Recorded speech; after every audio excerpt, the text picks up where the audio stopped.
Yeah, those, yeah, the inside ones, the house ones. You got your house ones and then your outdoor ones. Work, house. My other ones are at my mom's house. Huh? She's like, why are these out here? I'm like, in case I have to do yard work. This is a crazy puppy.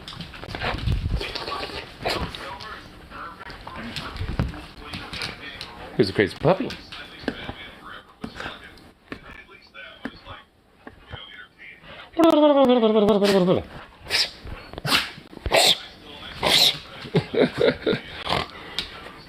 This dog is nuts. Ah, what? Fucking dog! Jesus! Oi! Oi! Oi! Yo! Yo! Fucking hell! Damn dog! Dude, just fucking like smacked my phone out of my hand. Or my phone out of my hand. Like, little prick. That's what you get to get knocked over. A little tumbling around in the weeds, boy. Yeah.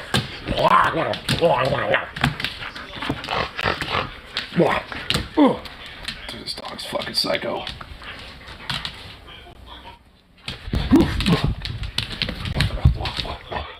What you gonna do? What you gonna do? Got you. Got you now.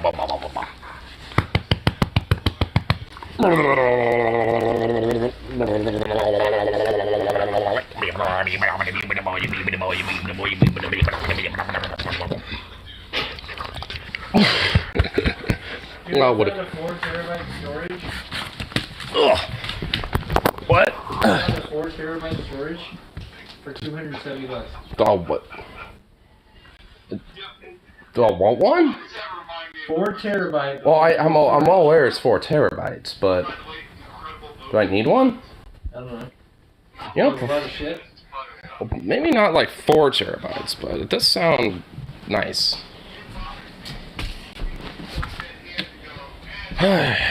You're a psycho? Well, goddamn. Goddamn. Hey, get away from my sheep. Get away from my sheep, boy. A little fuzzy little ball of nugletness. Hey, get down. That freak. Are we serious? Are we serious right now? Are you serious with your absurdist behavior there, Papa?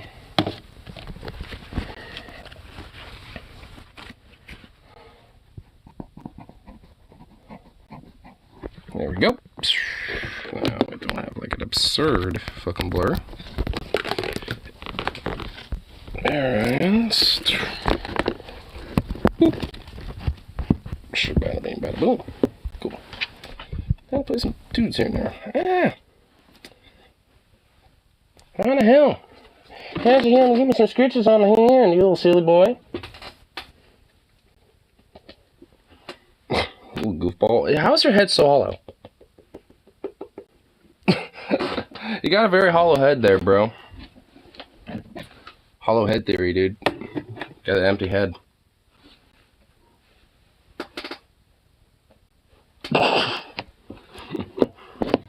He does this, he's like, And then it does this, and I'm just like, boop. He's like, eh. He like thinks he's about to get like hella booped, but no, like, I mean, you know, I'm not gonna actually like snooping him or whatever the fuck. I just like to kind of give him a little boop. Kind of like, you know, if you do, you know, kind of doing that to somebody. It's like, my brother, man, you know, or whatever the fuck, you know. So it's like, I mean, I'm basically doing that to him, but he's just a little goobo. It's multiple endings solely on how much you embrace the darkness after you unlock it, basically force rage mode. Huh, so there's like a specific thing that you unlock with, and depending on like kind of where you go with that, it's kind of like the honor system with Red Dead Redemption, because like the ending, you know, can be different depending on how your honor rating is in Red Dead Redemption 2. Basically, that sounds pretty cool. I'm actually kind of down for that. I haven't played the first one though, so I probably want to wait to you know, like play play the first one before I get the second one.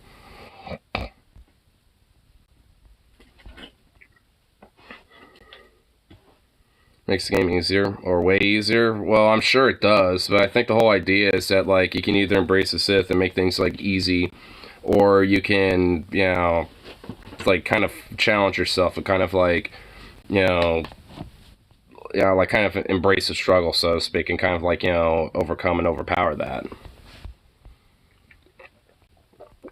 Which, in a way, is more fun, because there's a lot more of a challenge to it. Right there. Let's play a couple little things here. Let's see.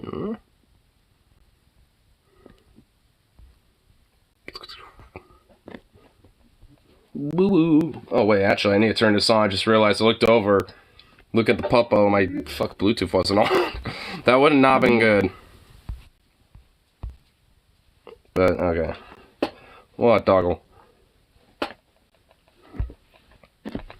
That's restricted. Whoa, well, of course, it's still pretty loud.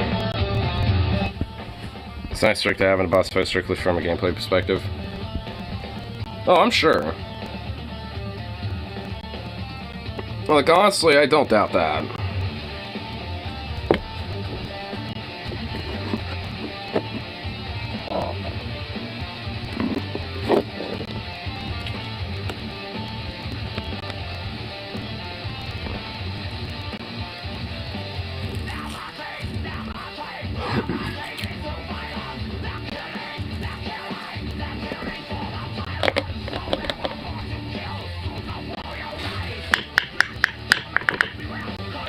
Blaster lightsaber stands the range of a gun with the sword off hand for close range.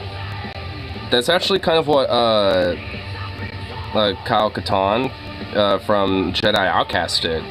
Because that guy who used to be a mercenary, or at least, you know, fought for the Republic, fucking became a Jedi, and, like, I mean, the dude is legit badass. Killed one of the top Inquisitors and shit, like... Kyle Katarn is honestly legit, like, a pretty major fucking badass. Actually, I remember seeing a community post on YouTube. Like, who would win, Kyle Katarn or, Cal Kestis, or Cal Kestis, or whatever, Cal Kestis, I think his name is. And, like, most people said Cal, but honestly, like, I mean, if no one, like, a lot of those people are just younger people who are just, like, impulsively like, yeah, because he's a new character, obviously. But those who know about Cal Katarn, though, they know who would really win in that fight. I like the character of Cal Kestis, or, like, I actually, you know, I've delved into enough of the story to kind of know what he's about. At least, like, when it comes to him as a character, I guess, like, canonically, so to speak. Kyle at the end of the story would whip Cal's ass. That's what I mean. Like, anyone who knows of Cal Katarn would know that Cal's ass would get whooped and bitch stomped by Cal Katarn. And that's granting that the fact that I think Cal Katarn, or Cal Kestis, is actually pretty cool, and actually a pretty formidable, you know, character, you know, despite. But Cal Katarn can easily wipe the floor with him. I mean, just easily. I mean, even if he wasn't at this, like, his peak form, so to speak, I feel like that could be argued. At any point before the end of the series would have a fight on his hands. Well, oh, for sure. Like, I mean, but, you know, at least for me, I personally would argue that he could still probably, you know, get his ass whooped. I mean, I guess because of Jedi Survivor and with Cal now being a little bit more of a formidable opponent, now we're seeing more of his development. I mean, it does obviously add more of a challenge, but, I don't know. I feel like, you know, maybe it's just a little bit of bias or nostalgia, but I definitely, you know, have a strong feeling that, you know, if it were a hand-to-hand, like, if you did, like, the 1,000, like, battles matchup, like, you know, how the Deadliest Warrior would do it, I mean, I feel like, oh, you know, it won't be, like, overwhelmingly, but more often than not, you know, like, you know, Kyle Katarn would most certainly win. Slowly loses his mind in the course of the game.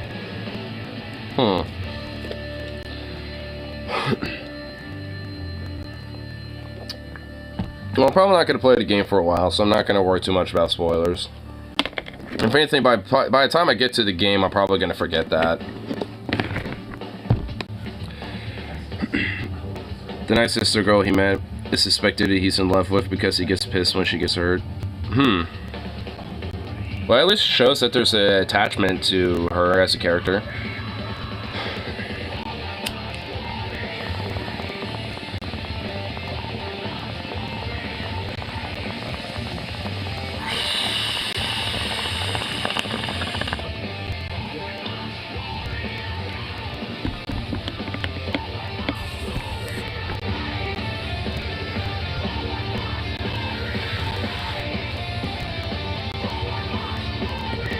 wait, that's the prompt that unlocks Embrace the Darkness?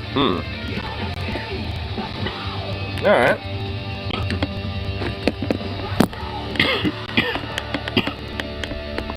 I'll definitely have to eventually, get into playing these games at some point. Because I at least know for sure, like, with the first game that I would definitely really like it. I kind of like it how it gives you an option to technically fight Vader, only to realize how futile it is. Like, you don't really have to fight him, but you can if you want. You could try. And to realize that, there's no way to fight him. You just gotta say fuck it and run.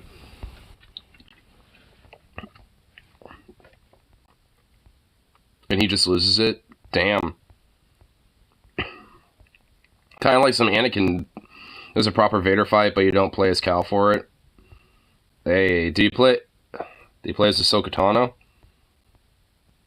Because I know Ahsoka... Well, would she even be alive by that point? Yeah, probably not. Well, I mean, I'm assuming this would be like a flashback, right?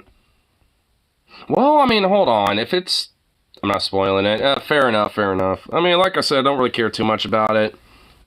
Mainly just because, like I said, by the time I think I get into the game or finally play that game, I'll certainly have, like, most likely forgotten that little tidbit. Or, if anything, it would probably be more of a hook. Be like, oh yeah, there's gonna be this cool little battle. That'd be dope. At this point, because she shows up later in Mandalorian. Oh yeah, that's right. Yeah, because isn't it, this whole, like, Jedi, fucking game, isn't it kind of tangentially related to some of these extended stories? Because I know there's like a live action Ahsoka, which as far as I'm concerned, I saw some pictures of her and I'm like, god damn. It's like, alright. It's like, I mean, she actually looks really fucking good as a character, like when it came to the makeup and everything, like using the actual, not really using CGI, but straight up, like, using like a lot of practical effects and design. It was legit really cool. And also she legit looked fairly attractive. I was just like, alright, I didn't think a Star Wars alien would be legit, having thoughts in my mind, but it's like, okay, wow.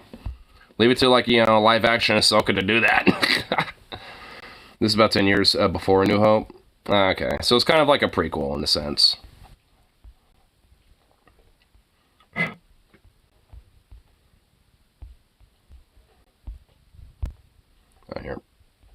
Here, get a little mix on here. There we go.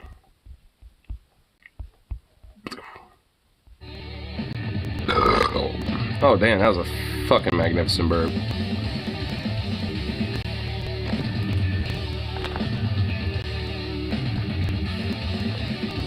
Without undermining Luke later. Well, maybe it's kind of like a tragedy. He has to die, in my opinion. Or, well, I don't know if not necessarily died, but maybe he just, like... Maybe he, like, I don't know, like, I mean, I don't know if he has to die, but... And then again, I don't know too much about how, like, strongly he connects, and everything. Or fall to the dark side. I mean, sure. Or maybe, like... I mean, could he possibly just become, like, a gray Jedi, so to speak? Not embrace the Jedi or the Sith and potentially have his own individual path and just kind of like fall to the wayside and kind of like hide himself, kind of like how Luke did at one point. If we're gonna at least consider the sequels, that's also possible. Yeah, I mean, I don't necessarily think he has to die or fall to the dark side. I mean, really, if you think about it, he could just kind of like retire basically and just like kind of fuck off, and just hide away. Hold on, I need to make sure that door's closed, by the way, so he doesn't sneak out. Oh, motherfucker, you're gonna try. Oh, hold on, get back in here. Get back in here, you sneaker. Get in here, you little sneaker. I knew you were doing, you were plotting something and I knew it. Oh, that little bastard did open the door. Luke is supposed to be the last Jedi. Yeah. Well, I mean... well, I mean, we were talking about Kyle Katarn earlier, right? Like, wouldn't he, like... wouldn't he, like, because he, met Luke Skywalker as well. Even in the Jedi Outcast, like, you actually meet him. So, I mean, you know, and this is at the point where he just starts learning a little bit about being a Jedi and shit like that. So, I mean, like, and obviously that would imply that, you know, even at that point, yeah, Luke isn't the last Jedi. Well, it's because he's starting to restart the Jedi Academy. So, I mean, but there hasn't really been any Jedi yet. And I don't even think, at least in the game with Jedi Outcast, that happened yet. It was just something that, you know, is established as a plot to happen, and basically Kyle Katarn, I think, was essentially the first apprentice. At that point, in return, he is the last Jedi. Well, yeah. The thing, I guess my thing is that, like, Luke Skywalker, at least, you know, especially with the original trilogy, you know, because, you know, taking that into consideration, that is, like, I mean, that would be something that, like, I mean, at least for a time he would be. But he reestablishes the Jedi Order by at least, you know, reestablishing the Jedi Academy, which, you know, was with, you know, at least he gave, for, you know, kind of like taught his sister Leia and gave her Force powers, at least in the original canon. And I think even to a slight extent, I think even Han Solo, I believe, even, at least in the original canon, or like the original extended canon before Disney fucked everything. But like, you know, and then Leia and her children were also Force trained by Luke, and then also Kyle Katarn and like a couple other people at that point. I think it's just a bit sloppy to have all these old Jedi, old survivors floating around. Well, I mean, I don't think it is. I mean, because if you think about it, like, I mean, outside of Yoda, like, you know, no Jedi is, like, so Force sensitive that, you know, they're going to have, like, a connection to other Jedi out there in, you know, the galaxy. And if anything, it would be in the interest of the Jedi to suppress their Force powers, or at least, you know, the Force presence, because they don't want the Sith or the Inquisitors, you know, to find them. Because that's the reason why the Inquisitors exist and shit, is to hunt down the last of the Jedi and make them officially extinct. Like, as an organization, yeah, like, the Jedi as an organization, as an institution, is extinct and gone, but, like, you know, people who are, for all intents and purposes, Jedi, I mean, you know, like, they're still around. They're just remnants, and all of them, for all intents and purposes, at least to some extent, think they're essentially the last Jedi, unless they happen to run across another one. But at the same time, Jedi and Sith are not the only people who are Force sensitive either. So there's also other people, like, you know, monks and shit like that. You know, like, if, at least with Star Wars Rogue One, if we consider that, there's, like, that monk who was Force sensitive because he was blind as hell, and was able to fight, essentially, like he can't see, because he was, you know, because he believed in the Force and all that shit. So, I mean, I don't know. I mean, it's just like, I mean, while, like, as an institution and organization, when it comes to the Jedi, like, yeah, I mean, I'd say yes, it's extinct. I mean, you know, the remnants of, like, you know, of, like, the apprentices, or, like, you know, the younglings, or even maybe some, you know, remnants of, you know, Jedi prior to the destruction of the organization would probably, you know, still be around. We need to make sure we don't create plot holes. Well, I mean, you really need to fucking go at Disney and start bitch slapping every single one of them, because they created more plot holes than I care to fucking even list. I mean, like, there's a lot of things about, like, Disney's Star Wars that have made more plot holes than not. I mean, like, because that's why I kind of like, honestly, the older Legends, and I still kind of adhere to that shit, because, I mean, even if there are some plot holes, like, the fan can at least infer, like, something that can fill in that shit, and not necessarily break the plot or anything, you know what I mean? Like, even if there are, like, holes, at least there's, like, a way to where you can kind of fill it up and make sense. With Disney shit, not really. Like, since when can the Force allow you to regenerate a fucking limb? Like, when was that ever established up until, like, this game? You know, like, that's a legitimate, real nitpick in a plot hole, you know what I mean? So, I mean, it most certainly, like, definitely has some issues, for sure, you know, I don't know. Revenant's canon? Well, I mean, well, yeah, it better be. I mean, you know, like, everything about the High Republic and the Old Republic and shit, like, yeah, that shit better be fucking, you know, like, better be, you know, canon. I actually looked it up, it wasn't limb regeneration. You deceived me. Shame, sir. He manifested a Force limb. Oh, so it was a limb, but it was just like a Force limb. So, like, a manifestation of, like, pure force energy that just makes, like, well, still, though, I mean, that still is, like, I feel like that still proves the point, though. Like, since when is that a thing? Regardless, like, regeneration, a manifestation of a force limb that dissipates once you're, done using it or whatever the fuck. I mean, that still doesn't make sense. Because the way to, return limbs was to have, like, really cool, like, cyborg, like, prosthetic limbs and shit. Like, it was, like, inherently, like, established, as a part of the plot, since the very beginning. Like, I mean, there's, like, literally in this, second, or I guess 5th episode, when Luke fights, Vader for the first time, he gets his arm rebuilt as a robotic arm and has, like, a really cool organic overlay and shit and everything. So I think the point is to show High Republic Jedi were more powerful than modern Jedi. But how? Like, now it has to establish, like, an element about the Force that, can only be attained by a certain level of, like, Force ability that only certain people, maybe like Yoda, could attain. But then how come he didn't use any of that shit? So, I mean, it still adds a lot of plot holes. Thanks, Disney. Assholes. It's like, Star Wars, like, the thing, like, they could have honestly, like, still messed around with it a little bit without fucking everything up. His primary antagonist of the game is High Republic Jedi was stuck in cryo for a couple hundred years, and when Darkseid King Grief realized everyone he loves was gone. Damn. Shit. That's actually pretty fucking brutal, dude. Imagine, like, the torment, someone like that must be going through. That is, like, surely how you become Sith, I think. Like, that is one way you could truly find yourself becoming Sith. Like, forced in the cryo chamber for hundreds of years, realize that, like, all your loved ones and people that you knew are just gone.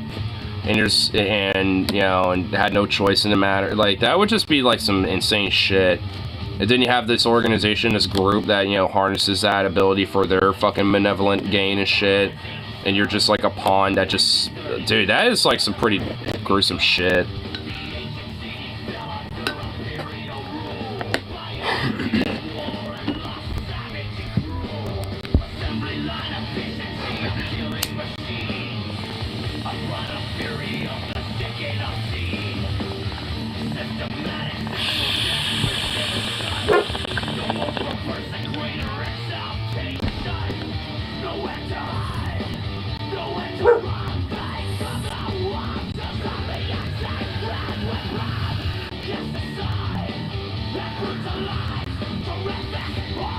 Uses the fear of losing his life and his girlfriend's life to fuel the Force hallucination the High Jedi loved.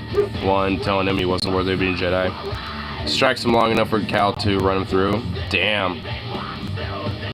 Dude, that, like, that is, like, some intense shit, honestly.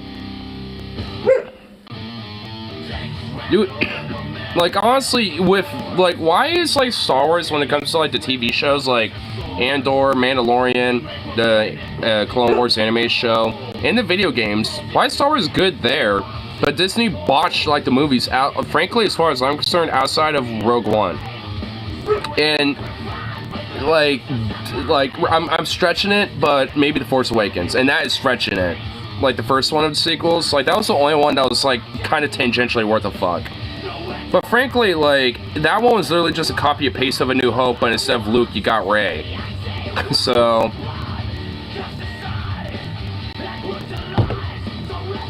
I like this darker take on Jedi. They aren't all pure beacons of light.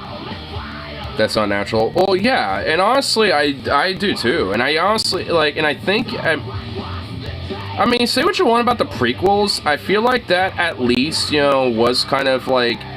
explored when it came to Anakin, if you think about it. Like, because he was trying to be, like, a part of, like, the broader beacon of light of the Jedi Order and stuff like that. And even get into the Jedi Council and all that shit. But was essentially undermined because he kind of had this, like, darker struggle, so to speak. He had elements about, like, him struggling with the dark side. Maybe not, like, for a while until Palpatine, fucking, tapped into that. Like, besides that... like, I mean, you know, he, you know, like, you know, was kind of struggling with that, and wasn't really aware or knew, like, where that was going, and then Palpatine kind of seized on that.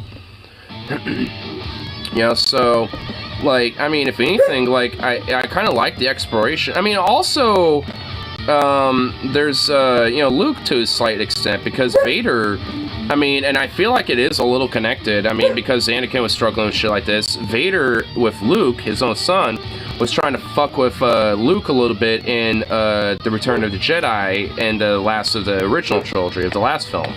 Like, at least in the 6th episode. Like, I mean, so there's kind of a little bit of a connection with that one. So, I mean, even then, I mean, the original trilogy, at least in the last movie, in that one, you know, kind of explored, you know, that kind of darker side of Luke a little bit. I mean, not for long. It just, you know, because, like, Luke kind of, like, recollect himself and realize, oh, shit, yo, I just kind of, like, really unleashed, and now Palpatine's trying to convince me of what I did, and now that I'm kind of, like, collecting myself, no, like, that was not good. No. Like, it just, like, you know, refused to turn to the dark side. He told him straight up, I will never turn to the dark side, even though he, you know, brushed around with it there for a second. And Luke didn't like it, and he realized, like, that was not good. And now look at my father now, and, like, holy fuck, like, what did I just do? And if anything, not just Vader, but Palpatine also at that time was trying to fucking egg him on too. Like, I mean, and in a sense, like, you know, seeing how Anakin, you know, before he became Vader, like, I mean, if there's one thing I'll grant the prequels, is that it kind of connected, I mean, that struggle that Anakin had a little bit. I mean, say what you want about, like, the details about that with, like, Padme and all that bullshit, like, with that weird little annoyance. Yeah, and also, like, yeah, Anakin's also kind of a little bit of a commentary about obsession, because Anakin had a, you know, legitimately an unhealthy obsession about Padme. My original statement that the original trilogy is the rise of Luke Skywalker and the redemption of Anakin Skywalker. I mean, yeah, I mean, it kind of is, you know, established that way, but you never really get to know Anakin up until the prequels. And unfortunately, you know, like, the prequels were not, you know, given the proper justice that it should have had. I mean, it at least had a structure overall, and at least, you know, you knew where it was fucking going.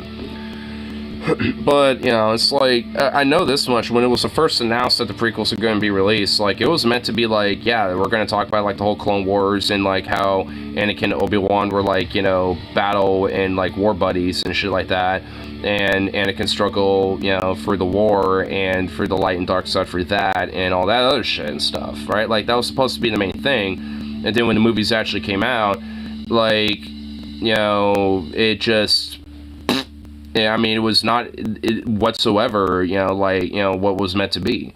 But yeah, I mean, even Hayden Christensen himself has said that, like, the Clone Wars show, and I do agree with it, is actually done far more justice for the, quote, prequels, you know, era overall, you know, in comparison to not. Like, because at least that is what should have been the movies.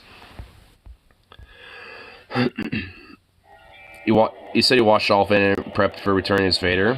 That's pretty cool. Well, wait, isn't he the voice actor anyway? So wouldn't he, like, be directly involved in the development anyway? So, like, you wouldn't have to, like, watch all of it. At least not that I would think, but I am. Or am I just, like, dumb and never realized that there was a different voice actor for the Clone Wars show in comparison to the films? Because if that's that case, then holy shit.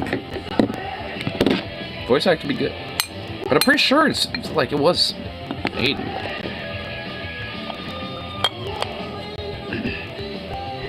Anakin. Anakin Mannequin. I mean, I will admit, like, honestly, Hayden Christensen is legit a pretty decent actor, and especially in Revenge of the Sith, like, I mean, he did a fairly good job. I mean, it was just honestly, like, I mean, everything else about those movies, like, the actors, you know, honestly, overall, I thought, you know, for what they were given, for most of actors, I mean, not all of them, but at least for most of them, like, Hayden Christensen, Ewan McGregor, Christopher Lee, you know, etc., like, I, you know, for what they were given, they did do a pretty decent job. I mean, it was just that the script, the plot, I mean, overall, like, I mean, the whole shebang overall was just not great. But, you know, all things considered, they at least, you know, did, put out something that at least was kind of watchable. And I feel like the stain that is the sequels has really enforced that. Because, like, frankly, before the sequels ever came out, outside of maybe Force Awakens, like, when Force Awakens came out, I even at that time, I still feel like I had a position of, like, the prequels were the worst. And honestly, they're not. And actually, think about it, and I actually have rewatched them before recently. Like, I mean, outside of, like, a lot of CGI, various different character development things, especially between Anakin and Padme, that shit's cringe. Like, I mean, and some other variables, like, I mean, the overall, like, plot, is not really that bad, frankly. I mean, and it holds up, I feel like. I mean, and, like, a lot of the different, like, sets and scenes I thought were pretty cool, and honestly, like, I mean, a lot of different elements about, like, the Battle of Geonosis, the space battle of Naboo, and the land battle of Naboo. I mean, the Duel of the Fates, the battle that Obi-Wan and Anakin had against Dooku. Like, I mean, there's a lot of pretty, fairly pretty cool stuff about the prequels, at least for the first two movies. I mean, and honestly, those are the ones that are lacking the most. Like, I mean, the Battle of Kashyyyk and all the other crazy battles going on in the third episode. I mean, like, the third one is the only thing that really made the other movies, like, kind of stand out. I've only seen The Last Jedi, and it was boring as fuck, but it was cool visually. Oh, yeah, part of the sequels, dude, it was just awful. I know Demon Mama has done, like, some like movie reviews on the entire Star Wars, like, trilogies so far. She's done the prequels, the sequels, and I think the original trilogy. And honestly, like, everything about the sequels are just trash, and I'm pretty sure the last one is the last of the Jedi, right? Or the Last Jedi, or whatever the fuck, the very last of the sequels, like the last movie. The one where Palpatine has, like, this weird-ass, like, fucking thing. Either way, whatever the fuck. Like, I mean, like, that, the very last movie of the sequels are just fucking utter goddamn trash. I'm just gonna say it. It's just trash. I don't even know how to even begin The Rise of Skywalker. Oh, it's The Rise of Skywalker. So The Last Jedi, it's Force Awakens. Oh, so Force Awakens, The Last Jedi, and then Rise of Skywalker. It's in that order, right? So this is the second movie. So you're talking about the second movie then. Okay, so yeah, like... Alright, alright, that one, honestly, outside of, like, butchering the, like, broader, like, arc that J.J. Abrams had going on, and everything else in between, like, and some other goofiness, like Space Leia. Like, I mean, honestly, they're, like, that one's... Visually, sure. Like, I mean, if you're just gonna, erase the plot and just kind of blankly stare at it for these cool visuals, it's okay, I guess. I mean, going into hyperspace and literally destroying and, like, splitting the ship in two. I wish that, like, it was established sooner in Star Wars lore, frankly. For one, and for two, like, if they're gonna do that, like, they should have had, like, something else happen with it, frankly. Because, like, if it hasn't necessarily been established in the lore in Star Wars, as canon, and all of a sudden it just is, well, like, if we're gonna try to implement that, I mean, we should make it to where maybe it doesn't totally work. And, maybe, like, certain ships, could be specially designed to be, like, kind of kamikaze, like, warp speed or hyperspace, fucking, ships and shit, depending on, like, if, one is willing to go into such, lengths or whatever the fuck. I mean, I have no idea. I mean, they could at least, establish, like, a plot point of, like, where it's been attempted and realize that, it could be harnessed if, worked and advanced on as a technology. Or at least as a tactic. I leaked a while back there originally it was going to be a backstory about her being Palpatine's granddaughter was the last man called, pulling all sense. That is bullshit, retarded beyond recognition. And honestly, like, that doesn't even make sense. I can't imagine anything willing to have sex with Palpatine. I mean, frankly, like, the only way I could see that work is if, like, before Palpatine was Palpatine, like, before he got all fucked up, in Revenge of the Sith, like, it would have to basically imply that he, like, fucked and had a kid, you know, around the same time Anakin fucked and had a kid. But if that's the case, then why is Rey so goddamn young in comparison to everybody else? So that don't make sense. So that can't work. So what the fuck? Unless she was like, you know, cryogenically frozen somewhere as like an infant baby or some shit. And that makes even less sense. It fits in the lore for her to be Obi-Wan's daughter because in the Clone Wars he has a relationship with the Mandalorian princess. Wait, hold on. It leaked a while back to originally. I don't know that. Honestly, this shit stuck with the original idea of Rey was gonna be Obi-Wan's Mandalorian daughter. Well, I mean, isn't that something that they like expand with Kenobi, or is that like something that was you know, like established, you know, prior to that? I mean, because I didn't know that about Obi-Wan, but yeah, if that's something that is established about Obi-Wan as a character, then yeah, go with that. Because it makes sense for Obi-Wan to, you know, like with Leia and Anakin, or not Anakin, but with Luke, you know, would basically, you know, essentially, you know, to basically, like, hide her away. You know, so that would make, you know, some more sense in my mind.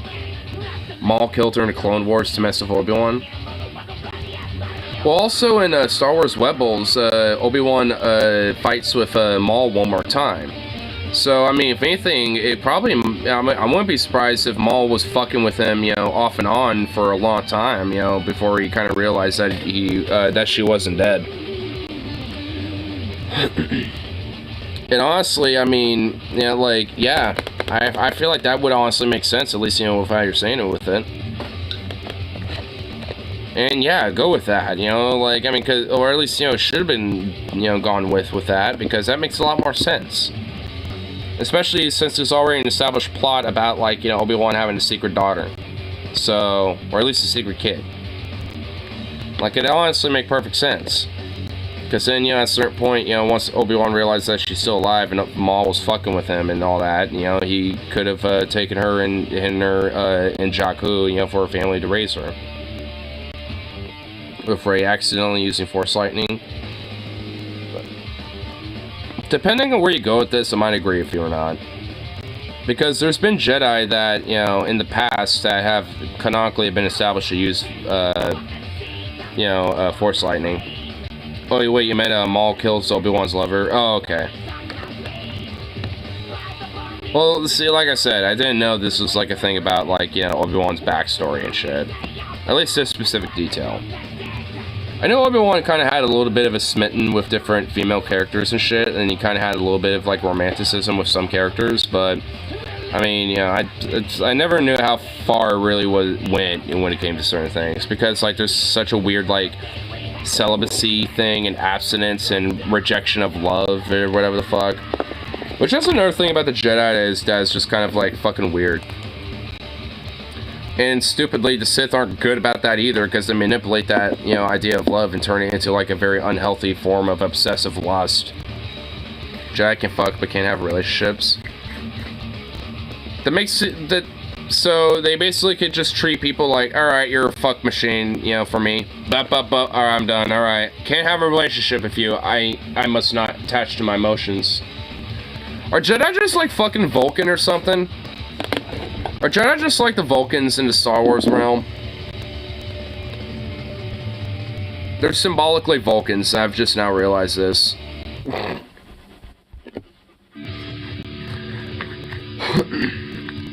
Detach themselves from all emotions.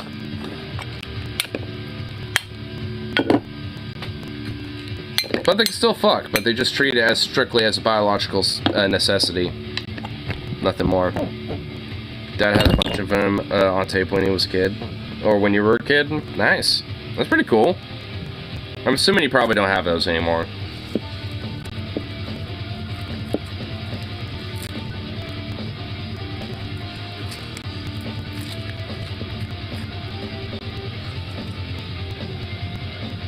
Stepmom got him. Step cunt. Step bitch. You have step shit, and then you have step cunt. Or step bitch. Step cunt's more, like, just poignant.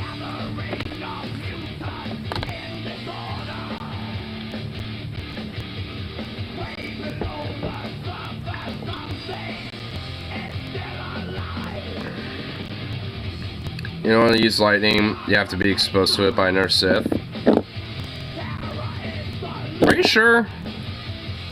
Because at least in Knights of the Old Republic, you know, in KOTOR, in both games, you can acquire Sith or Force Lightning as an ability without necessarily, you know, getting Sith Lightninged at all. So, for gameplay reasons, you can. For gameplay reasons, so. Okay, so is that a plot hole, or, you know, or is it, like, I mean, so is there, like, you know, basically plot armor, or because, I'm talking universe reasons? Well, I don't know, I mean, I don't know, that doesn't really totally make sense. Cunt's funnier than bitch because closer to a slur. Step cunt. Hold on, I want to figure this out myself. Step cunt. What's that? What slur is that close to? Step cunt.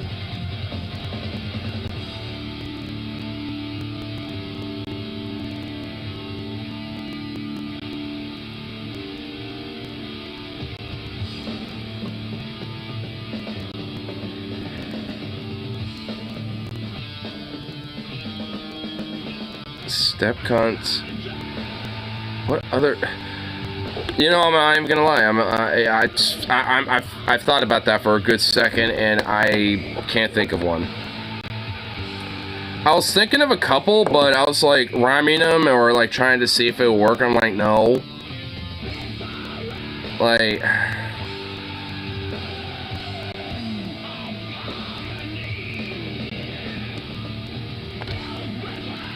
I'm sure it really is kind of. I'm not gonna deny. I'm sure it is kind of close. I mean, cunt and street is almost a slur against women. Oh, well, you just mean cunt. Well, I mean, yeah. I mean, at least in America, you know, predominantly it is, which I don't agree with, frankly, in my opinion, because like there's a lot of different places, mainly just culturally or at least, you know, vernacularly, where cunt is kind of like. I mean, more of just a common word. It's more of like a throwaway word, like "god damn it" or "motherfucker" or, you know, "son of a bitch." You know, it's like, oh, goddamn cunt. You know, whatever the fuck. Like, I mean, with the Aussies and New Zealanders, for example, I mean, they use like cunt as like a way to end a sentence, like how Canadians say "a." You know, it's like, I mean, you know, it's like "oi, cunt." You know, it's like they say that a lot. I mean, and sometimes it's used as kind of like, hey, what's up, bro? You know, I mean, or at least like in America back in the 90s, it'd be like, hey, what's up, baggy? You know, whatever the fuck with your bro or some shit. I mean, it's basically the equivalent of that in some places. So, I mean, I don't know. Like, I don't really think it's that big of a deal. And also, like, in, like, you know, certain shows like Game of Thrones or, like, you know, whatever the fuck, they, you know, use cunt in a very, you know, flavorful way that honestly, you know, I think personally is very tasteful. It's like, you know, because especially how they emphasize, like, oh, you cunt, you know, or whatever the fuck. I mean, it's like, honestly, like, I mean, it's not really that bad of a word in my opinion. I mean, obviously, if you're using it specifically derogatory against, you know, women for the sake of just being like, women, you know, whatever the fuck, then yeah, like, obviously it's used in a sexist manner. But if you're just kind of like using it like, oh, that fucking cunt, or whatever the fuck, you're talking about someone being a total dick, you know, or just a total asshole, or whatever the fuck, I mean, I don't know. I don't really think it's that big a deal. I mean, I've like totally have like, you know, I've referred to you know, all sorts of people on this, you know, like on the streaming show, like saying like this fucking cunt or whatever the fuck, and it's like you know, it's frankly predominantly towards like a lot of dudes, frankly, like Matt Walsh, Ben Shapiro, because they're weaselly little cucky ass little fucking bitch boy cunts. So yeah, I'm gonna call them that. So, you know, I mean, I can call for what I see him, you know, I'm saying.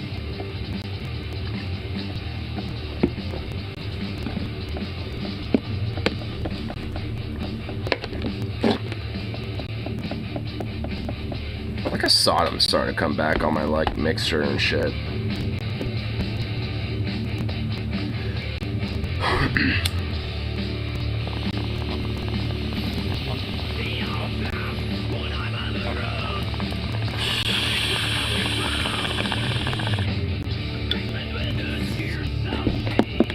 My watch is low-kick guy out for being a piece of shit. Well, I mean, not unless I can, you know, shave his fucking beard off. I'll shave his beard off, you know, and I'll make sure it's a nice, close, clean shave. No, I'm not inciting violence or nothing, by the way. I'm just saying, you know, the motherfucker needs to shave. Like, that bitch, that fucking little pussy-ass little cuck don't got no right to have a beard. Like, that motherfucker needs, you know, like, really unleash his true masculine, like, masculine. Like, you know, he's not masculine. He's, like, the opposite of that shit. He's, like, a feminine little bitch boy. I want to make him a monk, too. Like, you know, not scalp him, but, you know, like, let's shave the top of his head, too. You know, again, a close shave. Make him look like a little fucking monk. Get him in, like, a little friar robe, too, and, like, force him in, like, some sort of, like, old church or some shit. His indie film. I've seen a clip of it. Is it the one where he, did a gay sex scene? And he literally was like, wow. That was, like, so awesome. Like, he literally yes. I have not seen that movie. Is it publicly available on YouTube? Damn it, I want a Voodoo Ranger now. Have you tried the Juice Force and the Fruit Force? Because that should be legit really good. I haven't tried the original Voodoo Ranger, but the Juice Force and the Fruit Force, like, both of those are legit really good. I love those.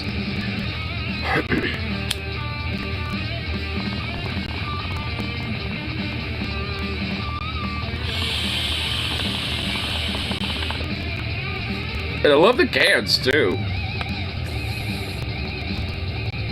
Got this cool little skull, skeleton looking dude. It's Chauncey in the Air Force. This is like Chauncey in the Air Force, dude. That's what Chauncey did. Like, you know, he ran away from TJ so he can, you know, do his little photo op session so he can be a part of the new Voodoo Ranger set, you know, line of IPAs. Honestly, whatever happened to Chauncey? Like TJ said, apparently he went missing. They blame Stevie, and multiple times they've tried to ask Stevie, do you have it? And he says no every time. So, and honestly, Stevie is such a sweet boy that I believe him. I don't think he has Chauncey. So who the fuck does? Like, did the movers, you know, one day, like, just really did steal Chauncey or something? Or did they forget him? It's like when the other people moved into the last house they were at. Like, I mean, did they fucking, like, just move into a random skeleton just chilling in the closet? Just Chauncey just, like, sitting there?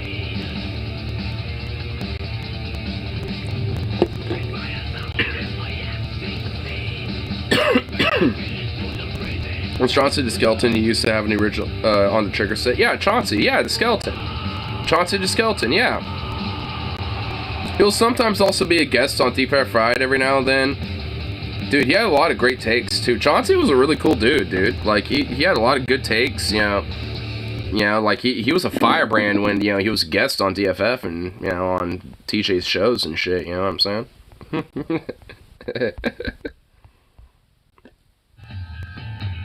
What band is this? That was Sodom. And this is Exodus.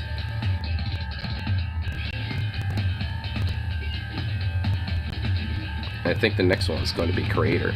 Yeah, it is.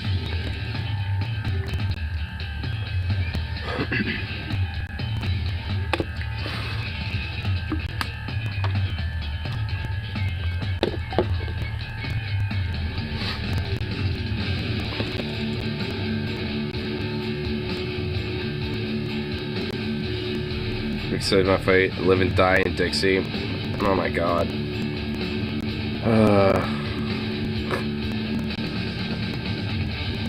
No, you're not. Like, you still have like a shitload of years left. I'm pretty sure you're not gonna all, you know, spend the rest of them there.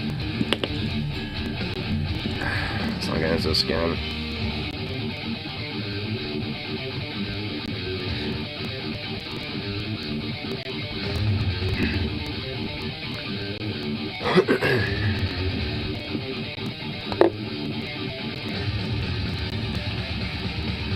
I was actually like watching Vosh's stream earlier and shit. And he's honestly like to the point where it's like, as much as it does sound kind of like annoying, even to a lesser extent, even condescending, it's just like, I mean, even if you have to like backpack it and shit, I mean, it's like, especially for trans people, at least in the state of Florida directly, it's, you know, he's basically saying it's like, yeah, just like, even if you have to, just backpack your way out of fucking Florida.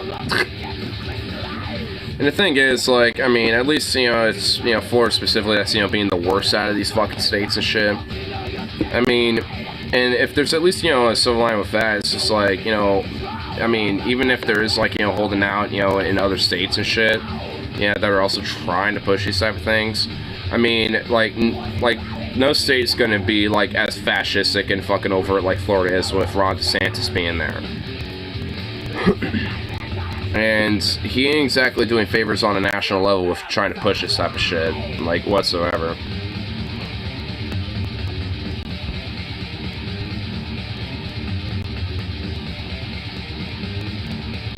Get a bus. Yeah, I mean, Greyhound it. I mean, yeah, like, just fucking anything.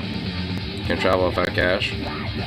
Well, I mean, that's why Vosh says, like, to, like, basically backpack it, because, I mean, you think that involves, like, a lot, if any, money at all?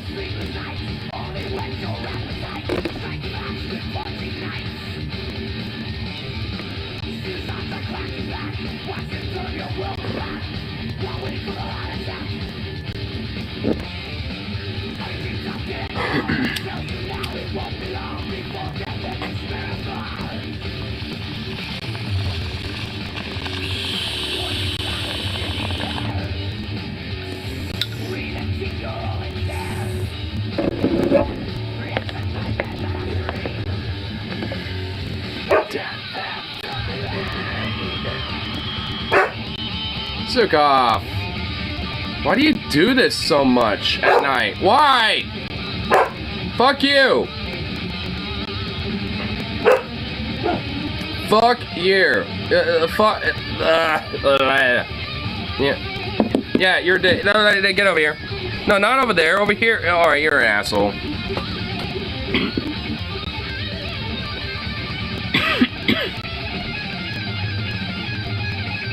I lived in a little park out front of Summit. People I know used to be pretty normal liberals have become pretty far away in the last few years. It's going to be an inescapable national problem. Yeah. I mean, and a lot of it's just because, like, a lot of the broader progressive left don't have, like, you know, strong, cohesive, like, national, you know, movement to push, you know, when it comes to this type of stuff. And a lot of that's just an indictment due to the fact there's no, like, national leadership, you know, to push this. I mean, you have, like, state/local level leaders occasionally.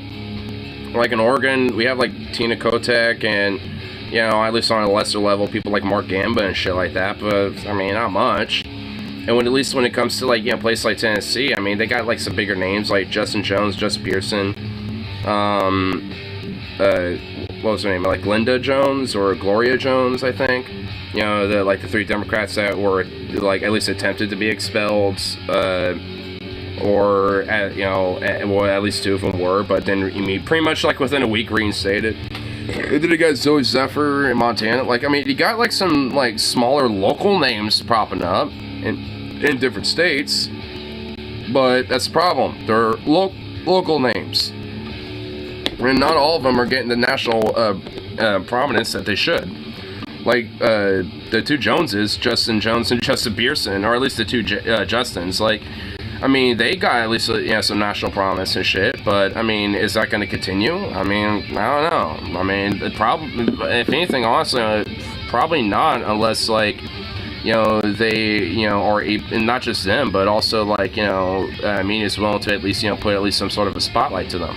Which, considering how much they're willing to rock the boat, unfortunately, probably not. Push back in a meaningful way. And I think, I mean, or either that or just kind of, like, too complicit with, like, oh, well, you know, it is what it is. I mean, we can't really do anything about it, just accept the fate, basically. It's just like, I mean, it's either, yeah, it's like either it's like, we're too weak due to infighting or other variables, or we're just too complicit because of defeatism. It's just like, I mean, shit. I mean, fuck. I mean, it's like, what happened to taking a goddamn risk? What happened to taking a gamble, taking some chances? I mean, because, like, you think all sorts of, movements, like, when it came to women's suffrage or, various different labor movements have sparked up in America's past, or even now, and, like, or, like, when it came to civil rights. I mean, you think, all of those people, like, didn't have doubts? I mean, of course they did. Like, I mean, I mean, a lot of them had doubts, but, regardless, they still went out there, fucking, at least tried, and just in hopes that, something might get done. I mean, and for what they were, shit did get done, but obviously nowhere near to the extent that it should have. But at the end of the day, like, I mean, they pushed, rocked the boat a little bit, and at least, got something from that. I mean, maybe they weren't totally satisfied with it, and I sure shit, looking back at it, historical sense, ain't. But, I mean, knowing that they at least, were able to achieve something, even, especially if they probably thought, like, yeah, we ain't gonna do, or achieve anything, when it comes to this, I mean, should show that, like, it is possible if you actually just put at least a little bit of fucking energy to it. I mean, even if you do have the doubts, and, and, like, because I do personally, like, I mean, I have my doubts, for sure. But, despite that, like, I still try to push that out there. And so I try to put, push the advocacy, because, like, I mean, because if not, then I just, like, basically self-fulfill my doubts as a prophecy as, like, yeah, it ain't gonna work then. Like, and I don't want to fall for that fucking trap. Because then that's how fascists do win. I mean, that's why, I mean, like I've said before, but, like, I'll say again here, it's why they see it as a now or never approach, because there are, like, a lot of people that broadly don't necessarily, see a lot of these issues to the same extreme as a lot of these, hyper-zealous fascists. But that doesn't mean that they, aren't going to be at least, complicit or just go along to get along, because of civility politics or because of being apolitical, or because of, a lot of the financial, influential propaganda that the right is able to push.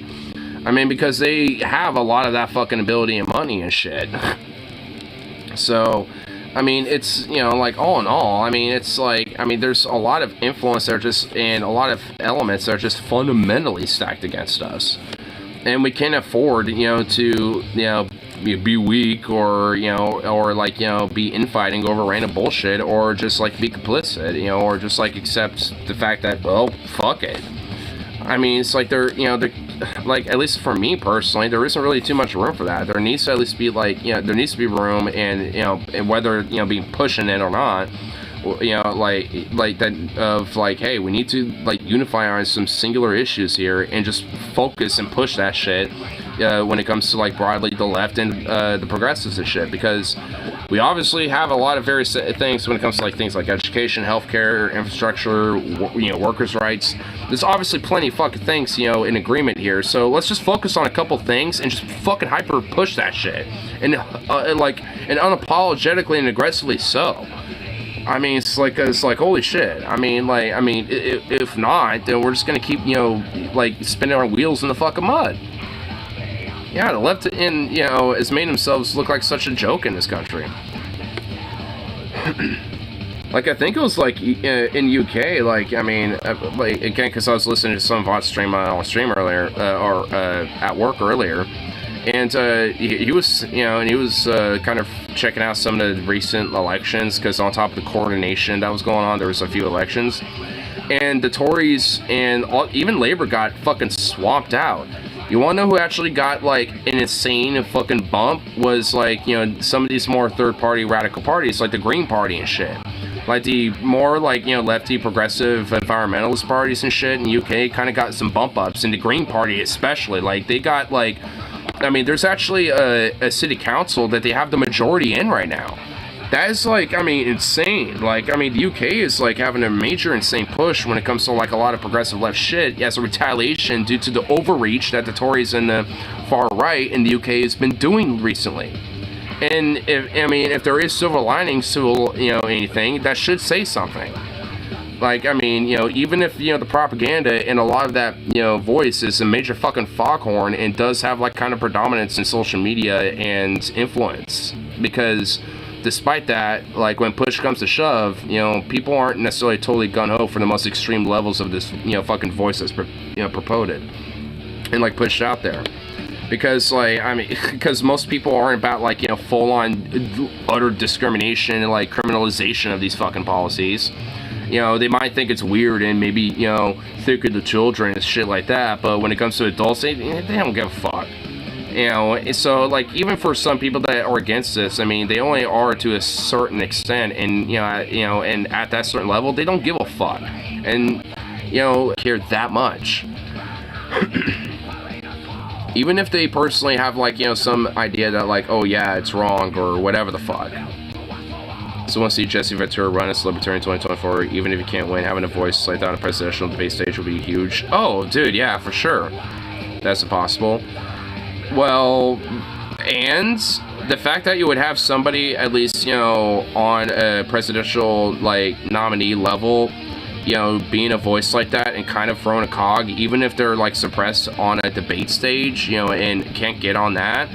I mean, he puts himself on a more prominent, level, you know, nationally because of that. And, you know, knowing Jesse Ventura and how he fucking, you know, throws rocks at the system and shit, like at the glass, you know, fucking building that is, and, you know, the glass mansion that is the fucking, you know, system. Like, I mean, he's, you know, fucking expert at it. I mean, so, you know, like, he would most certainly be able to, like, push himself on a prominent, you know, level, at least to some extent, even if he can't get on the debate stages. And the thing is, like, the idea of him winning or having some sort of, like, ability to, like, you know, rock the boat to such an extent to where, like, you know, the Libertarian Party, some third party, you know, becomes, like, fundamentally viable, that's not inherently the point. Like, the idea that, like, oh, it's impossible, or it's just, like, something that, like, you know, where Jesse Ventura only get, like, 4%, 5%, or whatever, it's like, I mean, okay, even if that is the case, so what? Is that, it, like, I mean, that's not the point.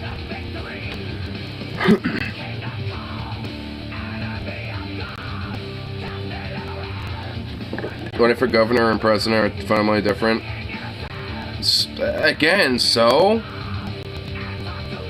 I mean, if anything, you know, what he, you know, has as a record for being governor would actually kind of help him, you know, push himself, you know, more predominantly, on top of a lot of his advocacy. And the thing is, like, he's a quirky guy. There's, you know, a kind of conspiratorial bent to him. There's, like, a little bit of an oddball bent to him for sure.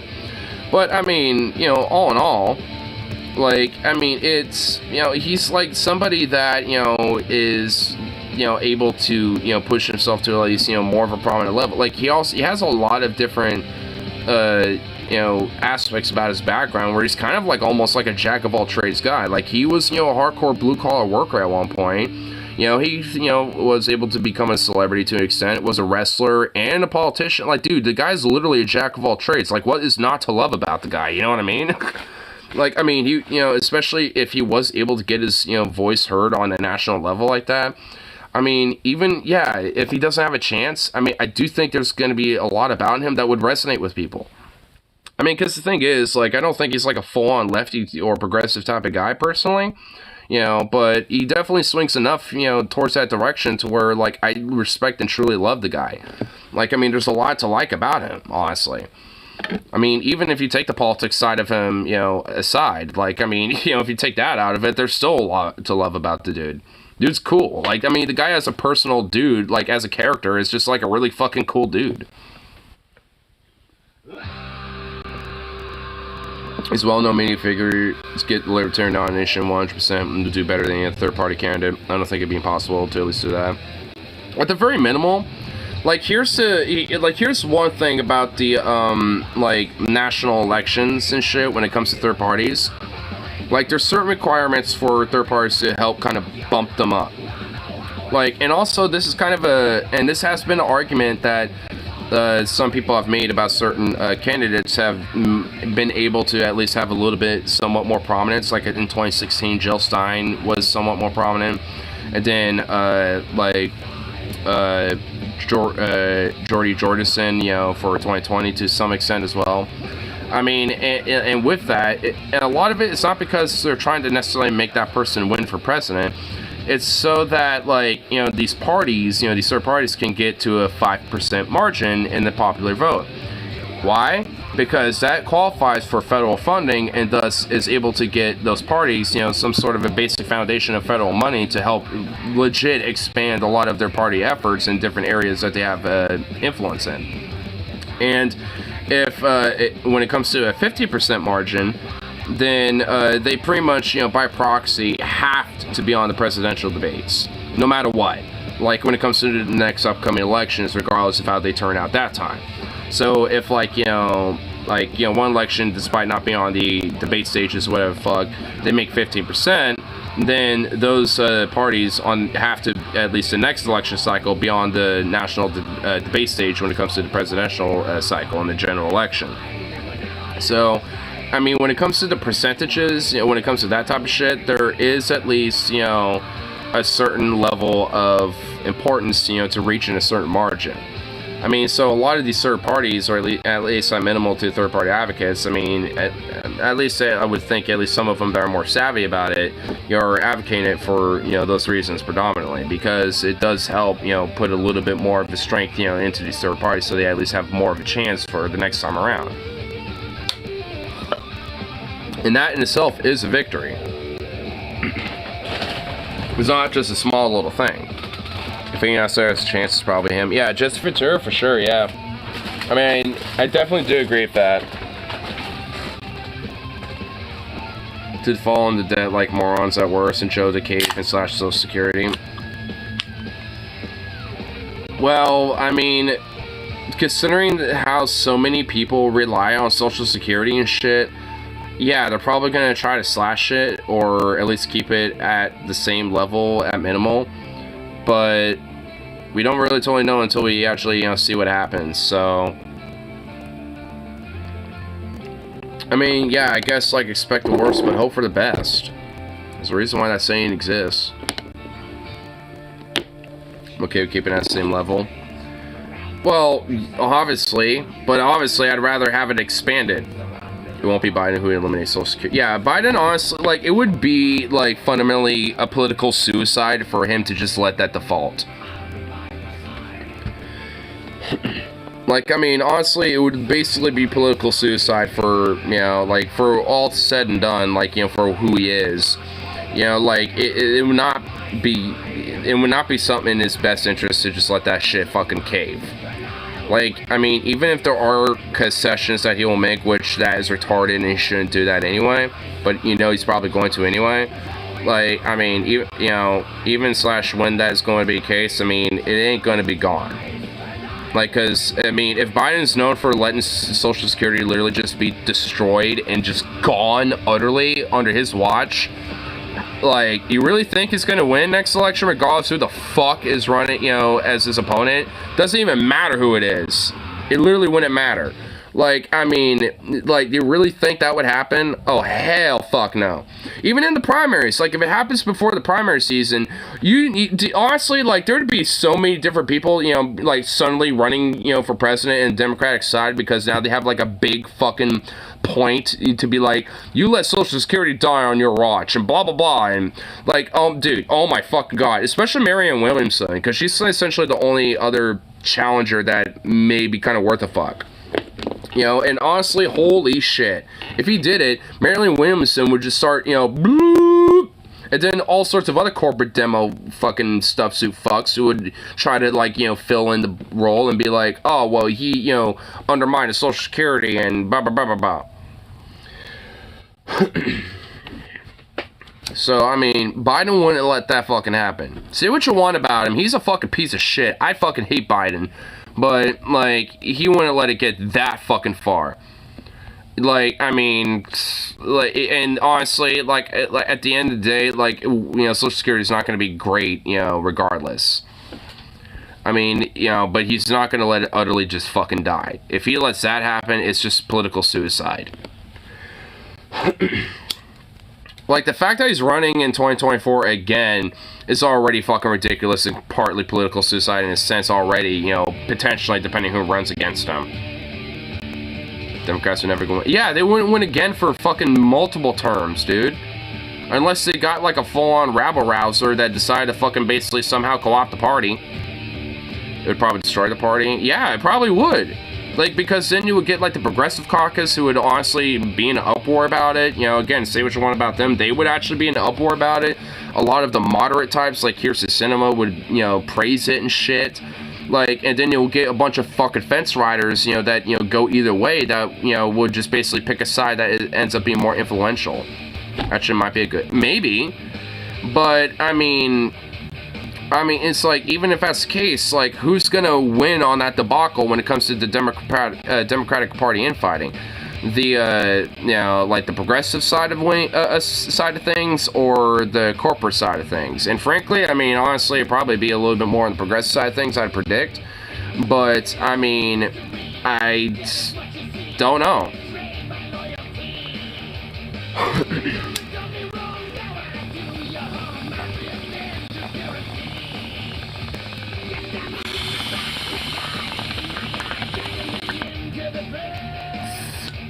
That didn't work for Buddy. Well, why do you think people like me want to expand Social Security and shit? Because honestly, like, I mean, having to, like, there should at least be a basic foundation of comfortability for, you know, living and shit, and being able to afford the groceries and everything else in between. And if you want more than that, I guess, you know, outside the basic, you know, comfortable needs, you know, and also a little extra cheddar to be able to save up for, you know, extra commodities, like, you know, getting Xboxes or a new TV or whatever the fuck. Like, yeah, like, there needs to be a basic standard like that. Like, there needs to, at the very minimal, expand Social Security and make, like, the funding for that indefinite instead of tied to this weird bullshit to where it could expire basically at any fucking day.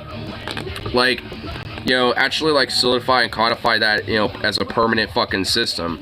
And actually, you know, have the funding, you know, and income tied towards, like, you know, what, you know, to achieve those means would be, you know, depending on the region. Because obviously, income-wise, it would vary. You know, so, like, because, like, you know, the Social Security for somebody in, like, Wyoming, you know, I would argue, when it comes to this situation, would be obviously different than somebody in California. And even then, like, depending on where you live in California, it's going to be different despite. You know, so it's like, I mean, that needs to be, you know, a basic fucking norm. And established as, like, a fucking, you know, basic standard. And if somebody, you know, even as part-time, and I do not think, you know, this should disqualify you from Social Security. If you want to work, like, maybe, like, 10, 20 hours, or, like, 25 hours, or, you know, or something a week or some shit, you know, just to make a little extra cheddar or some shit, yeah, go for it then. You know, it's like on top of the extra income or whatever the fuck. I mean, you know, it's like, I'm not necessarily against that. I mean, after, I would argue, I don't know, maybe like 30 plus hours, like once you start getting to the full time, you know, then I can understand maybe like, you know, at least, you know, reducing, or, you know, depending on like what type of job it is, either reducing or, you know, disqualifying that type of, you know, income level. But that just depends on, you know, if it actually, you know, can tie into, you know, the financial necessity needs of what would be needed for someone to live that basic standard of living. Like, you know, because for example, like, I mean, if like someone like me, you know, is working a job that I'm working at, but like, let's say I'm working at, you know, a grocery store in New York, you know, and making the exact same wage, you know, that I'm making right now, and making the exact same amount of money and the whole shebang, and had to pay like a fucking retarded amount of rent and shit like that, and on top of like what the fucking prices are, you know, for groceries and shit like that in New York in comparison to here. Like, you know, for me personally, I would think that, like, you know, there would have to obviously be an adjustment where the Social Security would be tied into that. I mean, if I'm not working, obviously it would be, you know, not reduced, but if I am working, there would be at least, you know, somewhat of a slight reduction to that. But at least it would make up, you know, for the fact that, you know, I can at least, you know, afford a basic, comfortable standard of living. Because, like, our entire fucking system, especially economically, needs to fucking be tied into, you know, quality of life. Not fucking, you know, how much units are you making? How much, you know, are you producing? How much profit are you making for the company? It should not be fucking tied to that whatsoever. Workers game, I refuse to participate. I don't really agree with that. Like, I mean, I got a lot of problems with the current system of how work is in this country, especially. But the whole inherent idea of work is not really like you need workers in order for a society to function. Like, I mean, fundamentally, I mean, you need workers in order for a society to work, basically. I mean, someone has obviously got to work, when it comes to, like, making the raw materials into various different products. You gotta have the workers, to deliver that shit. You gotta have the workers, that are out there, selling that shit to you and everything. Not really? Yeah, really. Yeah, really. Like, work is, it, to some degree, kind of a necessity, because, like, if literally nobody is working, and, like, when it comes to a society, like, and, you still need groceries, you still need, like, the water to run, and all this other shit, like, nothing would fucking work, and nothing would function, everything would just fucking collapse. Like, you need, there's, like, some level where you would need, like, at least concurrently right now still, where you need workers to build robots to replace them. Well, we're not there yet now, are we? We're in that kind of partial transitional period because, yeah, there's a lot of different elements about different industries and jobs that are being automated and shit, but we're not entirely there yet. Like, jobs like mine aren't exactly being fucking automated quite yet.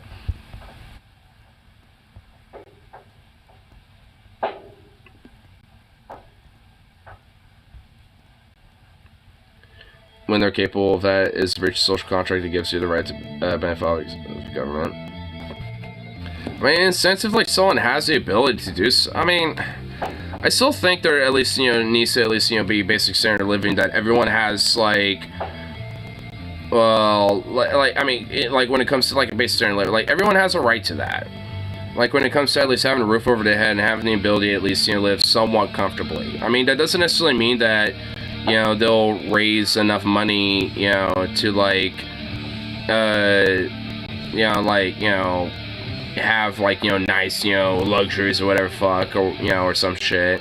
But, I mean, at least have at least a little something so they can, afford to, save up money for things like a TV or a cool, a nice little computer or some shit like that over time. Like, I mean, that, like I said, that should be a basic standard.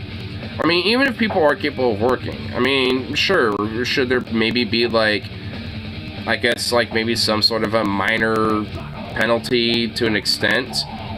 I mean, maybe, I guess, but I don't really necessarily think, being punitive about something like that necessarily encourages people to work. But, I don't know. I'm meltdown, it's a slight stress. I mean, I used to be the same way, personally, and this is obviously, your mental health is different from mine, obviously, but, like, and, what you got going on is different from me, but, like, I used to be the same way a lot, but, I mean, like, there are ways to be able to, address and helpfully, harness a lot of that different stress and shit. Especially when I first started working on my job, like, I'll say this much, like, when I first started working on my job, do you know how many times I got, like, stressed so much where I, like, start kind of, panicking a little bit? Oh, fuck, a shitload. I mean, honestly, there's been every now and then, even in the last, like, couple years, every now and then that'll happen still. Like, I mean, where I'll straight up fucking, like, have a little panic and go, like, oh, fuck, like, I mean, shit's not going good, and this customer's probably gonna yell at me, and this and that, and blah, blah, blah. Like, I mean, there's been times where even I get, like, in a situation, I'm like, oh, fuck, oh, fuck. But, I mean, like, all in all, like, especially when it comes to, with experience, especially, like, when it comes to experience of, being in a situation where you are kind of dealing with these different stresses, you eventually be able to figure out and learn ways to, best address and deal with those type of things. Like, I mean, and there's been, even outside of a workplace environment, there's been times I've been stressed to the point where, like, I, maybe not like outright meltdown, so to speak, but, like, kind of have, like, a little bit of a panic.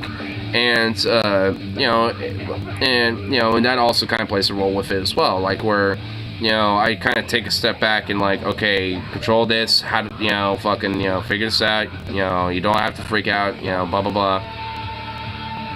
I'm glad you can't do anything about it. Well, like, the thing is, like, I mean, you can't too. I mean, like, the main thing is, at least, for what I will say, it's just, like, you just have to, like, kind of, like, have, like, kind of, like, a focus with that. I mean, it's not just, obviously, like, when that happens, like when it comes to being in a high stress situation, obviously when you're in that moment, it's kind of hard to control. But I mean, when it comes to being in that situation, you know, when you're not in the situation, but knowing that there's been times that you haven't passed, I mean, you can at least infer like, okay, here's how I can at least, you know, address this in a better way, you know, when, you know, I go in a high stress level. And, you know, and being able to, especially, you know, like, kind of put that in action, you know, it also, kind of, in a way, kind of feels good, because it's like, all right, I definitely handled that way better than I have, and that was good, great, sweet, you know, it's like, reassuring, you know, kind of confidence.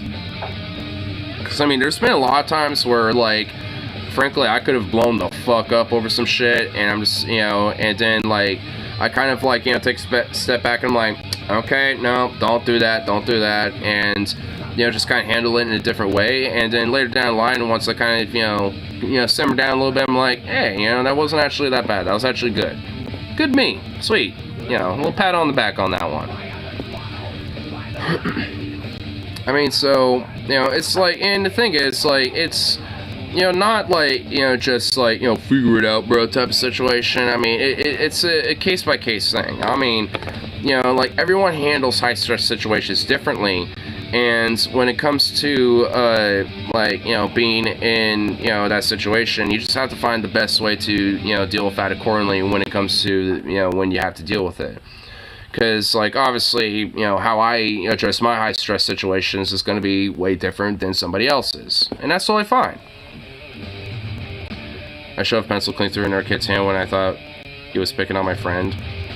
Dude, I had a kid at school who literally was picking on me by flicking my hat off and shit over and over again. And I literally told him to knock it the fuck off, and I had my pencil in my hand, and I was literally about to fucking, like, you know, stab his hand and shit. Like, I mean, which is actually an example of, you know, me, you know, kind of mentioning about, like, when it comes to high stress, you know, situation of, like, you know, where I could have, frankly, really bluntly, putting it straight up, could have made the situation way fucking worse. And, yeah, and I was not in second grade, I was a sophomore in high school. So, I, would have been in fucking juvie if I fucking, you know, stabbed that kid's hand with a pencil, because he was flicking the fucking hat off my head over and over and over again.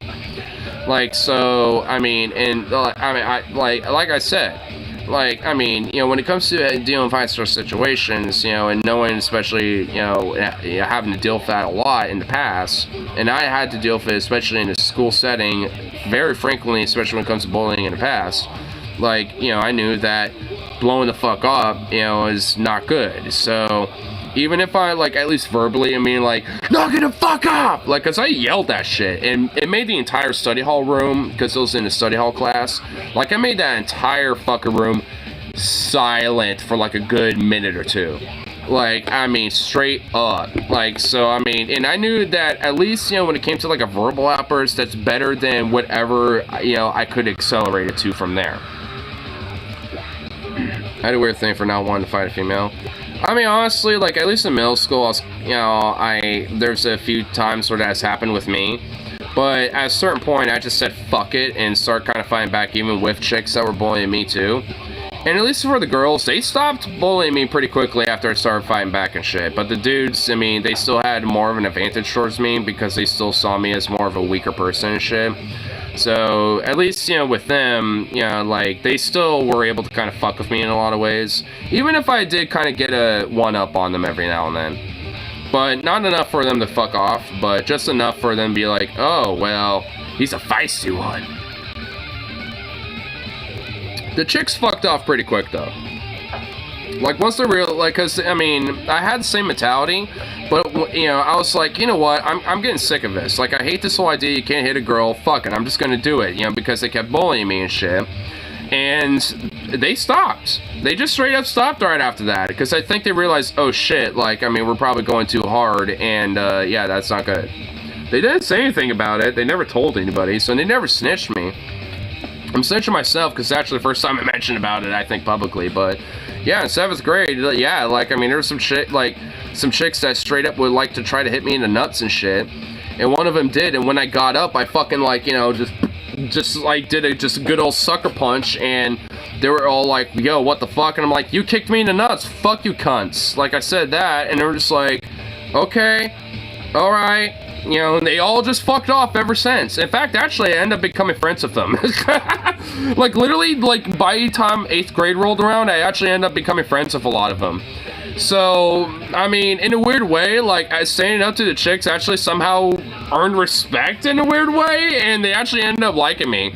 So, you know, there's a silver lining to that, I feel like. I mean, I will grant that.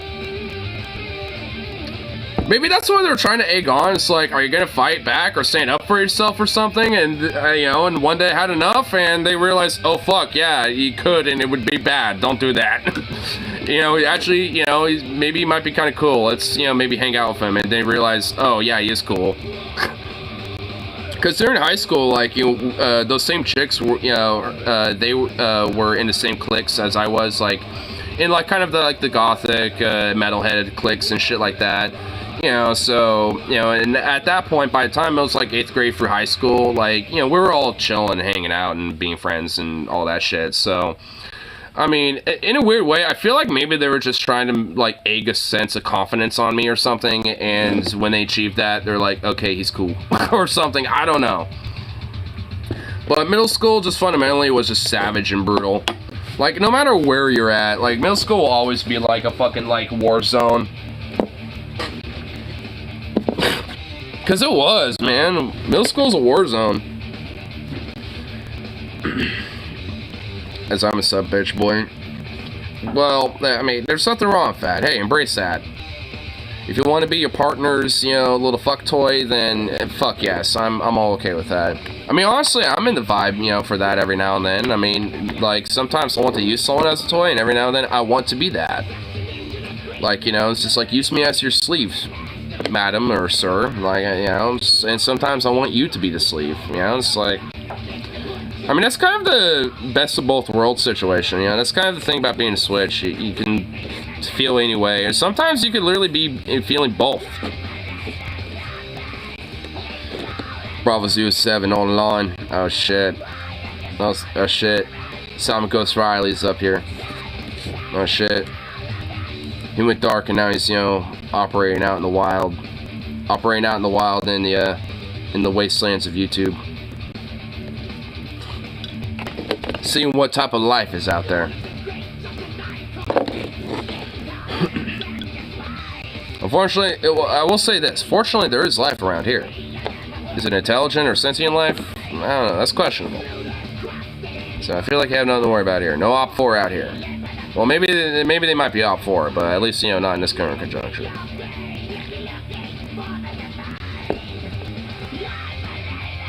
Discovered a new Solaris thing. Kill. What is it? I actually need to get back into finishing up my last Solaris gameplay.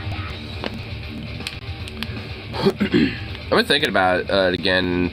Like, I've had a couple updates since I last kind of talked about it, but I haven't played it in a while, so I kind of forgot some of those updates. I know I'm just like basically the biggest bad bitch. I know that much. Do synthetic evolution, immediate determined exterminator machine race. I won't try to kill you because it thinks you're a machine race. Whoa. Whoa. Well, I'm kind of picking cybernetics, so god damn it, I chose the wrong thing. Damn it. Hopefully I don't have that as a existential crisis. That'd be bad.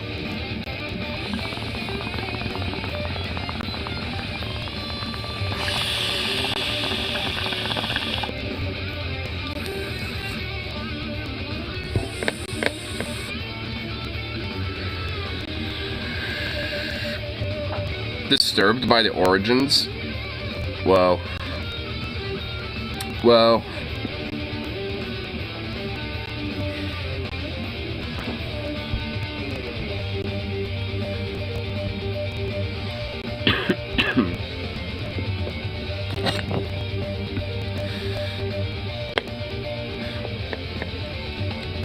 And this is like the demise of every stoner. When you smoke a fat bowl, like I mean a fat bowl, and you don't get all of it, it keeps smoking. And then it gets in your face. It's just like, god damn it.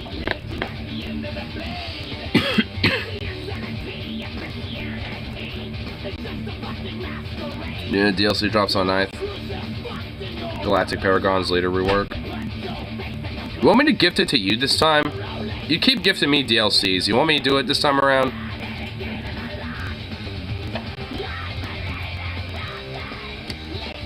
So obviously it's... I already bought it. Oh my fucking god.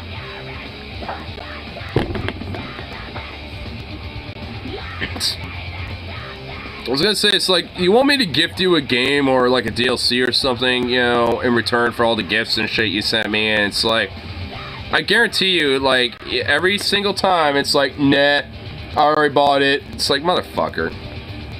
You buy them as they're announced. Jesus Christ. It's not exactly the greatest principle to live by. I guess when it comes to DLCs, that's one thing. But when it comes to like a video game announcement, don't do that. You want to wait a little bit. Because you never know when a game is actually legitimately shit.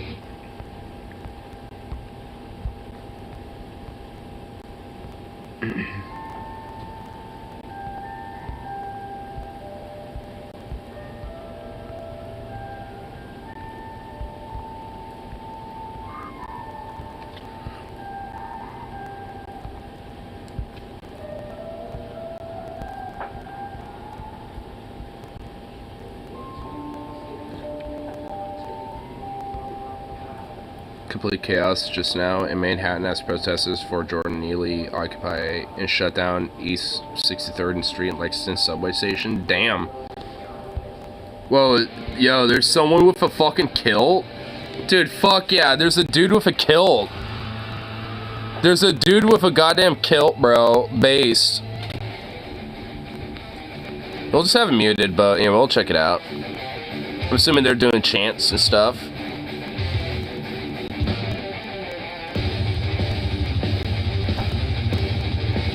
Hell yeah. Now this looks like a protest.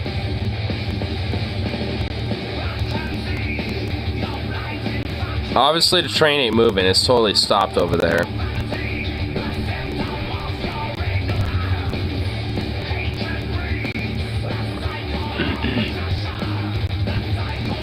I honestly wouldn't be surprised if, like, there was protesters on that train that alerted the operator saying, hey, on this station, there's gonna be protesters, do not stop on the station. Oh shit, there's cops. Okay, so this is why chaos ensued, because the pigs were like, break it up. You're obstructing the subway lines. Never mind the fact that we're harassing fucking, you know, mess of people when it comes to, like... Oh wow, so they got the dude with a megaphone too. Of course.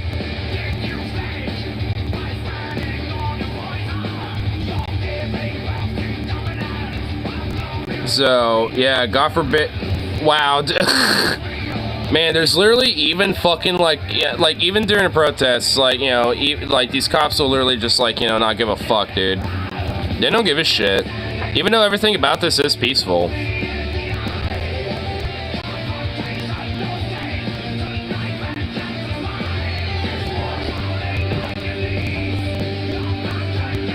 Who's that fucking dude in a suit?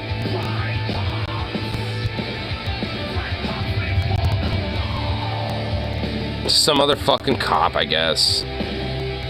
Oh shit, there's a bike too, damn.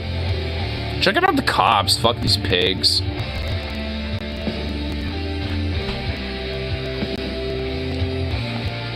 And of course these people didn't do fuck all either.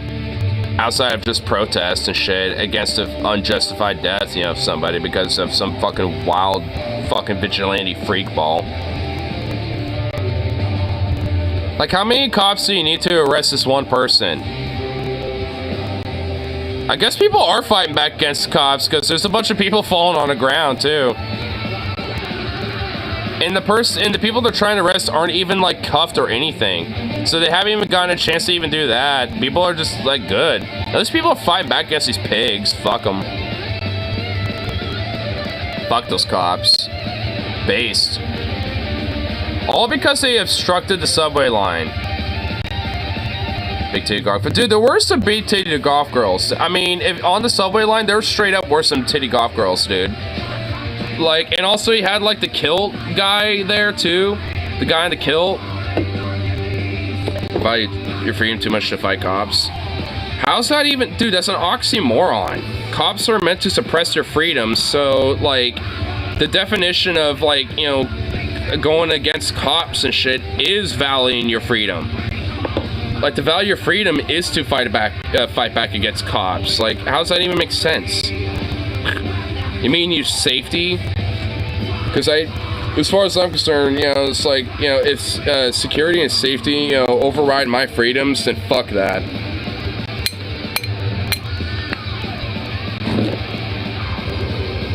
Jail's enough deterrent. It wasn't for me.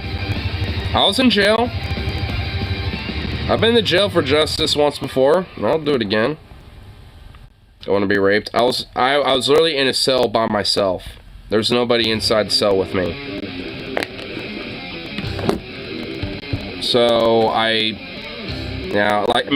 honestly, frankly, I got lucky for that. Dude, I literally was in jail for 12 hours. I still had my job, and I didn't get fired, and the whole shebang. I think you'll be fine. I was literally in jail once before. It was horrible and very traumatic. I still have some PTSD from that. I will say that right off the bat. But, I mean, like, hey, I did. If I get a record. Well, I don't have a record because of it. Because honestly, the charges that were given to me due to my arrest, due to protesting, were false charges anyway. And honestly, if you get arrested at a protest, pretty much 99.9% of the time, they cannot prove anything that you did besides quote-unquote obstructing a peace officer, but those are never able to be upheld. Those are pretty much always dropped. My shit was dropped. Like, when I showed up, you know, like, you know, to go to court and everything, I didn't even have to go into court. Like, I just showed up to the main desk and said, hey, I'm here to show up for this, and, you know, because I have to show up because blah, blah, blah. And they're like, oh, yeah, your shit's dropped. You don't have to do anything. You just have to, you know, just let us know that you came today, and that's it.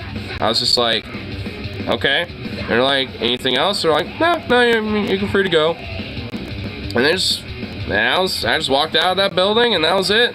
Simple as.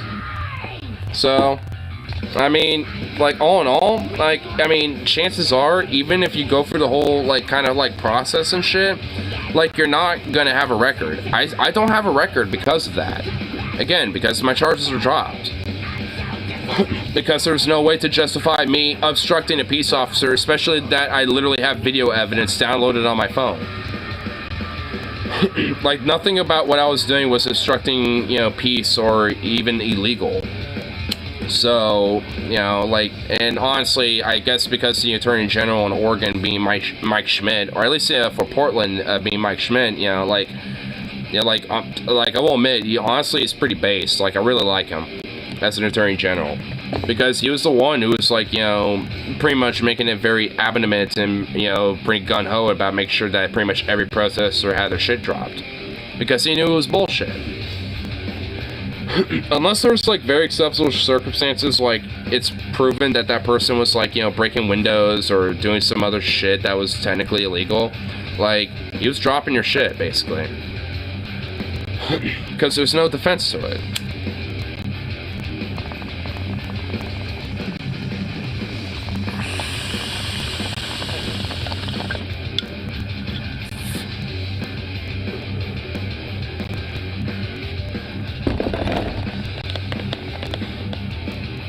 Or anything. Well, I mean, alright. I ain't trying to force you into, like, you know, some sort of a gumption, you know, to, like, go out and, like, throw a Molotov or whatever the fuck. I mean, I ain't trying to, like, force you into an idea. I'm just saying, you know, when it comes to the overall experience, chances are that, like, it probably won't happen, but if you don't want to take the risk, fine.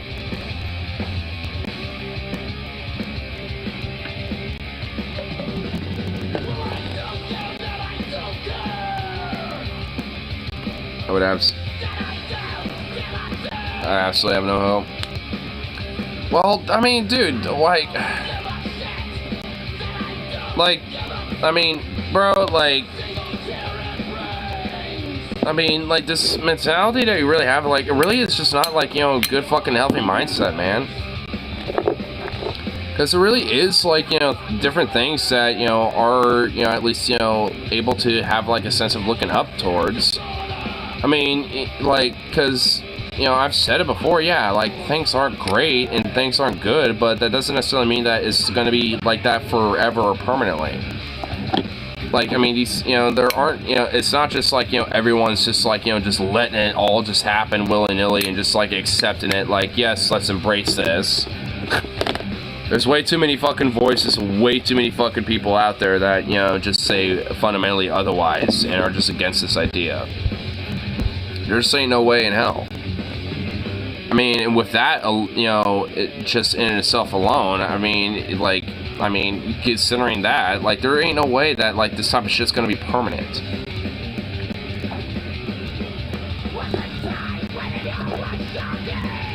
I mean, and I guess, you know, when it comes to just, I guess, you know, at least, you know, some genuine advice I will give, I mean, maybe at least, you know, take a break from politics and, you know, might, you know, at least, you know, might be in a better interest, you know, at least for right now. Possibilities. Well, I mean, I guess if that's the case, well, I mean, I don't know, I mean, just, it's very minimal, at least, you know, take a break from politics for a while.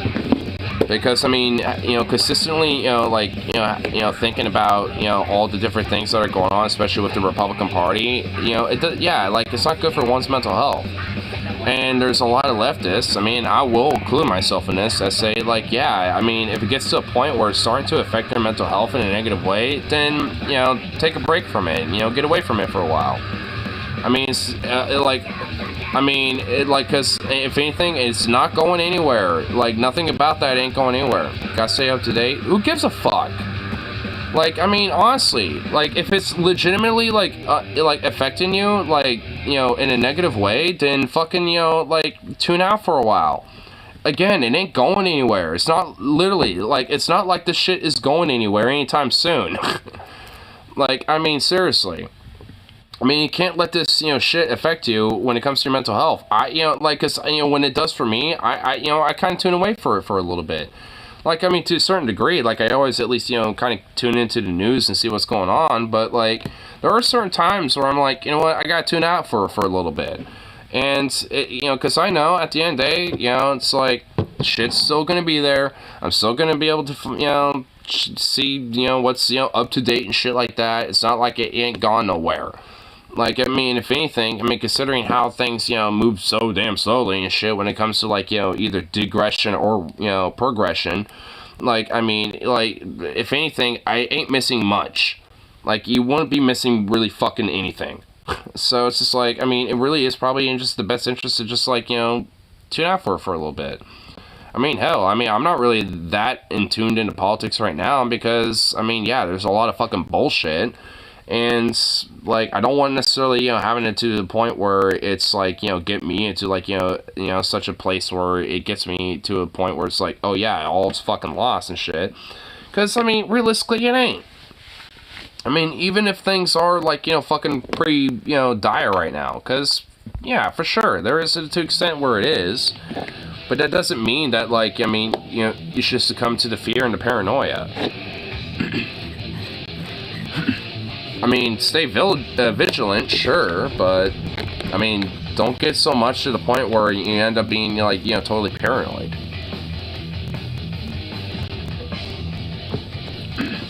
I mean, this is coming from somebody that definitely has kind of a little bit of a paranoid mind, too.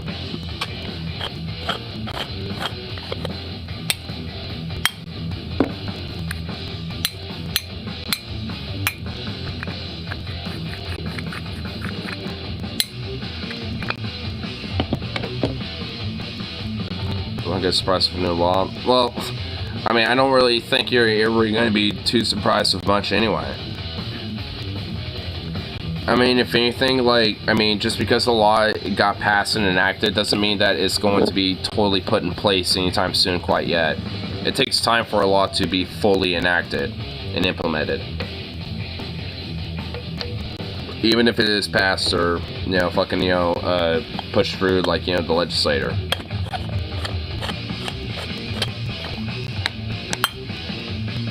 So again, like I said, you probably wouldn't be missing much.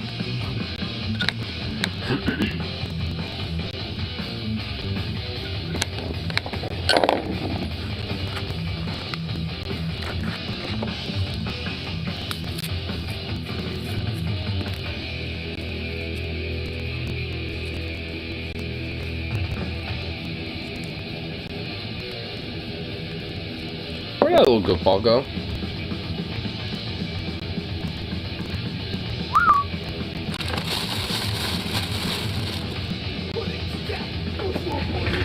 Oh, there you are. There you are. Hey, buddy. I was about to get up and look for you. Come here. Hey, Bubby. Hey, Bubby. Come here. Hi, pup. Puppy. Come here. That's not coming here, you asshole. Get over here. Yeah.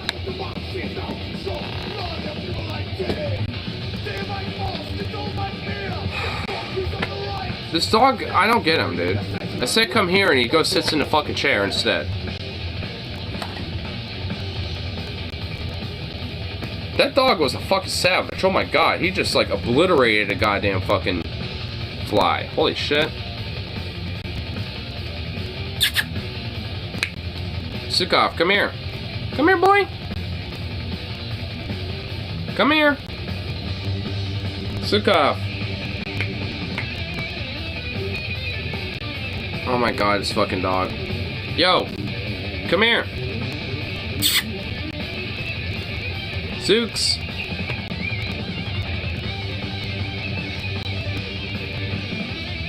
Come on, bro. I'm just gonna have it right there on my knee.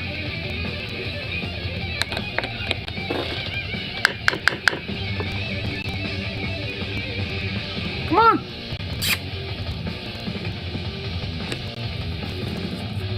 Just watched a documentary about the history of the turbojet engine. Cool shit, man.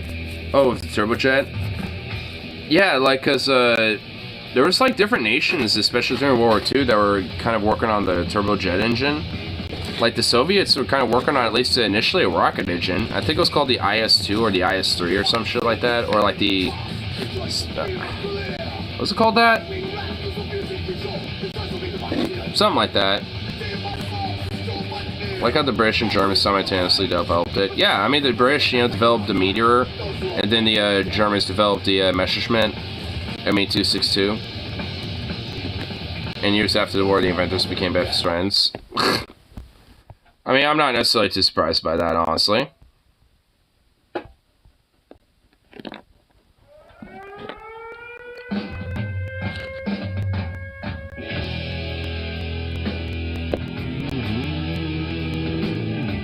Dude, fucking good choice out of nowhere. Oh.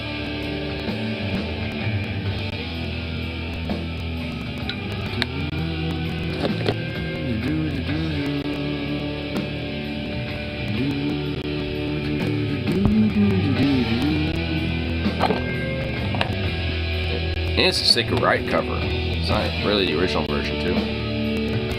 Still, it's a good one. Sukov, would you get your fucking treat already? Come here.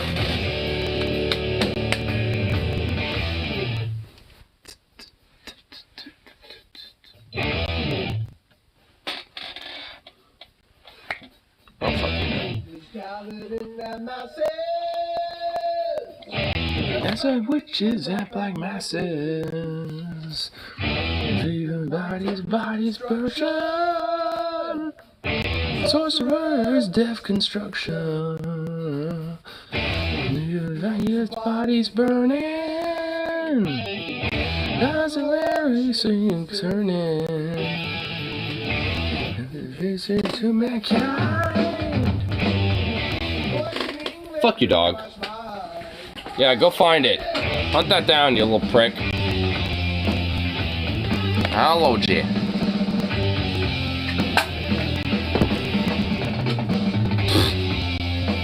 Let's sleep, pup.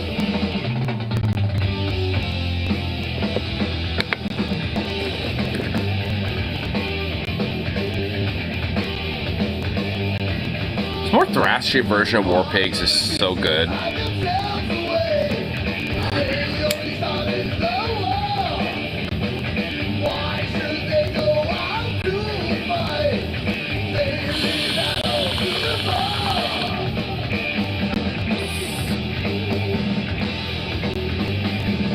You know, funny enough, I actually found out that there was an amendment that was proposed. It never went through, obviously, but the whole idea that conceptually, that like the whole, you know, like when it comes to voting for or at least going to war, that is supposed to be passed through Congress and all that shit.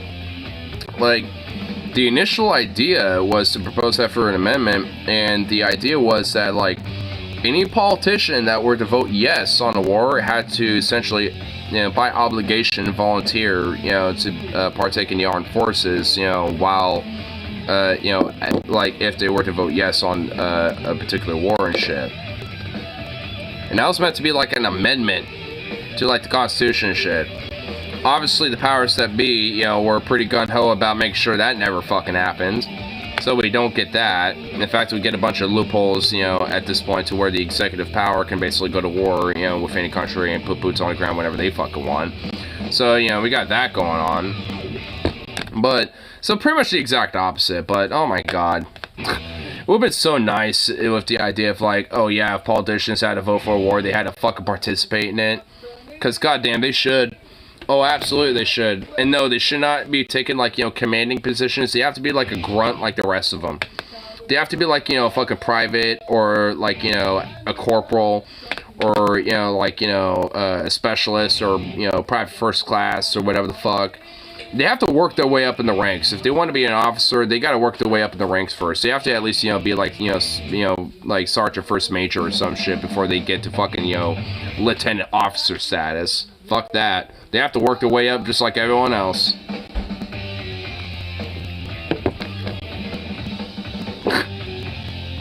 I mean, that's also some exceptional bullshit. Like, the fact that these motherfuckers can just, like, be armchair generals or armchair lieutenants and shit. Or even if they are on the ground, they are basically given to, like, you know, the most prestigious units and prestigious battalions. And those battalions basically get, like, you know, fucking nothing when it comes to, like, you know, really, like, any actual, like, combat or anything. So they're never really put in any serious risk. Or even if those units do go into those type of situations, those type of motherfuckers, you know, never get put in those situations. They're always put in, like, you know, other situations behind the scenes where they never actually have to put themselves in harm's way. And that shit needs to change. Because I guarantee you, these fucking politicians and their fucking children and their fucking next of kin would be singing a goddamn fucking different tune if they, by obligation, by law, had to fucking participate in these wars if they voted for them. You guarantee you they would be singing a different tune. Need some more water? You drink all your water? Someone needs to be hydrated, huh?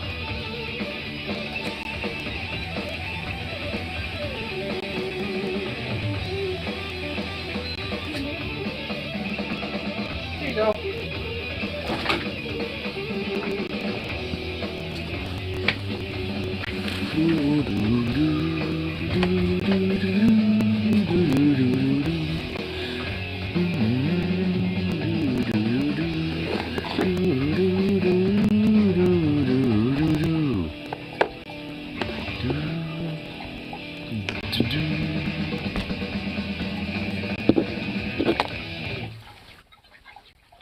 Little Zooks.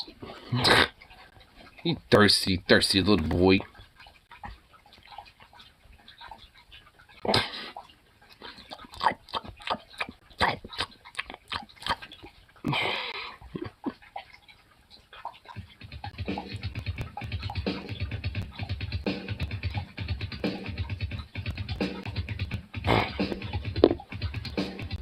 Thirsty.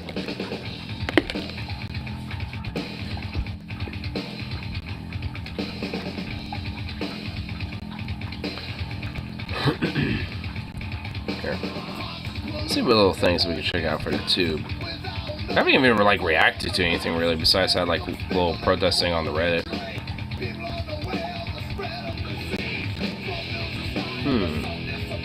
Actually, there's a couple things that I can, you know, tune into it. YouTube is really wanting me to check out some Xanderhall clips, I guess, right now, for some reason. There's like 3 things that YouTube just like pointed to me when it came to Xan.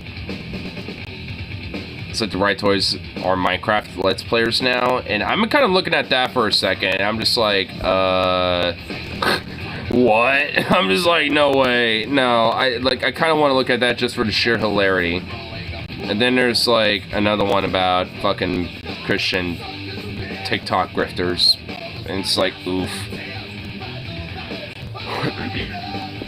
There's like some other thing about like iDubbbz, but like, I like iDubbbz, but I mean, I don't know what that's all about, but I'm not like really that invested into it. The other 2 things I am though. Oh my god, I know I got a burp and it doesn't want to come out. Fuck. There we go. That was a fucking burp. It was just hiding its power level for a second. Oh god damn it. Sonic, get back here.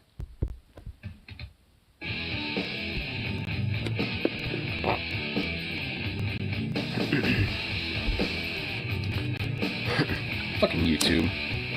Well, I guess, fucking me misclicking.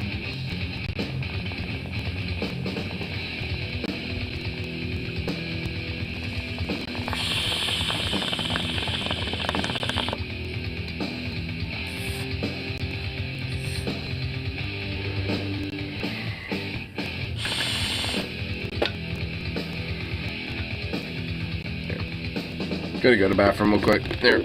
I'm being lying back here. Oh. Hey, little goofball pup. Hey, little pup.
Puppy.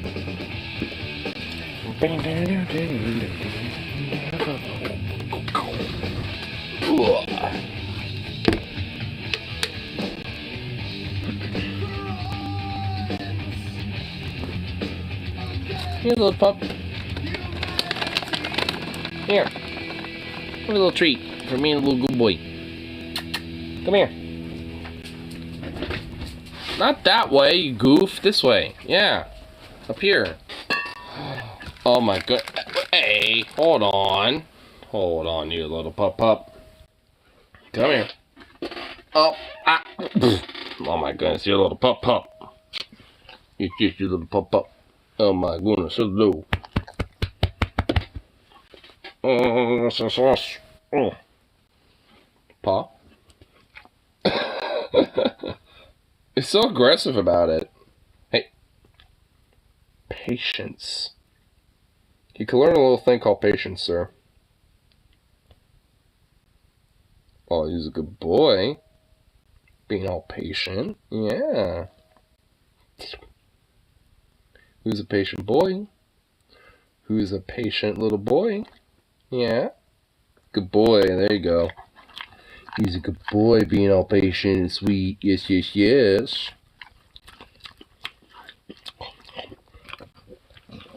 Oh, yes. Oh, my goodness. Who's a sorry boy? All right. Up here you go. Yeah.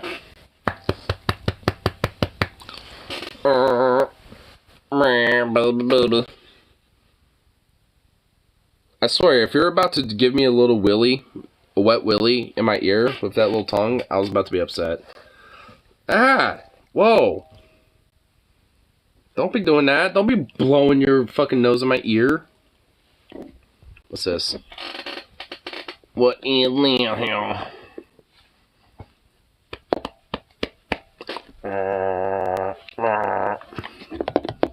Who's a goofy baby? The Transformers and Little Mermaid trailers are played at the same time and somehow syncs up perfectly. What the fuck?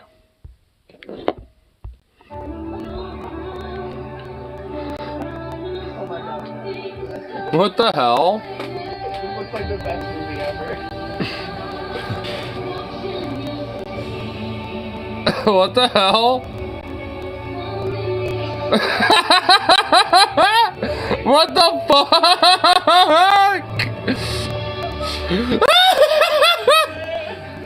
Yo!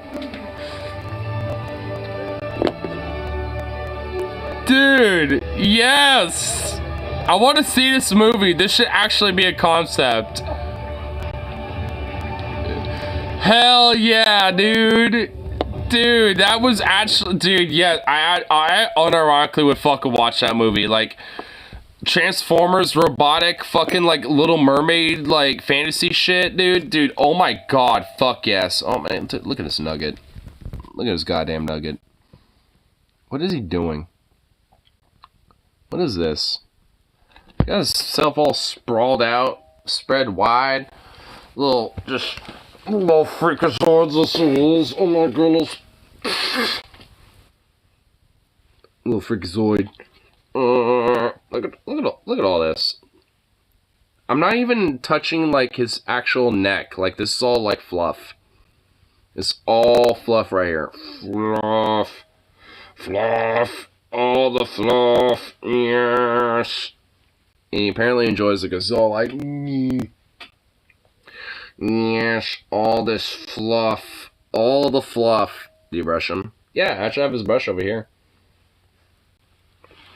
Yes. Me. Sometimes we'll brush him on stream. In fact, belly brush. Whoa. He's all like, whoa. Yeah, now you're getting your little brush game going now. What you gonna do about it? In fact, he goes nuts when I do the belly brushes. Hold on. I need to set it up so you can actually see him a little bit. Hold on, you gotta get yourself in a position to work. Goddamn goof. Look at his little foot. Look at that.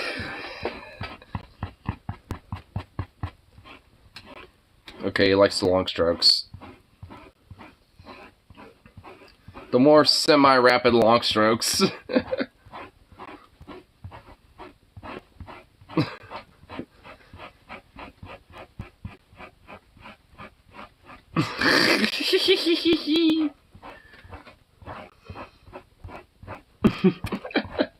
You goofy little baby. Look at that little foot go. Look at that little foot go. Oh my goodness.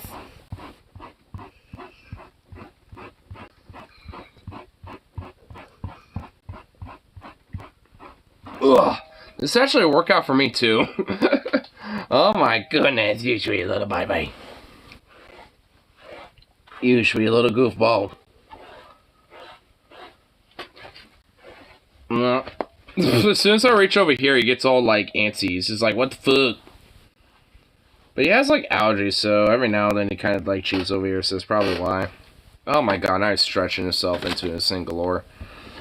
Alright, bruh. Get that booty bag over here.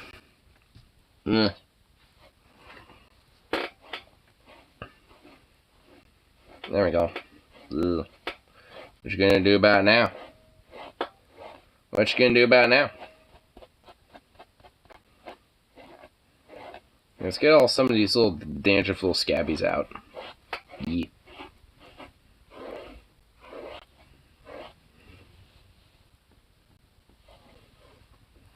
That real quick. Yeah. Oh my god, he just flopped insanely after I just did that. He's all like, bruh, whoa! He's all like, bruh. It's like he loves it, but also is like not about it at the same time. See? Like he loves it, but every now and then he'll do that, and he's like, bruh, too much.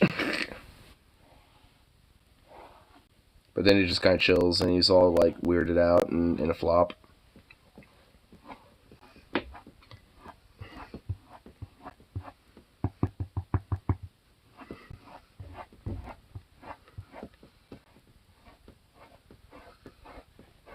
You big fluffy munchkin ball, you. Oh my god.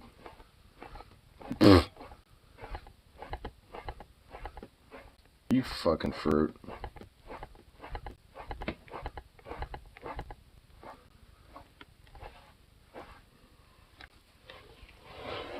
Oh my fucking Lord of mercy. I wish I could get the other side of you, but you're kind of flopped in this absurd position. But hey, at least I'm getting your knots and all this other bullshit out of this leg.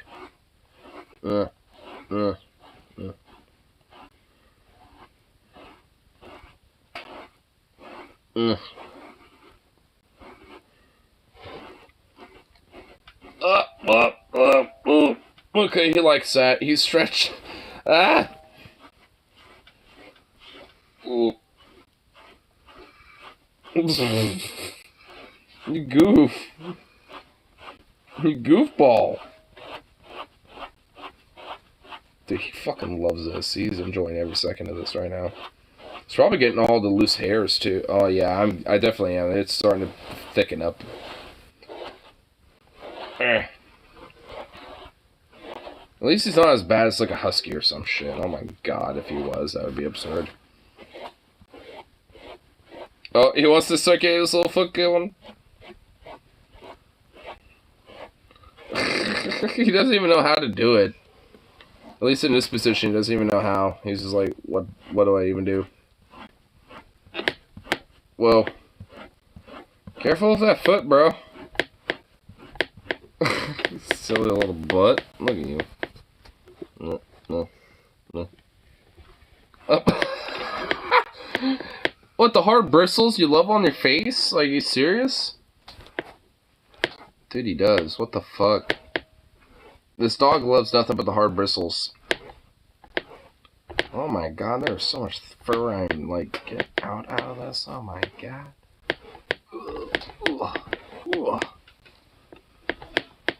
Oh, you fucking thick, fluffy chungus boy. Oh my god, you just look like you got a thick mane now of absurd fluffiness. Oh my goodness. Oh my lord. Oh, I didn't mean to spook you.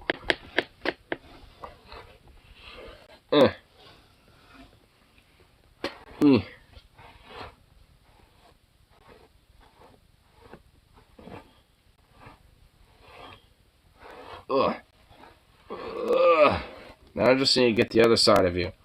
But I can't, because you're in this floppy position. Alright, now we need to do a little rotate like your rotisserie. Oh my god, you're so soft now. Alright, rotate you like a rotisserie. Let's go. And I'm out. Come on now. Oh my god. Nope, nope, nope, nope. You ain't going nowhere. Get back here. Get back here. He's just like, what the fuck? Ugh. You fucking goddamn ragdoll. Ugh. Ugh. Jesus. Oof. Oh my god, I didn't mean to drag you entirely. Oh, okay, you're a pill. Oh my god. You fucking fruit. Alright, you know, fine. Alright, fine. We'll do it this way then. While I rotate you fucking 90 degrees. Aye, bro. You are a Fruit Loop. Oh my god, your back really needed this right now, didn't it? Ugh. Oh my lord. I brushed you like 2 days ago and like look at you already. You're fucking being a shed boy. Oof. Oof. Let's do this with it. And right back down there. Yeah.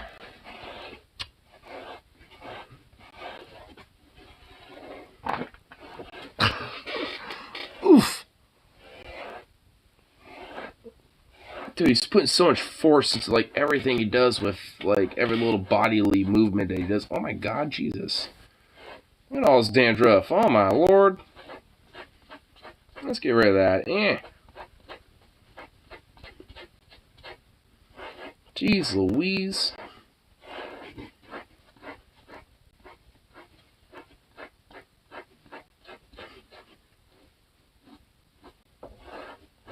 Hey, you need another bath again. That's what is going on here. You need another bath. That is what needs to be done with this issue right here. I tell you what, boy. You need a little bit of a bath. Like, oh my goodness. What am I about to see on this other side? I haven't even gotten to it all yet.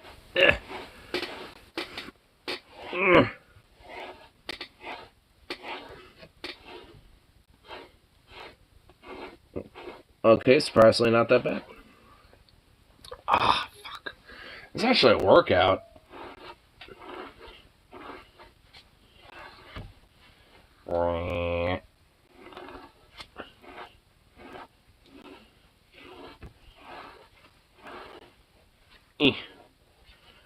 Damn goober.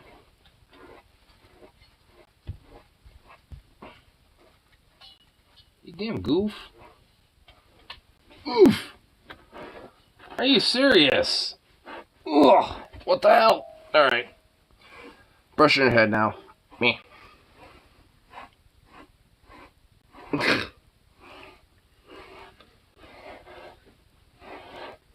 Ugh. Oh my goodness, she's just so soft now. Ugh. Let's get a little soft bristles to kind of get the surface of them all nice and tended to. Hold on.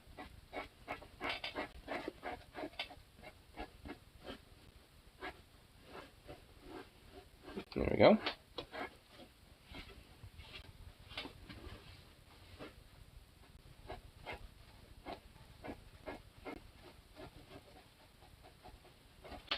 Yeah.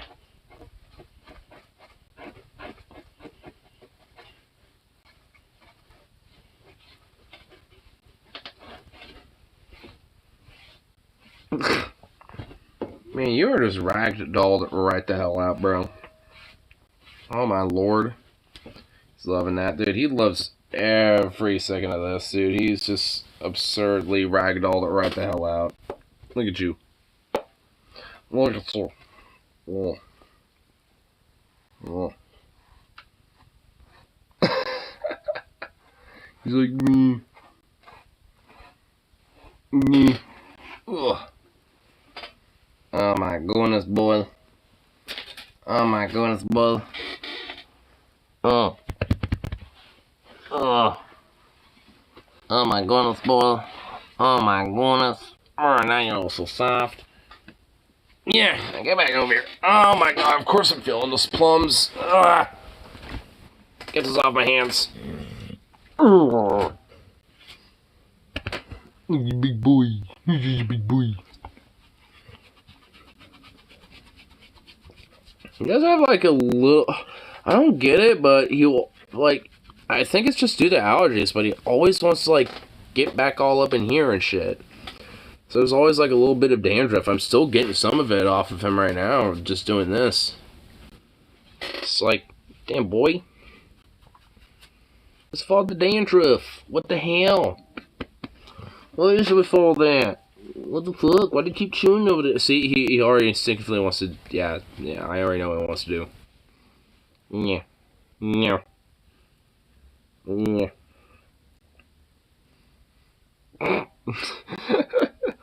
Thunk. Oh, you're that little silly boy. Alright, here you go.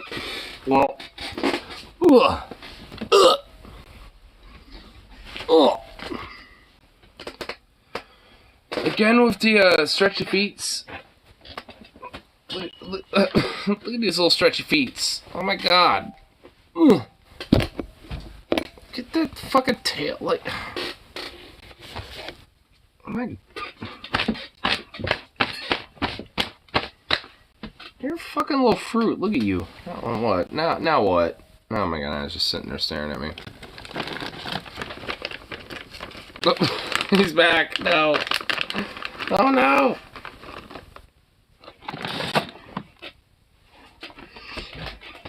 I had to cup that. I knew he was almost... Dude, he didn't aim for it, but I was nervous there. I'm so glad he didn't. I just knew how he was going to be.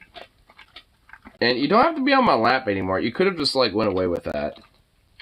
You could have walked away, and you didn't. Right, you know what? I'm going to give you one more that I know you're going to have to, like, you know, delve into on your own time. Oh my god, look at him. Oh my fucking god, look at him. Look at this goddamn little sniper, dude.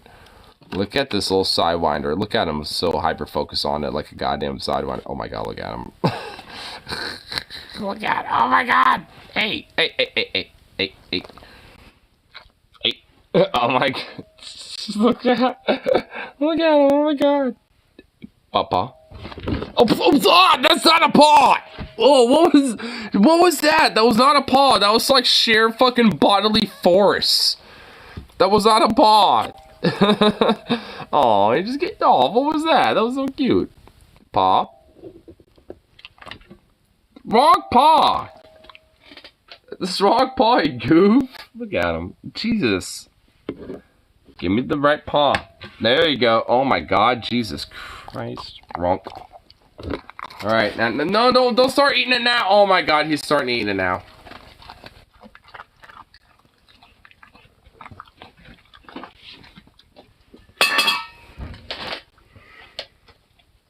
What the hell are you knocking over? Oh, it's that fucking water bottle. Oh, wow, what a crazy fucking dog, dude.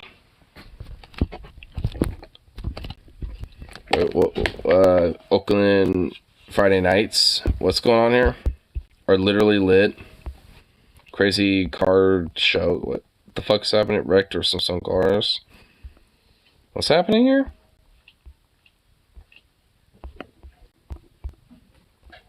A barbecue. Smash me is okay. Well, wait. So what's going on here?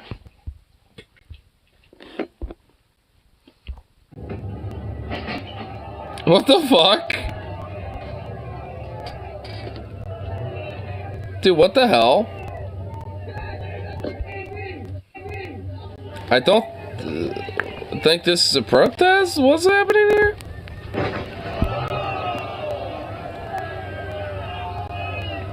Wait, why'd you just leave your car there?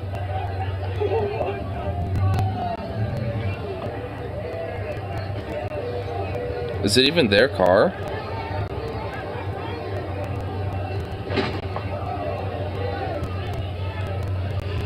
What's going on in Oakland, dude?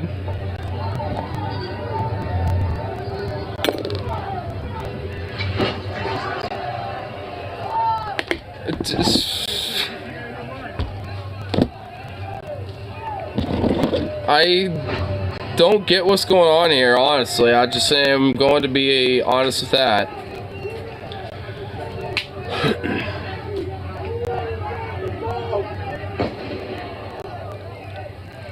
Is that a firework? Or a gun? I'm pretty sure that might have been a firework.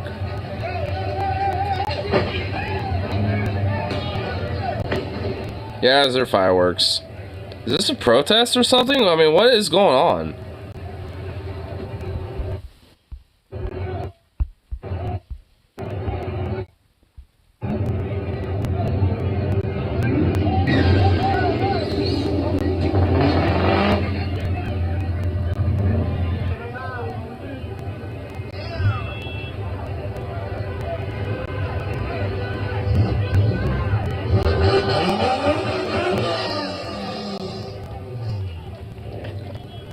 I am definitely confused of what is happening, I will admit.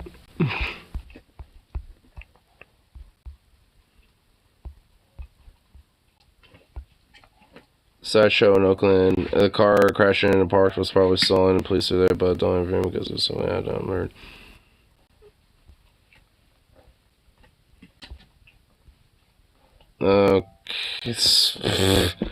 Even with that, there's like pretty much like there really isn't exactly much when it comes to context. It's just kind of like, yep, that happened. Just that happened.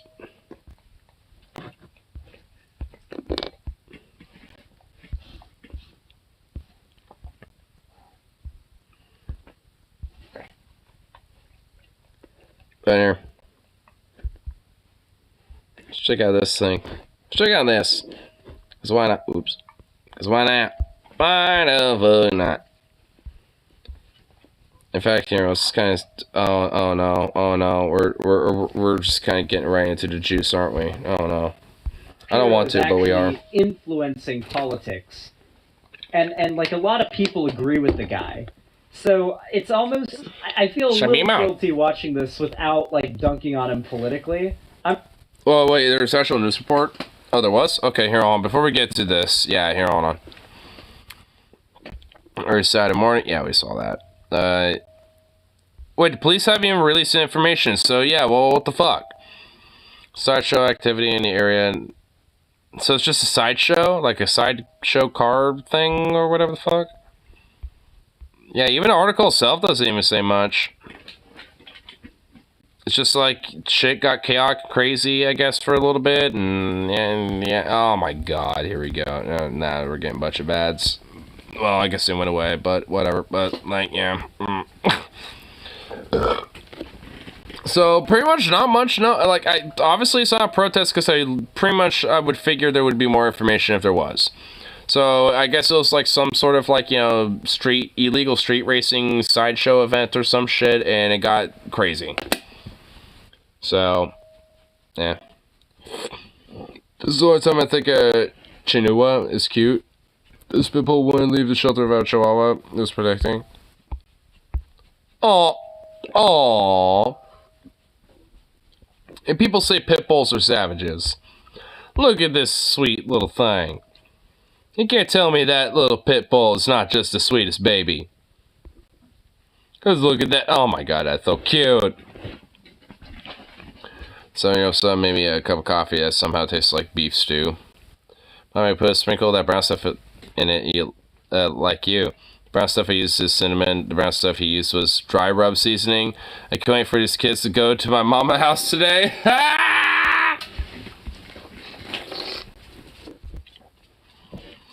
Oh my god. This is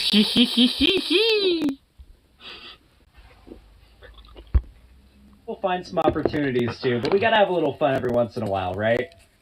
Gotta have fun. Today we're going to be playing Minecraft. Well, folks, here we are together. That was a good edit. So, wait, hold on. Wait, that really was like a fucking... Well... Dude, okay, you know what? Hold on. The Daily Wire just fucking flexed on some edits. Like, what the hell? That was actually kind of a clean edit. Find some opportunities too, but we gotta have a little fun every once in a while, right? Hey folks, today we're going to be playing Minecraft. Well, I'm honestly not even gonna lie, that wasn't even that bad of an edit. I mean, it's on the like B tier, like kind of schlock movie level of like edit, but I mean, considering what the Daily Wire is, that actually was, well, you know what, this motherfucker makes movies. Of course, you know what, never mind, you know, why am I giving a credit? Like, this motherfucker's like made like 2 or 3 movies already. Like, it's a Daily Wire movie production, whatever they call themselves on that wing of things. Like, I don't know what their, like, movie production company is called, but, I mean, like, this motherfucker is already done it. Like, you know what, I guarantee he's probably got, like, a couple editors that overlap, you know, with both. Like, oh, God, never mind. I was about to, like, Nazan, I was about to say that, but, you know what, it's because, like, some other fucking editors from, like, the movie production and shit, you know, swung over for that little clever thing. Because I guarantee you, one of them's like, hey, I could think of a clever editor where it looks like you're, like, smashing, like, the frame down, so it kind of looks like it's in front of you, but you smash it out of the way, so you're actually there. You know, and blah, blah, blah. Like, I guarantee it's like one of those motherfuckers. I sold it to him. And he was like, oh, yes, this is great. Let's do it. made me play Minecraft once, and apparently you enjoyed it, which makes one of us. Well, dude, it is fucking uncanny to have Minecraft music playing in the background of a Ben Shapiro video. Now you forced me to do it again. My producer Brian is going to be playing the game with me this time to make sure that I don't die, because it went real poorly last time. This video is sponsored. Wait, this guy's already actually legitimately played Minecraft? Oh, God. Oh, God. If this is sponsored by this shit, are you fucking kidding? Aw, come on. Nah, don't do that. Don't do that to me. Do not do that to me. Oh, well, I already knew that. It's not my fault it tastes good. Of course it is. Because of course it is. Alrighty, so, yeah, I guess we're playing more of this shit. That's awesome. We get... I like how Ben actually has a legit disregard over this. He's like, oh, I guess we're playing more of this shit. Minecraft, Like, dude, even right off the bat, he legitimately, like, honestly, just has a total disregard over this.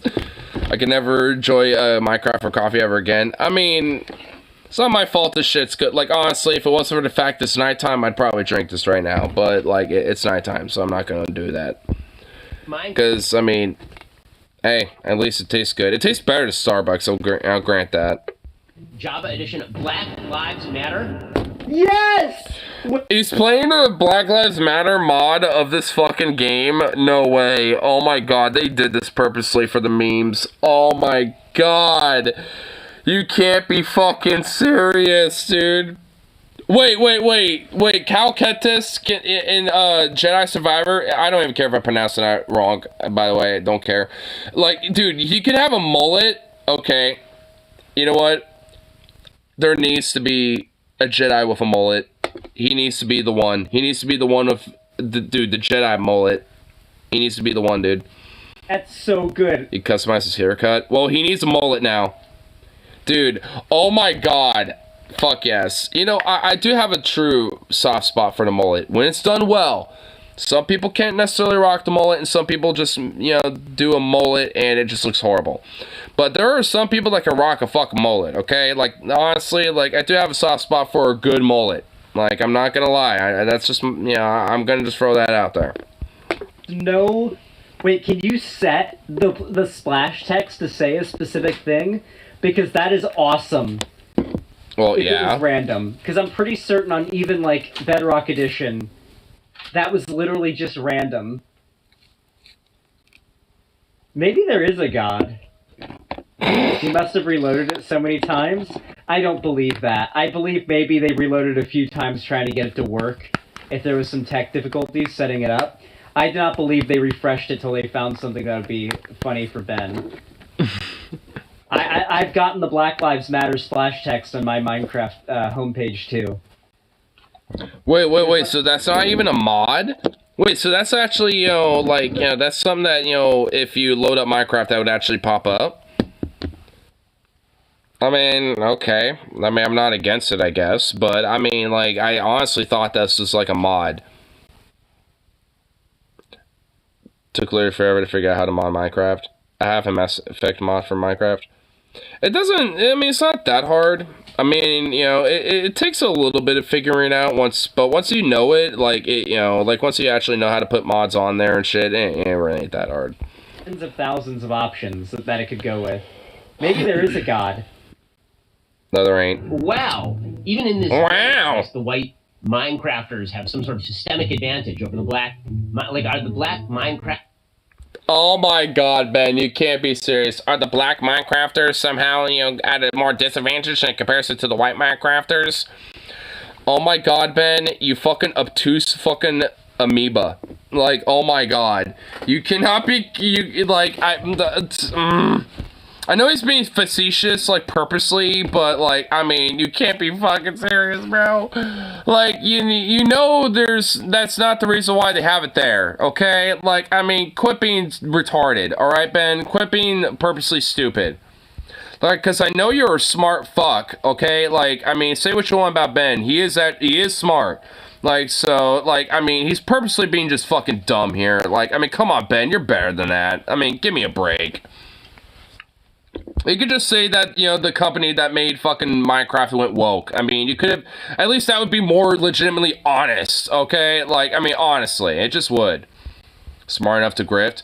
He is smart enough to grift. Yeah, he is. And the thing is, like, this guy actually has, like, you know, when it comes to, like, I mean, like, say what you want, like, talent in music. Like, he's honestly not that bad of a violinist. Like, I mean, music-wise, he's not that bad. I mean, he's kind of a failed prodigy, frankly. But, I mean, music-wise, I mean, he has legitimate intelligence and smarts about what music is and music theory. He just has a very obtuse, subjective opinion about it where it frankly pisses me off. But either way, though, he does know what fucking music is and actually, you know, the foundations of what fucking makes music. Like, he knows that much. He knows, like, how to kind of play off, you know, this whole theater play thing. He's, you know, smart enough to know what charisma is and how to enact it good. He's smart enough to grift. Like, he does have smarts. Like, he is an intelligent guy. But, like, he uses it for, obviously, very malevolent, malintent, very facetious, horrible fucking means where it is just, you know, at least at best, just, like, horribly cringy and just ridiculously hilarious of how, like, stupid he is about it. And, well, not really necessarily stupid, but just, like, how obtuse and how, like, much of a man-child he really makes himself out to really be when it comes to just, like, being so, like, triggered over things, like, where he thinks, you know, having a pussy wet is, like, a medical condition, apparently. Because I guess, like, you know, that's a problem. So, like, you know, like, I mean, the dude's, like, and it also says something about him, though. Like, when it comes to certain things, he is legit dumb as rocks. Like, I mean, he is stupid enough to think that a wet pussy is bad. Like, he legitimately thinks that. I will refuse to believe otherwise. Like, he actually thinks that, like, a wet-ass pussy is a medical condition and you need to go get it seen by a doctor. Like, he legitimately thinks that. Like, I will legit believe that. Oh, yeah, his wife's a doctor. Yeah, and there's also that whole fucking thing. Which, if anything, that just shows that his, you know, his wife could never get wet, you know, over Ben Shapiro. And is that why he's trying to grow this, like, little scruff beard to try to make himself, like, a little more masculine and sexy looking? Because I will admit, like, there is, like, an element about, like, the goatee part of the scruff that does kind of have a little element of, like, okay, you kind of make yourself a little bit of attractive, you know, in a vacuum. But he's trying to make it, like, a whole beard thing. But his facial hair does not work like that. Like, it gets the goatee thing, and then it just goes, and then it becomes chin strap shit. Like, it just, like, it, you know, he needs to just keep it as a goatee, because, at least in his stubble, you know, because, I mean, if he really wants to do that, he needs to shape it up a little bit. Because, honestly, like, it just looks a little, like, unkempt, you know, just random patchy scruff, you know, the way he has it right now. Ted Cruz has a beard now. Dude, well, yeah, obviously. Dude, that guy has had a beard for a while. Ted Cruz has had a beard for, like, what, like, 3 or 4 years now? The guy's had a beard for a minute. And honestly, there was like a couple weeks where I was kind of like, you know, marinating on like him having a beard where I'm like, And honestly, I was just like, for a minute there, I was like, all right, you know what? He's kind of rocking it. But and then the fact that it didn't, like, you know, that faded away. And then the fact that he's just Ted Cruz and just that, you know, came back. And then the beard part of him assimilated with it. Like, everything about, like, oh, wow, he has a beard. Like, that died, like, within months because, like, it became just one with Ted Cruz. And how I feel about Ted Cruz never changed. It's just that, like, the beard factor, you know, made it a little bit of a change for, like, literally at maximum, like, 2 months. Maybe maximum 3. But definitely 2 months at most. Like, because there was a point where I'm like, he actually kind of looked respectable. But then the reminder that he was just Ted Cruz, you know, came back. And I'm like, oh, yeah, no. Teddy Boy was one of the senators trying to overthrow shit. Yeah? I mean, dude, Ted Cruz, you know, is one of these type of guys. Marjorie Taylor Greene was another. Dude, there's a lot of fucking Republicans that were very gung-ho about that day. Ted Cruz is one of them. I think Lone Boebert was one of the people in the Republican Party that were openly tweeting where the locations of senators and Congress people were. Saying we are in these buildings and shit as everything was going on. Like, she was literally openly, publicly giving information and shit, and yet she's still in office, so he won't face judge. Well, yeah, because he's part of an in club. He's part of the in club, and you ain't in it. I mean, George Carlin talked about it. I mean, come on now. That's why you have to kind of, like, you know, throw a rock at it. Wink. Extensive winking. I think it's just the company and the publisher signaling support for BLM. You know, the biggest game in the world, the biggest game ever of all time, Minecraft, literally the top of the charts, biggest game of all time, surpassed Tetris. Literally signaling support for BLM as like a movement. Yeah. I'm honestly willing to say that I still play Tetris, and technically, you know, in a sense that there's so many different things at work that I pretty much have to literally play Tetris in order to, like, actually make room for shit. Like, I mean, I'm not even kidding. When it comes to, like, condensing boxes down or cardboard down, or when it comes to, like, you know, putting shit away, like, dude, Tetris is my jam. I love Tetris. You can literally, like, incorporate Tetris into real life. Like, I'm not even kidding. Like, you actually can. Like, you're like, alright. You know, you're looking at, like, you know, a disjointed, disorganized mess of shit. And, you know, and this is literally how I put it. Let's Tetris this out. You know, let's, you know, like, because, like, I'll literally incorporate Tetris into this and be like, do do do do do do do do do do do do do do do do do, and just, like, start, you know, like, organizing shit. You know, the Tetris themes in my head, you know, and everything. Like, it will happen. Like, I'll straight up do that shit. Tetris is honestly a very fun game. For what it is, it's legitimately really fun. Yeah, I'd say that's something that should worry you, Ben. Crafters killed by the white police officer Minecrafters. What are these edits, pixels dude? Up, don't mind. Dude, what was that edit? What is happening? Yeah, what is happening, Ben? What was that edit? Oh, the white Minecraft police officers are just going to, like, you know, beat the black Minecraft villagers or something? Like, what the fuck? Like, I mean, it's like, no, like, what are you even talking about, Ben? You purposely obtuse fuck. Like, that is not what they mean when, like, how is he reading so much into the, like, he's not even playing the game yet. He's literally just fucking, like, looking at the Black Lives Matter little snippet thing, you know, that's on that corner or whatever the fuck, you know, in the main menu, and just trying to infer so much bullshit.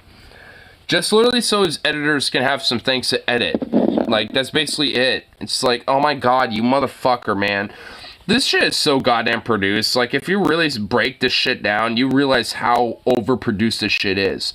There's nothing sincere about anything. There's not one fuck iota of sincerity in anything going on here whatsoever. Wait, what was that? Okay, that was an edited laugh track. That was not like... Wait, really? What is happening right now? Wait, what was that? Okay, that was an edited laugh track. That was not like people in his studio laughing because he's so funny. That was literally... I didn't even hear a laugh. Was there a laugh that I didn't hear? I'm not going to turn it up, but, like, I didn't hear a laugh. Maybe there was. I don't know. Track that was edited into the video. Yeah, I guess was it's going to multiplayer. Ironic laugh track edited into a Ben Shapiro video? I'm willing to say just yes. Dude, you know it's I believe it. over when YouTubers start adding canned laughter to their YouTube videos after they make a joke. You know it's... Well, I mean, like, YouTubers have been doing that, though, for a while, but they're doing it purposely, like, in a sense of satire, of, like, yeah, like, you know, we're doing this in an obvious sense of, like, oh, well, tongue-in-cheek, you know, ha-ha-ha type of shit. Like, you know, more for the meme or for, like, you know, a video or something. Like, to actually purposely put it in there like you're doing some sort of, like, you know, family sitcom shit, what the fuck? That is some oof. Dude, like, imagine if I had a laugh track. Like, if I was, like, you know, if I made a quip that I thought would, you know, would merit some laugh, and I just, like, press the button that would have, like, a little laugh track, oh my god, the cringe that would come from that would be immense, dude. Just thinking about me doing that already is cringe. I would have a soundboard, but I would never have a laugh track soundboard. I would have, like, you know, I'd buy that for $1, or, like, Bazinga, or, like, you know, maybe the Vine Boom sound, or, you know, some other shit. Like, I would just have, like, some other random, like, absurd little noises, you know, for a soundboard. Like, I wouldn't have, like, you know, a laugh track. Fuck that. If anything, I would have, like, a boo, you know, laugh track or something. Or I guess the boo track. You know, I have that instead. Over for YouTube when that happens. So, if anything, you know, as a commentary, I'd probably, you know, instead of having a laugh track, I'd probably be like, boo, you know, press that instead, you know, and shit, and be like, you know, whatever the fuck. Halfway done with Chapter 8 of People's History in the channel I'm listening to it again. It's called Audio Anarchy. For those interested, he'll do a reading of each chapter, and then at the end of the video, he gives his thoughts. Oh, really? You know what? Here, just since you mentioned it, I'm going to look him up just to subscribe to him, because I already like that name. Audio Anarchy. I already like that name, so I'm just going to... Yeah, boy. Angela Davis, Women, Race, and Class.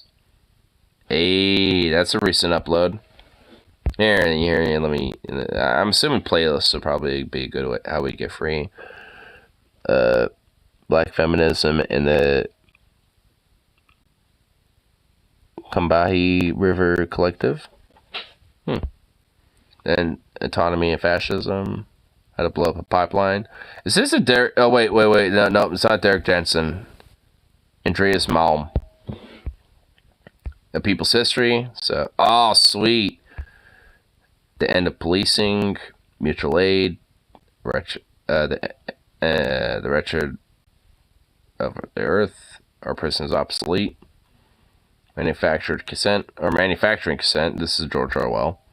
Anarchist Essays. I'm assuming there has to be, like, at least, well, oh my god, there's like a 3-hour thing and shit like that.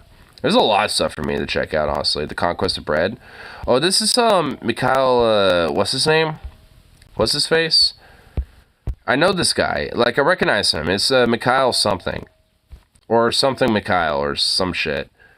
Mikhail Copton? Or Copton? I think this is Copton, if I remember correctly. Dude, this guy's actually pretty based. That guy's actually legit pretty based, not even gonna lie. If this is the guy that I'm thinking about, this dude's based. Because I know, I want to get the book, The Conquest of Bread, because it's actually legit not a bad book. Like, it's actually, you know, definitely worth a read. Even if you don't necessarily agree with every little bit of philosophy of anarchism, it's definitely worth to check out. I have ads enabled sports channel, and it gets kind of funny and morbid because at one point it'd be like, and then the women were flayed like, try new spice cracked accent, and then the time of monologues are done only Ashram. Damn.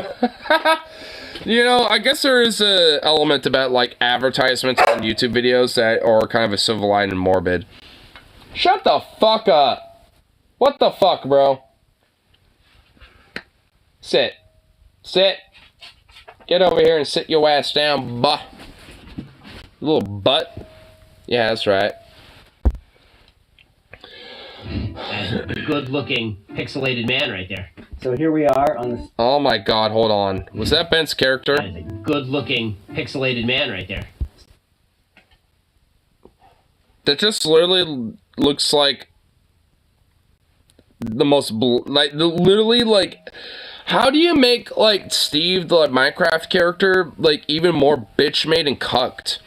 Like, that is like the most vanilla Minecraft character. How in the fuck can you get a character like, or a skin in Minecraft more vanilla than Steve? You know what I'm saying? Like the Steve skin, how do you get that less vanilla than this? Like, this is more vanilla, dude. What is he holding? A cigar? Dude, Ben Shapiro's smoking a goddamn cigar? Bull fuck, bro. Oh my god, no way. Dude, you can't be serious. Dude, wow. Wow, bro. Wow. Dude, really? I want to see Ben Shapiro smoke a fucking cigar legitimately. I want to see him on camera, on a live stream, so you know it's on an edit. And then just fucking, like, I want to see him, you know, take a fucking Cuban cigar and smoke that shit to the fucking hilt, dude. To the very fucking nub. I want to see him smoke the entire thing. And he's not allowed to end the stream until he does. Like, no way, dude.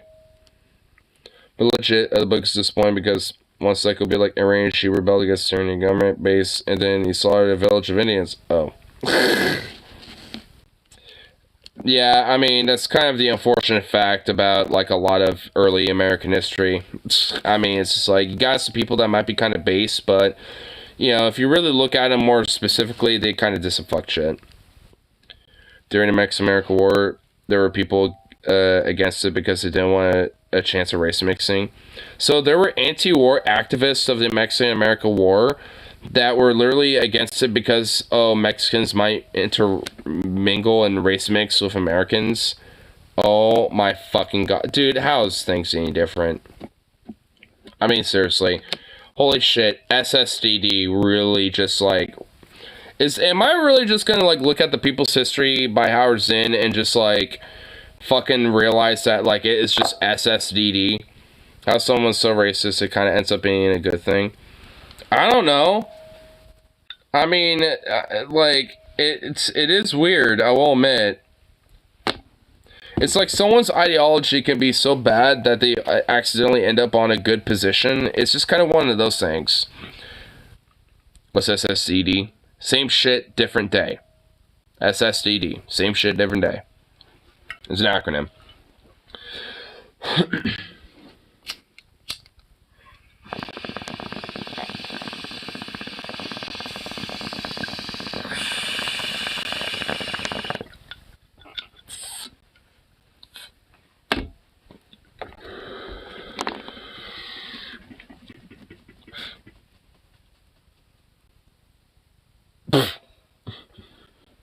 What's up, Bubby?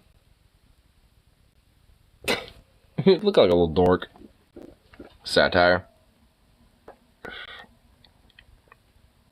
I like Mexicans.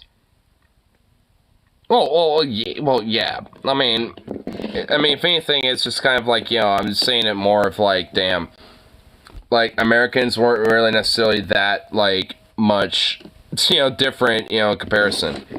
I guess the difference is that, like, there's a bunch of a message in this show.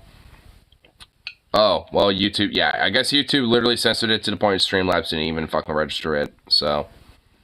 Oh, sorry, free piece? No, I just hate him so much, I don't want my scene wearing there. I mean, you know, like, you want to know what's weird? It's like, you know how Oregon and, like, the Pacific Northwest initially got settled? It was by, obviously, a bunch of white people, and the main reason why is because they literally wanted to be so far away from black people that, you know, because they hated them so much that they didn't even want them to be slaves. They just literally wanted to avoid being anywhere near them. And that's honestly why, like, in places like Idaho and Eastern Oregon and Washington and shit, you get a lot of these, like, you know, right-wing, far-right fascist enclaves and Klan, you know, white supremacist, like, enclaves and shit because of a lot of the, you know, of that rooted in its history. Which is fucked, unfortunately. But it is just kind of the fact of its history. I mean, even Portland, I mean, has a lot of elements about that, even still to this day. I mean, I will, grant that Portland nowadays is definitely a lot better. I mean, it's certain things, but like when it comes to a lot of that, like, institutionalized, internalized, like kind of like systemic racism and shit, I mean, that hasn't gone away yet. I mean, and a lot of like, the corruption of police and the neoliberal corporatocracy, like, if anything, that's stronger more than ever, at least currently. So him so much they won't enslave him, which is better, I guess. I mean, but it's kind of inferred that if black people or minorities happen to settle in the areas that were in the Pacific Northwest at the time, that they would basically outright kill them. So, I mean, it's like, yeah, but, I mean, it's like, at what cost, you know what I mean? So, like, I guess it's better, but at what cost?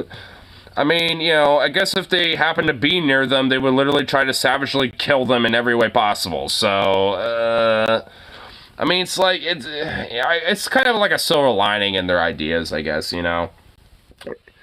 I mean, because they're so xenophobic that they just literally want nothing to do with them, including war. I mean, it's like, at least there's some stuff I could pick out of that that's, like, not horribly bad, I guess, but, like, it's all rooted in some horrible fucked shit, though.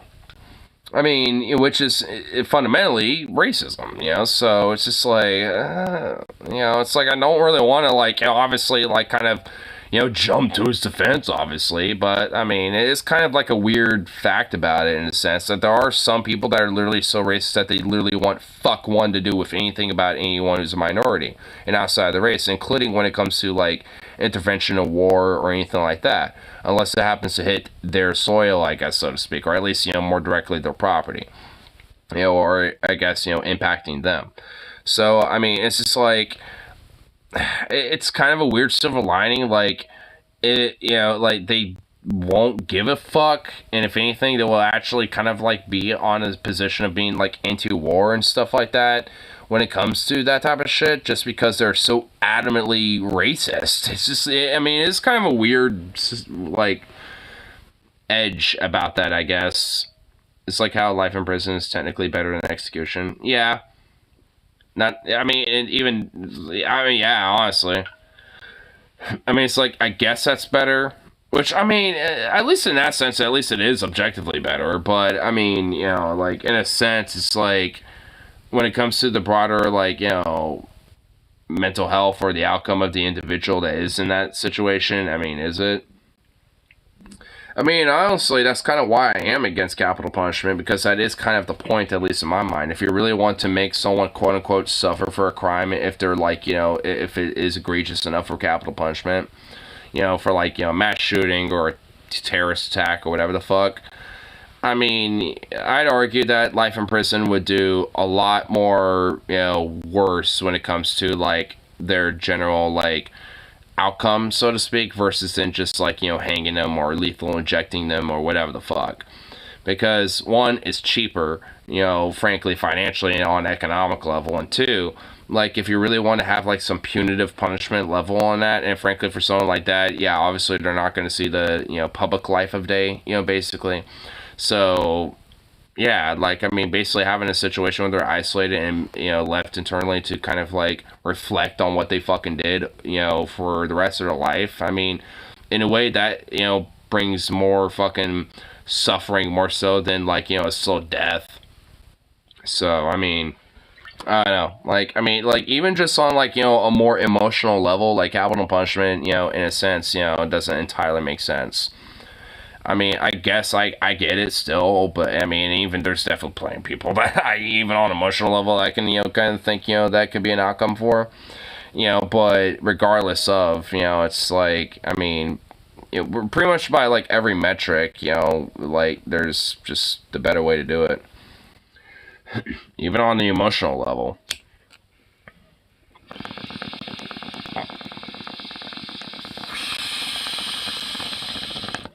I mean, because, like, think about it. Like, someone like Nicholas Cruz, the guy who did the Parkland shooting, like, he doesn't have capital punishment, as his conviction, but he has life in prison.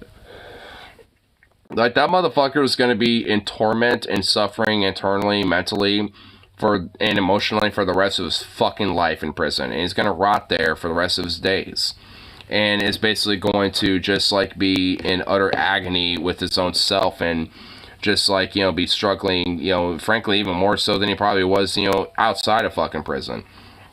And if anything, that, you know, will, you know, end up into a more ultimate, you know, demise, more so than just giving him a lethal injection or some shit. He's already tried to attack security too, like at police. Like, he's actually extended his sentencing because he's actually attacked fucking security guards and shit. Like, the dude is not, like, he's already, you know, suffering the consequences of it. I mean, and that's kind of partly why I think, you know, capital punishment is not necessarily really needed. I mean, you know, even if you are to take out, like, factors like, you know, people who are legitimately innocent on death row and stuff, I mean, even if you take those factors out, like, I mean, you know, it's just, in my mind, a little better. We have to try to appeal to sadism to the bar publishing that they don't sanction legal murder. I mean, it is kind of fucked up. I mean, honestly, it is.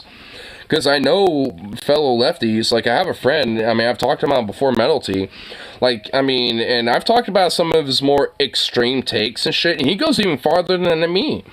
Because I don't necessarily like the idea of appealing to, like, kind of the sadistic nature of people, but, I mean, like, it's kind of sad that, like, yeah, I mean, to a degree, you kind of have to try to do that, you know, when it comes to, you know, like, certain things, like state-sanctioned murder, like, when it comes to capital punishment.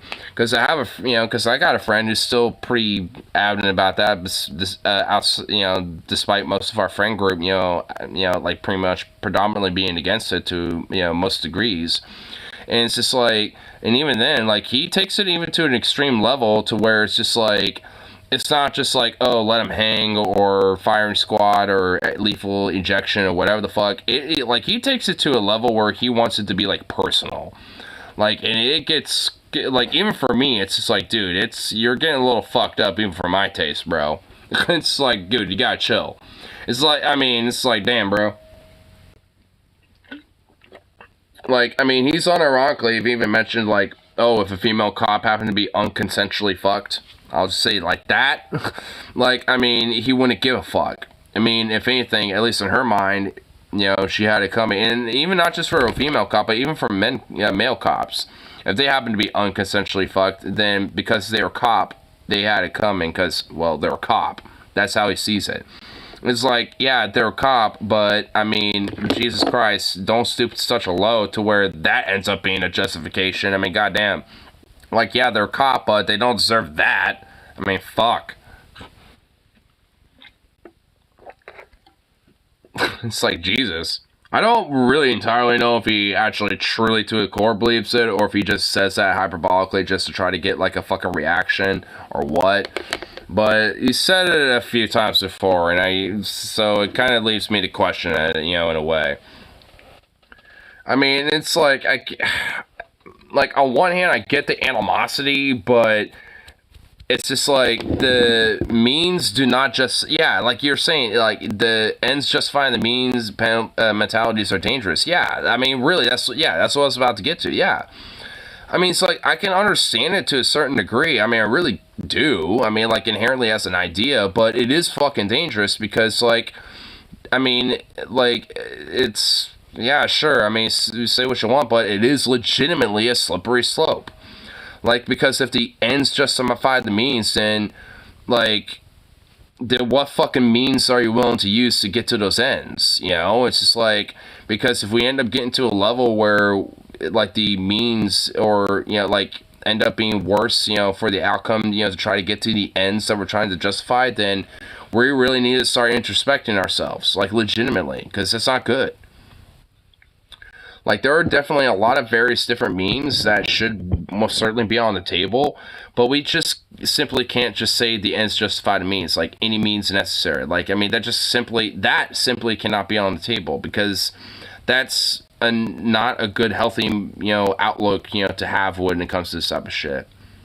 I mean, it just isn't. And like I said, I definitely get it. Even I find myself, you know, caught in that type of shit sometimes. And it's like, don't think like that, because that ends up, you know, leading to some really bad shit.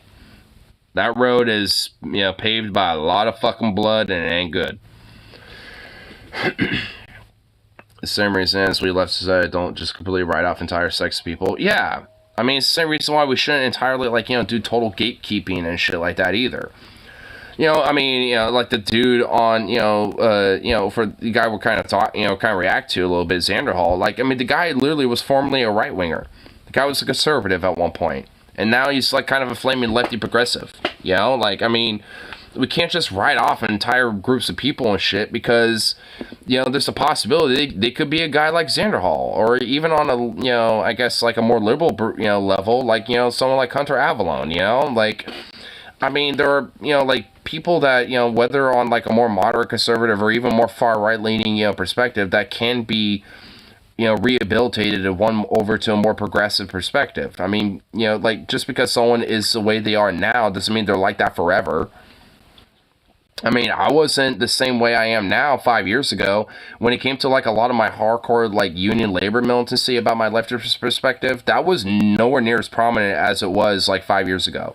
Like, 5 years ago, like, when it came to the broader details about unions and labor and shit, like, I knew fuck one about that shit, really. Outside the fact that I was in one, then, yeah, it kind of helped, made my job a little better. That's literally about it. And I didn't really give that much of a shit. But really, frankly, actually, because of Paul on TFF, because he actually made a whole stream on ideology before that got fucking taken down, which pisses me off. Because he made a whole stream literally called Labor and Solidarity about this whole fuck concept. And when I was listening to that stream live, I was like, you know what? Like, I'm in this whole union thing that he's talking about. And holy shit, like, this is the power that it really has. And then I kind of really started looking at his history and went, oh, fuck, like, this, like, holy shit, there's so much to this, and it really kind of opened my mind and my worldview, and frankly, my entire, like, perspective about everything, and realized, like, oh shit, there's way more to it than just, like, oh, it just is there, dude, like, be a little better, or whatever the fuck, it's like, it was just, it really opened my worldview entirely, and changed it, ever since, even though, despite, already being a lefty at that point. And then TJ told Paul, you called him stupid. I know, dude. TJ said that. It was bullshit. Oh my god, dude. I'll still not let TJ I'll not let TJ up over that, dude. That was some bullshit, bro. I mean, that really felt like what the fuck. I literally, when I heard that, I literally sat there, looked at my phone, and went, what the? I was literally right here. I think I was literally on break, and I was about to go work, and I literally went, what the fuck, TJ? And I just, like, started trying to, like, chat a little bit before I started walking back to work, like, what the fuck, you asshole? Like, that's literally not what I said, you dick. Like, what the fuck? And then, like, fucking Paul bought into it and fucking, like, started going off on me. I was like, you goddamn it. Fuck you, TJ. I don't blame Paul, though, because, obviously he's going to believe TJ more than me, but motherfucker, fuck you, TJ. You ass. You think my second last comment might be out of luck? Wait, and I think I understand where maybe people call when you decide to take loss after loss.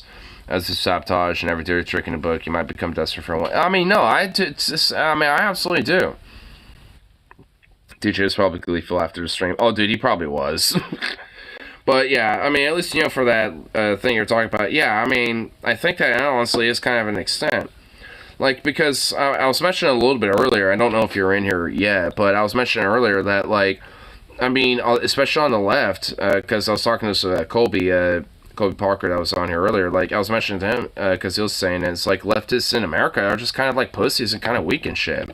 And I was saying, it's like, yeah, it's either that or they just, are complicit in, like, yep, like, I mean, there's just no other way. We just have what we have and just, end up being defeatists about it. And it's like, it's either we infight and are too pussy to actually, like, fucking just, like, suck it up and, like, just solidify our, energy on, like, 1, 2, or 3 fucking major issues and just go from there, or we just are like, well, we can't, fucking do any of these type of things, so we have to just, like, work with what we got and be, like, essentially, like, overly analytically, like, pragmatic and just, like, like, work in line with the DNC and just basically just continue things as usual and shit. It's like, how in the fuck is that, like, doing anything for anybody? So it's like, I mean, either way, it's like, fuck. I mean, especially for a lot of lefties that, you know, kind of principled, you know, with this type of shit. I mean, yeah, there is like a sense and a degree of like a desperation for a win. I mean, I understand it. I mean, fuck, every now and then, I mean, especially when it comes to like, you know, queer people especially, like, you know, being a little bit more like adamant about maybe like having firearm ownership and shit, like, I'll find myself, you know, being a little bit more like, I guess, quote unquote, like revolutionary with some of that rhetoric every now and then. Even though it's not inherently the intent, it's more about just like self-defense and general safety. And at the end of the day, I will never stop encouraging safety and responsibility, and, you know, like, you know, ensuring that, like, unless you like, unless you feel like, you know, you are not like stable enough or whatever the fuck reason, like, you know, you probably shouldn't be able, you know, you shouldn't have one, then don't fucking do it. Ain't talking to you about that then.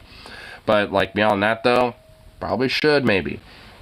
I mean, even if you aren't a queer person, I mean, if you're at least like a leftist, I mean, that also kind of applies there too a little bit. It's like, if you at least are sound of mind enough and feel stable enough and feel like solid enough when it comes to having something like that, then, you know, think about it at the very fucking least.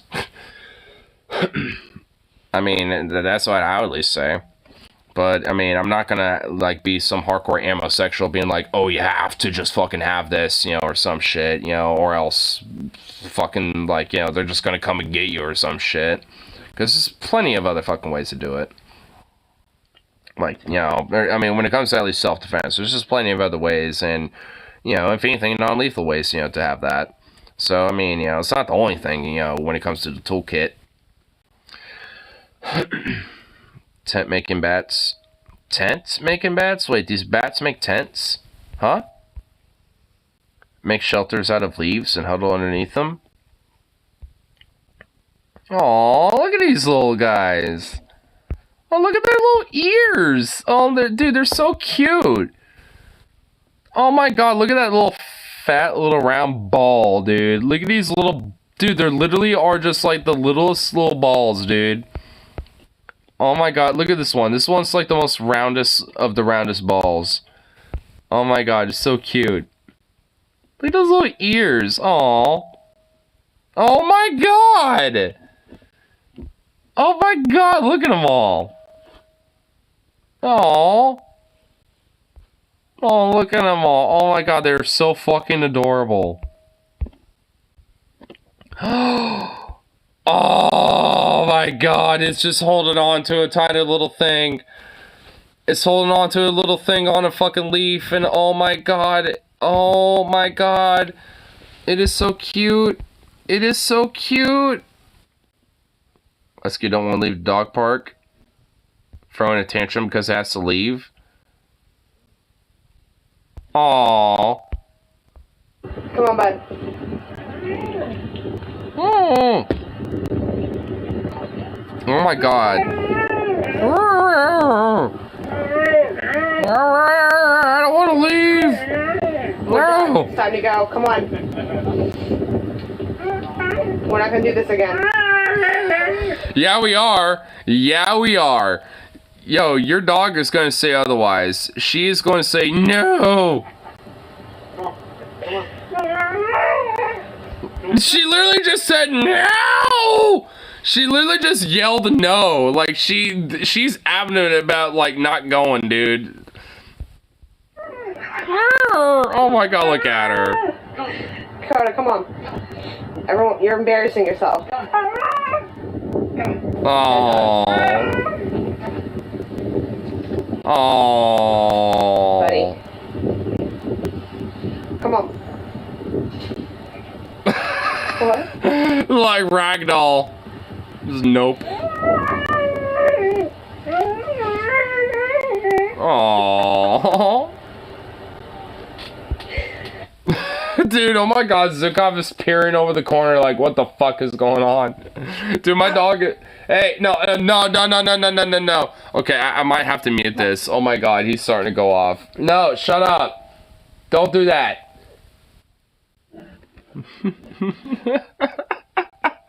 No, this is making my dog go off. What the fuck? He was all sleepy over there, and now he's all attentive, like...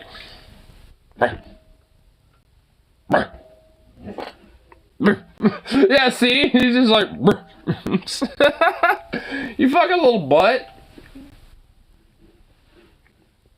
Stuck was like, I never do that. Yeah, he doesn't do this.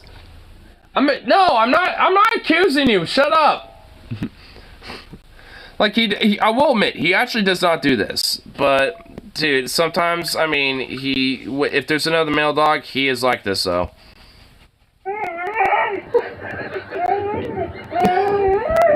Oh my god, he's tilting his head. It's like, what the fuck is that? It's like, who's that? Coda.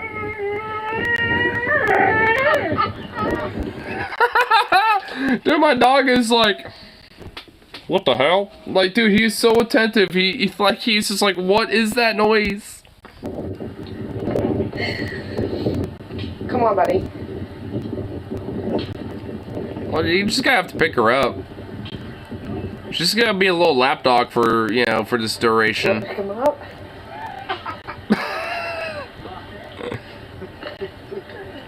Well, I guess he tried.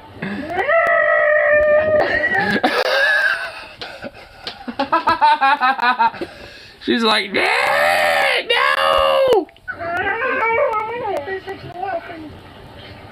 This poor baby. Oh my god. What a little butt. Look at how he's sitting. Is that a male? I can't even tell. Oh, yep, yeah, he picked him up. Oh, look at that fat little fluff, dude. Pretty much. Oh my god. Wow. Okay, that husky loves being picked up. Alright, hold on. Alright, that face said it all. I mean, look at that face. Okay, that dog fucking loves being held. Alright, this is not necessarily because the dog wants to leave. Like, the dog just literally wants to be held. Like, I mean, this is part, like, I guess in a sense it doesn't want to leave, but, like, that dog just, like, oh my god, yeah, now that you just mentioned, oh my god, look at that dog. Oh my god, look at him, he's just a precious boy. I mean, this dog just is a fucking little whiny little, like, bitch, basically, like, and he just loves being held. He's basically like my dog, but less, like, well, way more vocal. Because Zukov ain't really no different when it comes to all that squirminess that this little dog was doing here. Oh my god, look at that. Oh my god, that is just a precious boy. That poor dog. Oh, what a precious little puppy. Oh. I mean, I do, man. I still want a husky, though. So, I mean, you know, maybe Zukov will have a buddy one of these days. I mean, not anytime soon. I mean, we'll put that out there. But, you know, maybe one of these days he will have a little husky friend. And maybe it might be his girlfriend. That at least kind of implies, you know, at least, you know, some direction if I have another dog. Is he... Oh, no. Shut up. Whoa, what the fuck? Ah! Reddit! Oh my god, Reddit, shut the fuck up. Yeah. Fuck. Jesus, Reddit. Man. What was that even? Don't even want... That sounded like a NSFW video. I don't even want to know what that video was that was being played. I don't know if I want to know. It didn't sound good.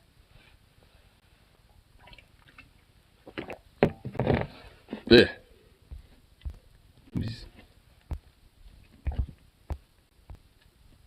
I mean, honestly, maybe it was probably not that bad, but I don't know. I'm just gonna infer it being pretty bad. When I pay for your groceries, I went go earlier when I pulled it and out. Jack pockets, peanuts came flying out. From when I was feeding the squirrels earlier. Oh, you didn't get all the nuts out. Damn. Dude, honestly, when I was on my last break earlier today, one of the squirrels actually tried to sneak up to the crow's nest that we kind of noticed from earlier. and those two crows like came out of nowhere and just like started doing some like dives and started like, you know, flying by the squirrel and trying to freak the squirrel out and like be like, fuck off our, you know, like, you know, fuck off our nest, get away from our nest, get away from our baby. It was actually kind of adorable. I kind of felt bad for the little squirrel because I'm like, oh, poor squirrel, but oh well, you know, I mean, hey, squirrel literally did that on itself. Better stay on the good side. Which one, the squirrel or the fucking crows? Because, I mean, like, when it comes to the crows, I mean, I think they're on my good side already, and squirrels are too. Like, I'm not trying to interfere in whatever fucking like diplomacy, tension bullshit they're going on. I'm a neutral party here. I'm like Sweden over here, okay? I'm Switzerland and Sweden. You know, there's Sapphire's karma. The company burnt me out and I wouldn't give me a raise after I built them a product that made them over $50 million. Damn. Cost them hundreds of millions of dollars and a lot more, so it's unbelievable, but every word I'm going to tell you is true. If you ever worked in startups, you'll probably be able to relate more, as there's a lot of psychotic founders, CEOs, who do not care at all about their employees being classed as stupid. Yep, basically. I was C-level in Silicon Valley for 10 years. I was CEO of my own startup, and then went on to sell. I had a good rotation. Wait, how long is this? Oh my god, dude, this is fucking long. Okay, hold on. Let's. Eventually, I started issuing debit cards, and we had limit. Okay, hold on. First one was kind of fun. Build. Okay. And started building an app. Then things started getting way for listed banking out over for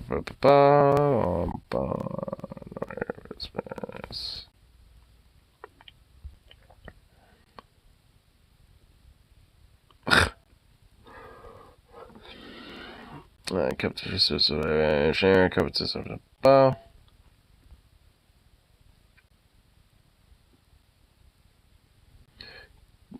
Since some songs are for I was doing way if that's not good, I would find work.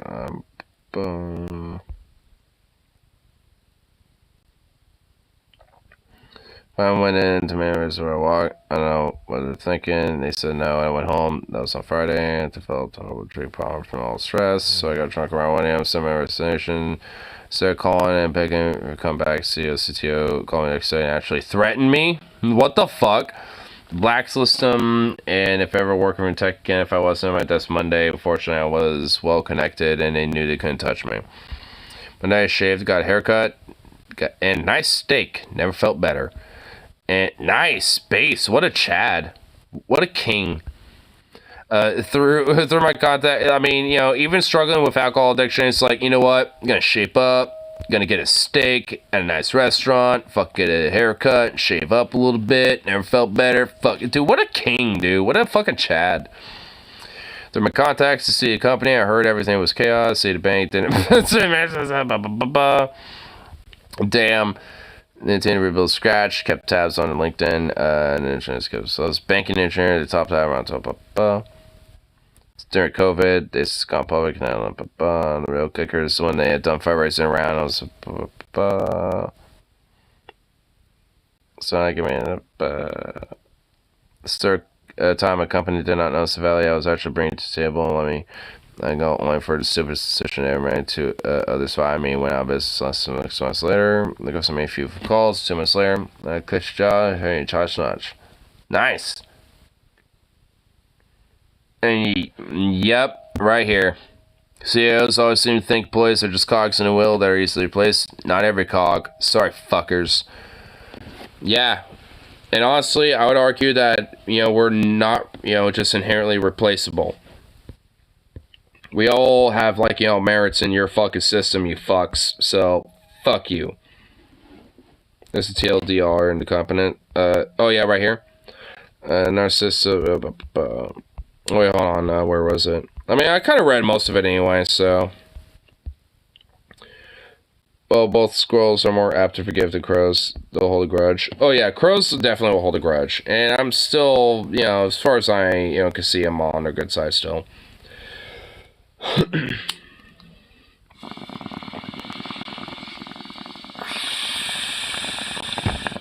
I mean, the fact that the crows have a nest in my tree on my property, knowing that I leave nuts and food out, I mean, they definitely know that I'm like, yeah, that I can tell that I'm on the good side.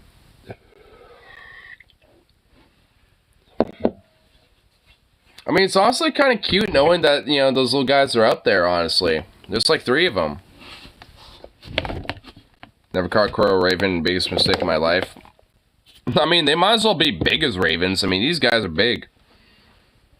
But they're not like, ah. They're like, ah. Yeah, so they're definitely crows. You know, ravens, you know, I mean, one main difference you can tell from a raven versus a crow is that ravens have like this, ah. Like, kind of like a really, like, kind of low guttural, like, caw and shit. But crows have, like, this, ah, ah. You know, they kind of have, like, the more higher pitched type of noise. But I find it so cute. There's, like, a little baby crow up there and shit. Just being a little baby. Just being, like, you know, just kind of being, just doing this thing. It's just like, oh, my goodness. And then they got, like, the little, like, it's not just one, but, like, 2. It's, like, a mating pair. I mean, it's like, aw. It's just fucking adorable. It's like a whole, you know, it's like got mama and the papa, you know, just kind of hanging out and got the little baby up there. Do you quaff, motherfucker? Do you quaff?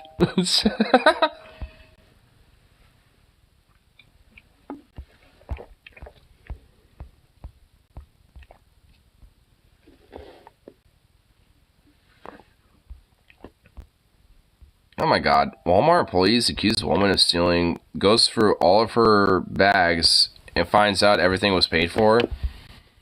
Dude, Walmart, like, I'm gonna blame not the workers necessarily, but like these fucking like Walmart like policies and shit.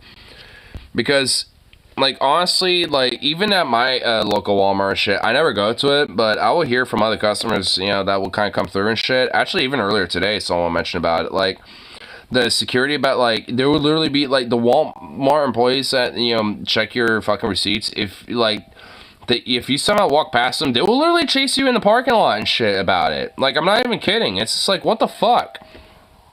And honestly, I think it's because, like, these employees are pretty much, like, threatened, like, oh, you're fired if you don't check every single person, because, like, there's literally, like, that big fat camera on those, like, main gates and shit, and there's also, like, that big TV that kind of shows, like, you know, yourself, you know, walking through the doors and all that. Like, so, like, I mean, there's kind of like, yo, we're watching you type of fucking threat and shit. So they kind of feel like this impetus of, like, they have to do this weird shit and be like, you know, these weird authoritarian goon motherfuckers and shit. So I don't really inherently blame them. They're like, you know, it's like they're basically trying to take, like, any fucking job they can, and this is, like, what they got, and, like, they're threatened to, like, do this type of shit, or else they're fired. Because they can't do anything, you know, else besides, you know, like, you know, and shit, if, you know, people, like, say anything else. Like, besides just, like, nope, too bad. It's like, I mean, there isn't just this implicit, like, alright, yeah, I saw you over there at the check stand, I knew you paid for all your stuff, you're good to go. Like, I mean, like, there's just none of that inference. It's like, I mean, because these people are, like, right next to the check stands. I mean, so, and a lot of them are literally looking at the check stands because, you know, a lot of them are seeing who's about to, like, come over so they can check their fucking receipts and all this other shit. Like, I mean, you know, so, I mean, like, I mean, it's, like, a lot of them, you know, are basically just trying to be like, alright, please, just let me check your receipt so I don't get fired. Like, I mean, and if people are like, no, I don't need to, you can see I paid for my stuff, blah, blah, blah, and just creates this type of bullshit. I can already just tell, like, this is literally the situation, just without even seeing this video. Oh my god, it literally goes on for, like, 2 minutes, too. Like, Jesus Christ. Like, we'll at least, you know, check it out, just, you know, to kind of see, you know, basically kind of why, you know, I'm mentioning what I'm mentioning, because it, I guarantee you, it's going to be exactly, you know, what's happening here. Like, just overzealous, you know, Walmart policy that these employees are pretty much, like, threatened to do or get fired for. Because, like, I mean, you can even tell, like, everything's in bags and shit. Like, I mean, you can already tell that everything's paid for. You guys treat everybody like this? Ma'am, we have treated you with utmost respect. You drug me through... Which basically says yes, because he has no choice. I can literally already tell the guy has no choice in doing this. Like, he literally has to do this or else he's basically going to get fired for it. because Walmart is that cutthroat. He said, go to the room and give her my ID. I asked you to come with us up to Okay, the service. well, I'm just with you for my protection. No one is threatening. This is the most embarrassing thing ever when you come to Walmart and come here every day and spend hundreds of dollars. I spend hundreds of dollars in the store. I mean, I will admit that is a little sad, but I mean, I don't blame her though. Like, the Walmart basically is like very fucking cutthroat when it comes to this shit and brutally capitalistic. And this is just an example of it. Like, I mean, this is just kind of all an indictment to Walmart itself, because like, the very few times the last time I was at Walmart was probably like 2021, maybe 2022, and you want to know I got a few things that, like, literally like 2 pairs of socks, which barely lasts me a few months anyway, mainly because this dog fucking shoots through them. But like, I literally couldn't even just grab them. They were locked up. I had to like wait for a Walmart employee to walk by and be like, oh, excuse me, I'd like to grab a couple of these socks. And I couldn't even hold them to be like, oh yeah, I'm gonna kind of peruse around, and maybe see if there's something else I want. Or like, well, you need to have this over by the check stand, and and blah blah blah blah blah, and gave me this whole spiel that basically like I have to go through the checkout in order to actually like pick them up and actually pay for them in that way, instead. Yeah, unbelievable. Yeah, and this was, by the way, like about either over at least over a year ago, but at least 2 years ago. I don't even know how it is now. I try to avoid Walmart as much as possible. Like, I mean, so, like, I don't even know how bad it is now, honestly. Like, I can only imagine. It's probably way worse. I mean, with this video right here, I mean, it kind of shows. Because, like, and also, after I had to do all that bullshit, I still also had to show my fucking receipt to the dude. And at least, luckily, the fucking, person was like, okay, here you go, bye. Like, the dude was obviously pretty chill about it, at least. And I could, at least for my Walmart, at least at that time, the greeter / receipt checker was at least kind of a chill dude. But that's probably why he was too chill, so they fired him and got someone who was more cutthroat. So now I'm hearing more and more stories about, like, people literally getting chased down at our Walmart because they didn't get the receipt checked and all this shit. And also, likely, shit like this as well. Because Walmart's policy is, like, literally treating everyone like a criminal. Like, oh, every customer that walks in the store, even if they paid for things, are treated like a potential criminal. Like, they stole some shit. Like, it doesn't matter how, if they paid for anything, they're always treated like a fucking criminal. Like, that's literally how these corporations, view their consumers. Like, at least when it comes to very cutthroat companies like Walmart or Amazon and shit. And that includes their employees as well. And the company I work for ain't different.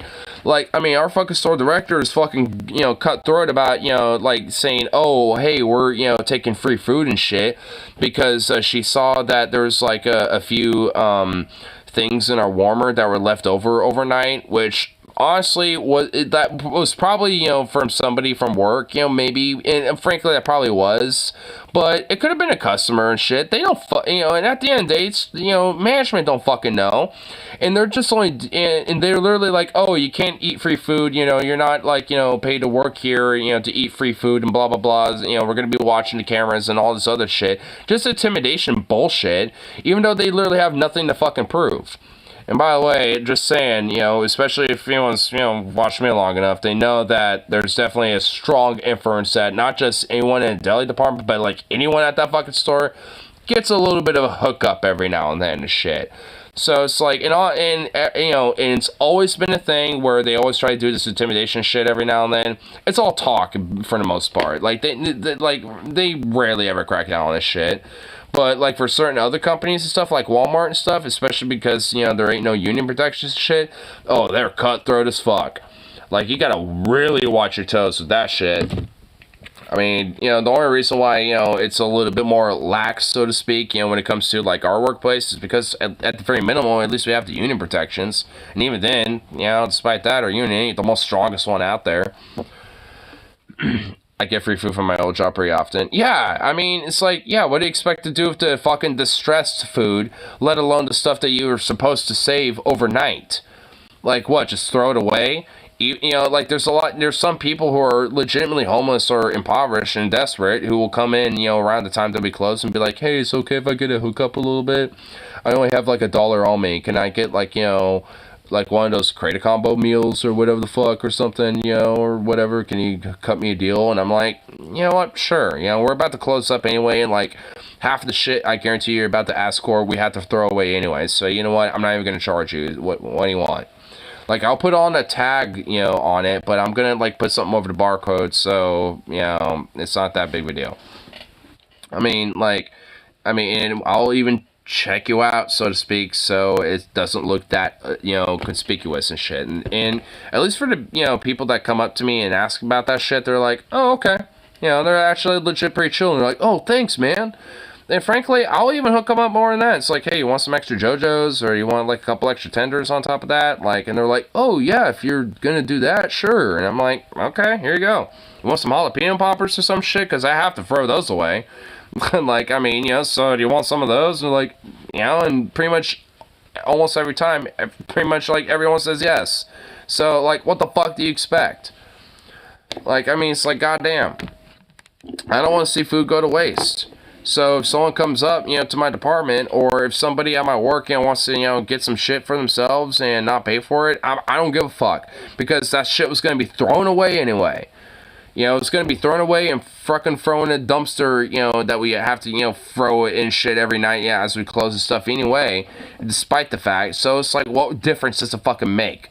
Oh, so you don't get like a little tax deduction because it's not officially distressed and shit? Like, give me a break. It's like, it's all facade. It's all bullshit. Besides, unless they have shit officially in like actual like visual, like video evidence, or like actually, you know, things in writing, you know, they can't prove fuck one. They can't prove shit. Like, it's all intimidation when it comes to that shit.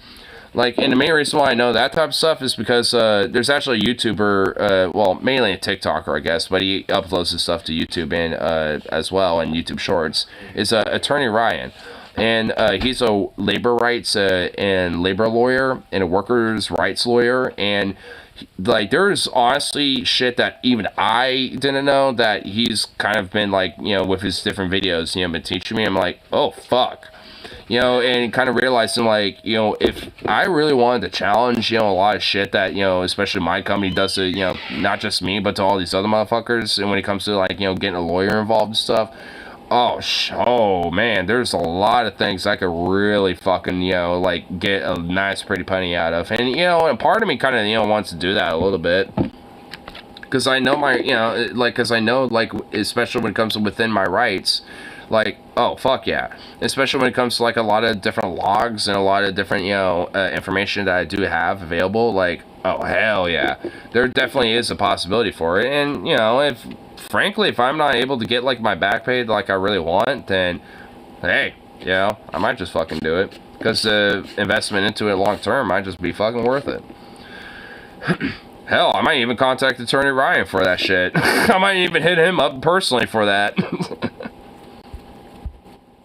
A week. Ma'am, we are trying to do this. Yes, please. okay, so finish. You are free to record. However, you do not need to sit here and give us commentary. Free. I'm not a thief. I'm a Christian. Said anything about me?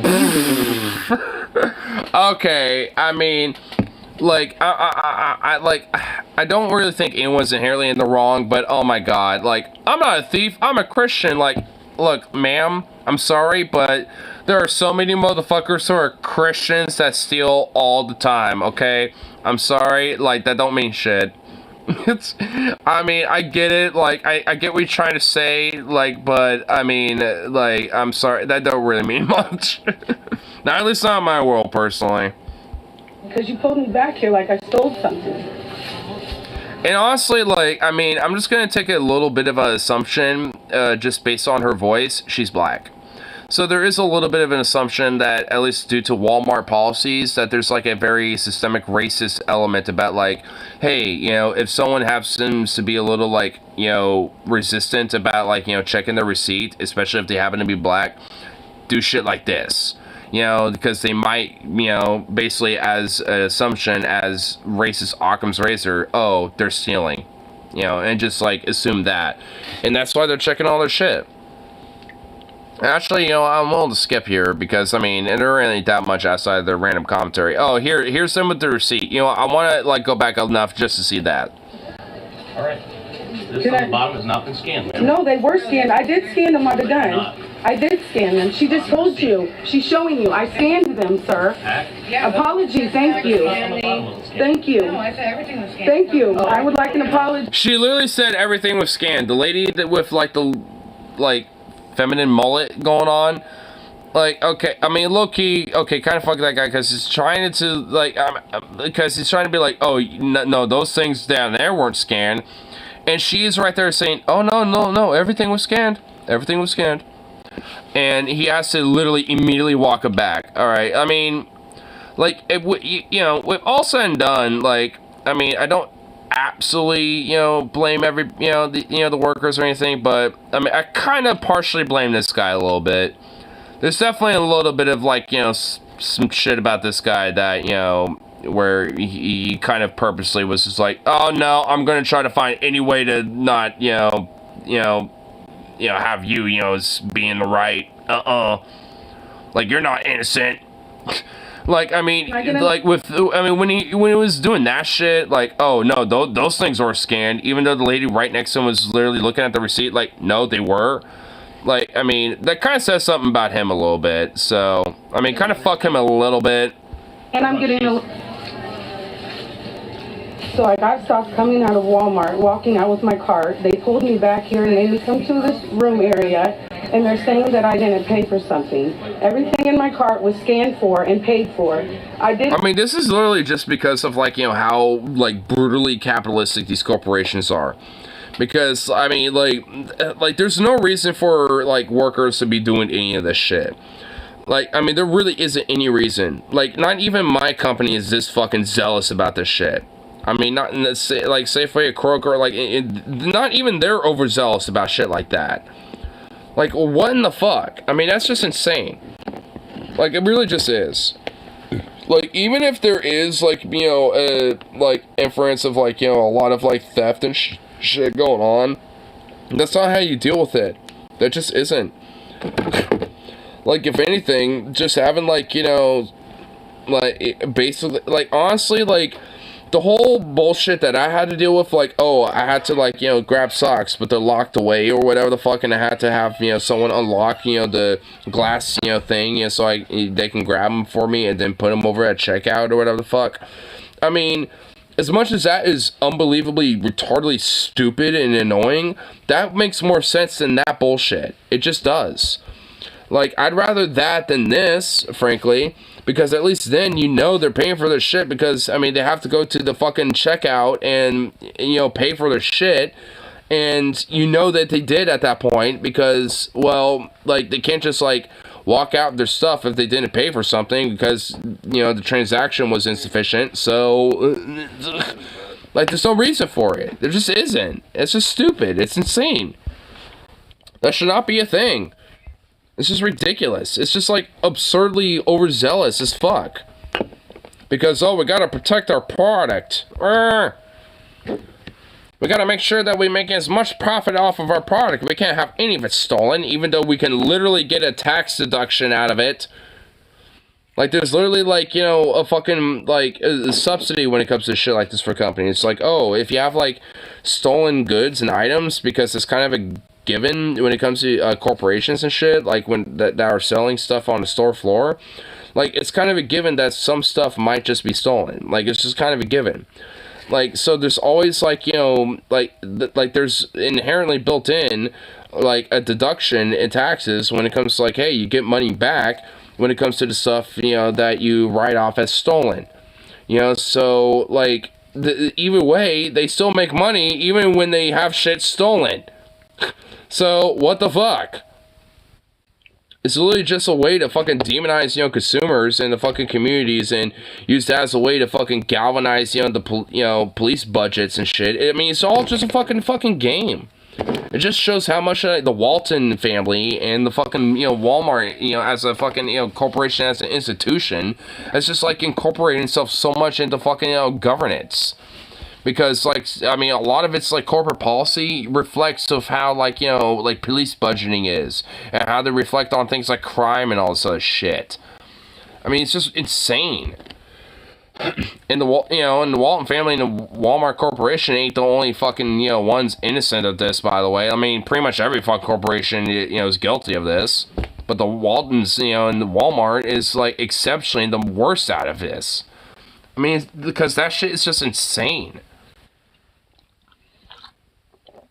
Like I said, not even Safeway or Albertsons or, like, Kroger or any of these other companies, are that fucking zealous about it. And even then, these companies are starting to get, pretty zealous over it too.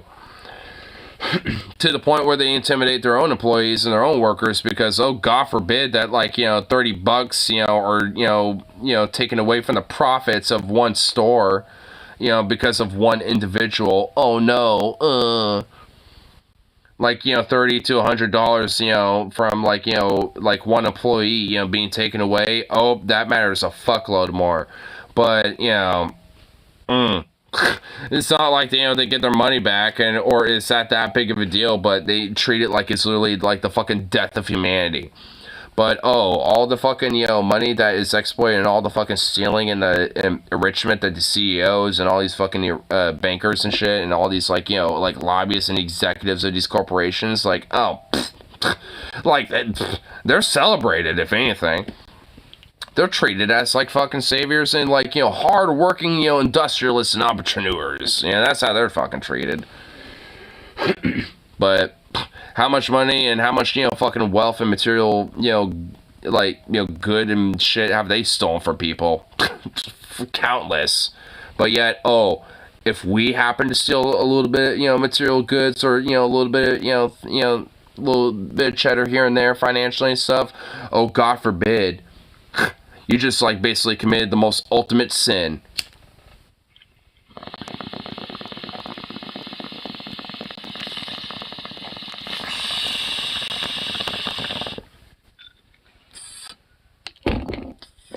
This is ridiculous. Says reflects the mental eyebrow when I hear anything along the lines as a Christian. I mean, I do too. As a Christian. I mean, that really does kind of get annoying, honestly. I mean, you got, like, and the thing is, like, I don't really care if anyone is Christian. Like, I never really cared that lady's Christian, and I still don't. But, I mean, the weird invocation of, like, your Christianity because of an event that's happening to you, I mean, it's like, I mean, come on. I mean, at least you legitimately are being a victim in this situation. But, I mean, you're not the only victim here either. Like, I mean, like, the workers are too, to an extent. I mean, at least, most of them. At least that one guy, that's like, ma'am, I mean, we don't care that you're recording, and those things at the bottom of your, cart, those were not scanned. Bah, bah, bah, bah, bah. Like, I mean, that guy, I mean, low-key kind of fuck him a little bit. I mean, there's definitely a little bit of an implicit, like, impetus that he was trying to target her about.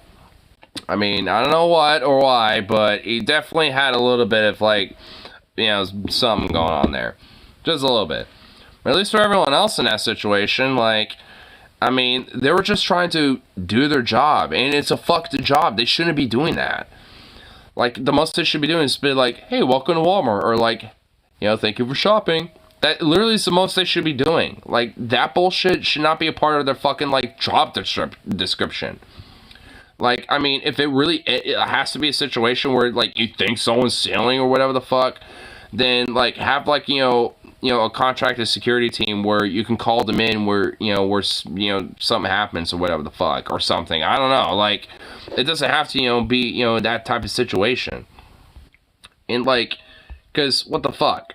I mean, most people are, just shopping for their shit and just, buying their stuff and getting out the door. And honestly, like, at least, for a lot of stores that are still pretty lax about it, I mean, most people are stealing from, stores like, ours, frankly, because, we're not really as overzealous like Walmart is about it. Like, I literally, like, earlier today, like, while I was sleeping up a sandwich bar, just kind of get that, part of, sweeping the floors out of the way, before we totally closed up. I saw, dude, a full thing of, like, there's, like, some laundry detergent, like, a bunch of other groceries, like, some eggs, milk, all sorts of other shit. Literally just, like, typical groceries that anybody would get. And it was just like this, just, you know, a typical dude, basically. He didn't look like he was disheveled or anything. He didn't look homeless or nothing like that. Probably honestly had an apartment, probably honestly wanted his money to go to rent. So instead of doing that, that guy walked out with a cart full of shit instead. And honestly, like, I was like, typical, but whatever. I didn't give a fuck. I wasn't gonna go out of my way to try to stop his ass. I didn't give a shit. I'm not paid enough, especially to give a fuck, honestly. Especially if how much, you know, money the corporation that I work for fucking makes. Oh, fuck no, I ain't paying enough to give a fuck.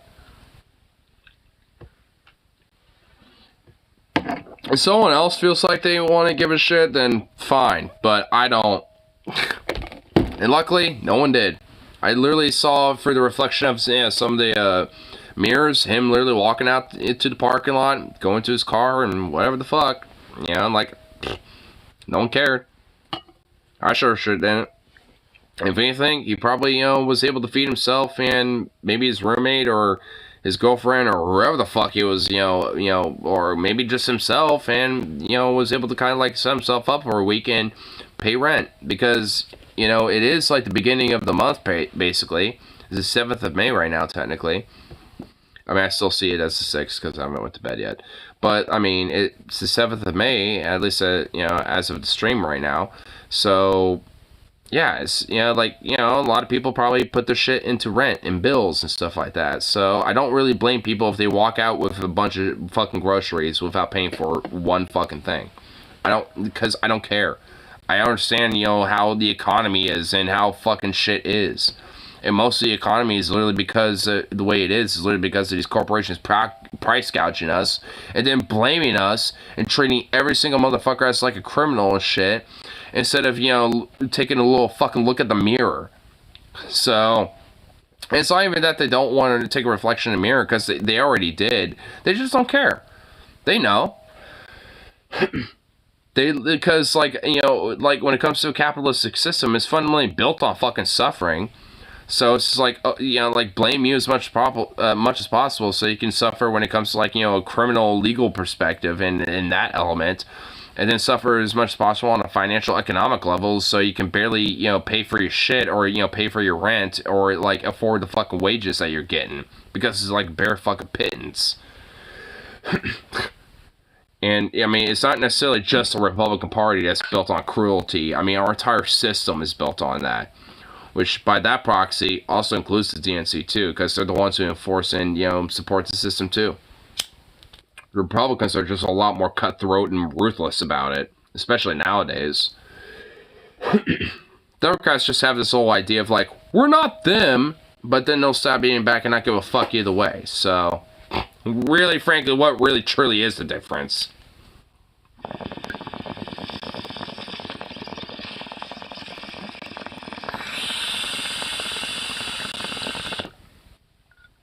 It's like, ooh, DNC doesn't go against trans people. GOP does.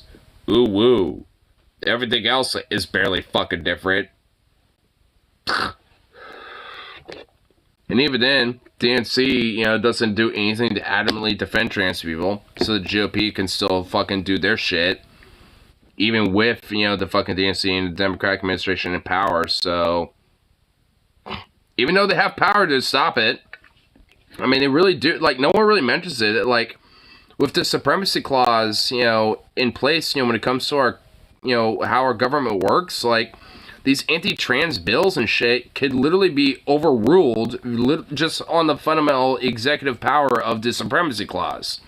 But we just, like, it just is not enforced. It's just, it's like, I guess, like, people forgot it existed, apparently. It's like, I mean, what the fuck? It's like, I mean, I mean, holy shit. Like, I mean, like, honestly, the supremacy clause, you know, in itself can really, like, subvert so much bullshit going on right now. It really would make your fucking head spin, honestly. I mean, if Biden literally would just, like, invoke the supremacy clause, you know, with all these fucking states and shit, with governors like Ron DeSantis and all this other, you know, motherfuckers and shit, like, I mean, it really would, like, be an actual fucking step in the right direction. Like, that's all, like, I mean, that's, like, the bare fucking minimal it would take. At least then I'd be like, alright, at least you're fucking doing something. At least you got like some bare minimal of a backbone. But no. It's like not even that's being invoked. It's like, fucking really? It's like, are we that weak? Not even just as, like, you know, progressive lefties, but even as, like, you know, liberal democratic fuckers? Like, are we serious? Like, I mean, so far for trusting institutions and the system and shit, because, like, a part of that is that, but evidently we just kind of eschewed that entirely, so how the fuck does that work? How does trusting the system and the institutions work when you just, like, eschew elements about it where it's like, eh. Because it's literally within our current power right now. At least, you know, our current power, meaning, like, the Democratic Party broadly, you know, when it comes to, like, progressive left too, you know, combined with it. Like, I mean, it's like, that literally is in the current power, and it's just not used at all. It hasn't been used once. I don't even... When's the last time the Supremacy Clause has been used, honestly? Like, I mean, for real. I mean, it's like, that shit has not been used, like, for a fucking long time, honestly. It's like, I mean, it's about time we kind of, like, you know, dust off that fucking, you know, rule and shit, because at least that has some legitimate merit right now. I mean, it's like, goddamn. Because, you know, the fucking Republicans, when it came to, like, you know, Democratic states and shit, and blue states, like, you know, they'd be invoked the Supremacy Clause when it came to, like, you know, trans protections and queer protections and shit like that. Like, if it came to Republican administration, so why aren't the Democrats doing it? Because, like, I mean, fuck. Like, when it comes to the current system as it is, like, play the fucking dirty game. Like, holy shit. Like, I mean, honestly, I'm even willing to say, like, gerrymander the fuck out of these Republican states. Like, you know, make it so the, you know, Democrats actually have, like, you know, a favor by gerrymandering the fuck out of these Republican districts and shit. Fuck it. Like, if that is going to be, you know, a legal precedent as it stands right now, then use it. Don't let the fucking Republicans be the ones that take advantage of that day in, day out. Like, I should have taken, you know, some fucking advantage out of that shit. Like, I'm like, motherfuck. I should have a backbone. Use some of that, like, you know, political arm muscle. Even if it's with things that I wouldn't inherently agree with on principle, like gerrymandering and shit. Like, cause I don't like that. I don't agree with it, but, I mean, fuck. I mean, shit. If it actually gets an advantage against these, you know, motherfuckers and shit, when it comes to the fascists, like, I mean, then do it. Like, holy fuck. I mean, these are literally open powers available to the DNC and the Democrats right now. They just don't use it. They just don't. I mean, you know, it's like, I wonder why so many people are so critical and disenfranchised with the electoral system and with, you know, the Democratic Party. I mean, I wonder why. Because there's things right now that, even if it's not like, you know, trying to get public option or, you know, or universal health care, you know, or like, or any other issue, frankly. I mean, it's like, even if it's not necessarily hardcore push on that shit, like, I really think this one thing, you know, would actually, you know, really make somewhat of a difference. Like, it would actually get people to be like, all right, they're actually doing something. They're at least, you know, trying to have, like, a backbone to stand up against these, you know, Republicans who are trying to, like, you know, usurp power in these, you know, red states and, you know, basically fundamentally, you know, disenfranchise, you know, a bunch of different constituents and shit. Because that also, you know, increases the possibility, if they gave a fuck about them, you know, to also uplift, you know, not, you know, these different, like, you know, minority voices like, you know, Justin Jones, Pearson, or Zoe Zephyr and shit, like, you know, or, you know, and these other names, like, it will also enfranchise and empower their fucking voices, but also, you know, empower those fucking constituents and make these, you know, different red states, at least at minimal, probably purple states. I mean, it's like, fuck. I mean, it's just literally just using a little bit of political gumption. That's, I mean, just the bare minimal of it. That's it. It's like, it's not even asking for that fucking much. I mean, it's like basically asking for, like, what LBJ did, and he wasn't even that great of a dude. He was a racist piece of shit, frankly, and was very gung-ho about the Vietnam War and stuff, but even then, I mean, like, he knew what, like, he knew how to twist a political arm. I mean, it's like, we gotta at least, you know, like, at minimal, take, you know, some of that fucking gumption. Because, like, fuck. It's like no wonder the fucking, like, you know, Democrats are like, you know, the progressives broadly, you know, can't really get much shit done because there's not much of a gumption to, like, use the power that is available, even if it's like, you know, one that is seen as, like, you know, a bad use of power or whatever. It's like, you know, fuck it. I mean, it's like, does it really matter right now? Because I don't really think it does.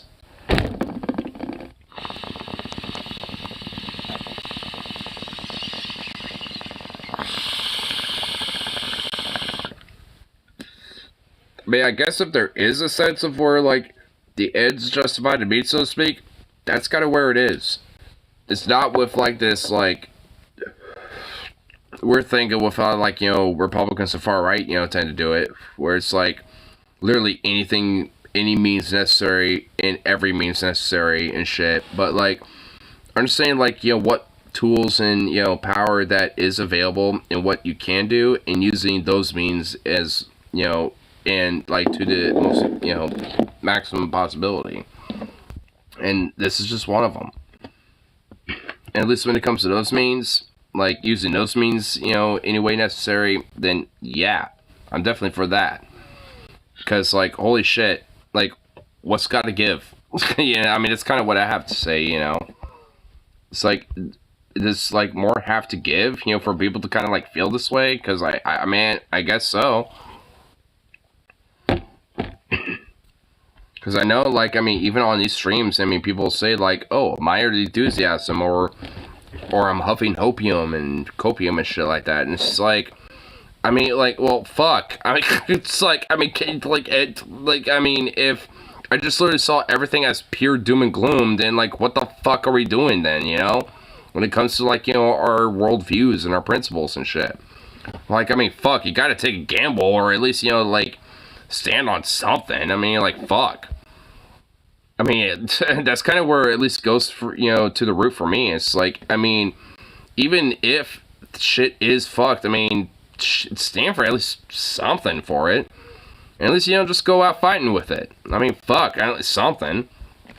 I mean, you know, because, you know, like I said, you know, from earlier, it's like, yeah, I got my doubts. I got my, you know, skepticism and shit like that. I definitely got, like, you know, my, you know, doomers about, you know, like, the current state of affairs and shit, but I mean, fuck, if I just literally let that succumb and, like, overwhelm, like, everything about how I thought about, you know, everything, then what's the point of, like, even doing this type of shit? It's like, what's the point? Like, fuck it at that rate.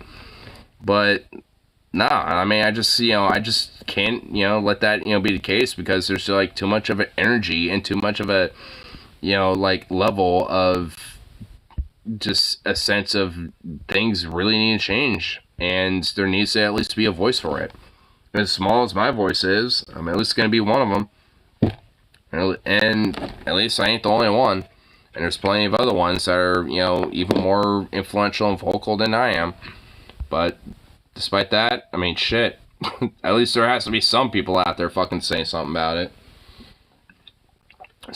You know, as quiet or as loud as they are. Cause shit, I mean, like, I mean, we can't, like, just let ourselves succumb to this, like, you know, like, complicit defeatism, or just, like, this, you know, sense of, you know, just like, well, this is what we got, and we have to just, like, work with just what we have. It's like, we just can't succumb to ourselves with that shit. I mean, especially nowadays. I mean, it's just, there's definitely just really it's just too much at stake when it comes to that. Road rage settled properly. Fighting with mutual respect. Really?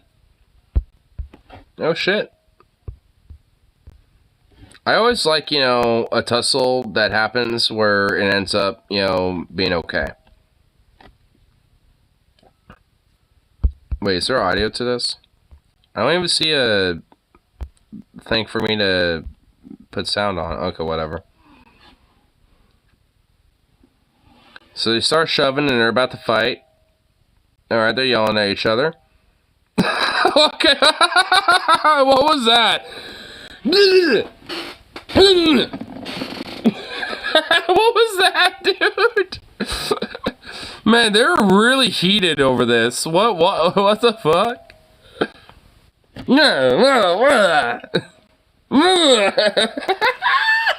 Oh my god. Honestly, this is more funny when it's muted. Holy shit. This is great. Yo, what the fuck? They just like hug shit out. Whoa. Whoa. They just hug shit out. They're like, oh. They just hug shit out very aggressively, dude. And they're still very intense.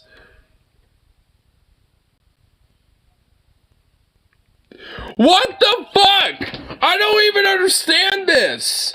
I don't even understand. They're so aggressive, like they're about to throw down, but they have respect. And they're like, you know, like, what the fuck? I don't even, what? Dude, I mean, honestly, with that muted, that made it even more complex. Must be Italy. Dude, is this Italy? When you had a hand gesture that aggressively, you don't need an actual violence. I mean, my fiance is telling, I can assure you this is accurate. Is this Italy? I need to hear what's saying. Oh, wait, so there was no audio. They're mostly trying to decide which bar to hit this Friday. Oh, my God. Real men who can control their emotions is all I see. I mean, honestly, I do agree with that. Like, that really is some alpha male move shit right there, if you actually can control your emotions. Because they were very intense. Like, any of them could literally have thrown hands. In fact, they were, at the very beginning, they were shoving each other. So, I mean, they could have easily thrown hands, but there were being some chads and, you know, controlled their shit. So, I mean, they were still passionate and emotional, but they controlled the shit. So, they knew what they were doing.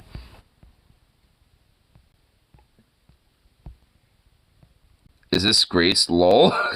Two peas in a pod, they just became best friends. This is obviously an example of some kind of question and answer behavior. Might be both Freemasons or some other similar organization. What?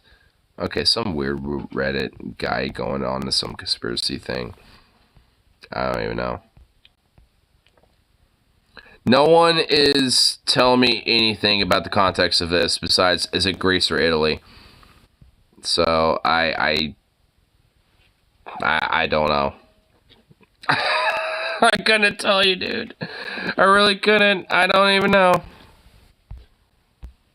I mean, I don't know. Like, hold on. What can we see? Like the what's the license plate? Can we see that? Does that car even have a license plate? It does. Wait, no, hold on. It does, but it's European. So this is in Europe. So this might, okay. This legitimately might be in either Italy or Greece or somewhere, you know, like that. I mean, considering the mountains and shit, I feel like this might be Italy. If I had to take a guess, Italy. This is Italy. Especially if they're like, you know, with all that shit going on. Yeah, they were definitely, dude, this has to be Italy. Dude, they were definitely doing some Italian shit.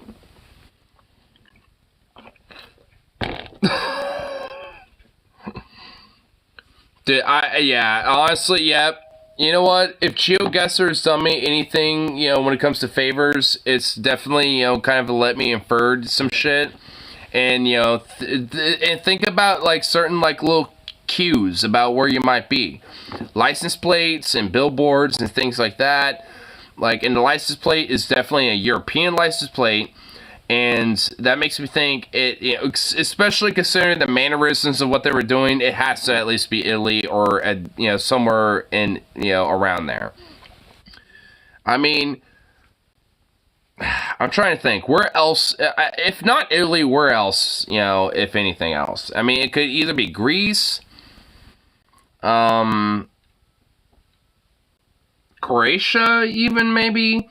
Like, you know, Slovenia, well, maybe not. Okay, maybe not. Like Bosnia and Herzegovina. I'm thinking, like, you know, the Balkans, like Greece, you know, Italy. Like, I'm thinking, like, you know, somewhere around the Mediterranean or Balkan region a little bit. Like, and mainly, like, around the Mediterranean area of the Balkans. Not, like, you know, inner Balkans, like Bulgaria or some shit. I'm talking about, like, you know, Mediterranean Sea area Balkans. Like, you know, that area. So, like, maybe Macedonia. Like, so, I don't know. Like, I mean, you know, I'm thinking some places, but strong guess, Italy.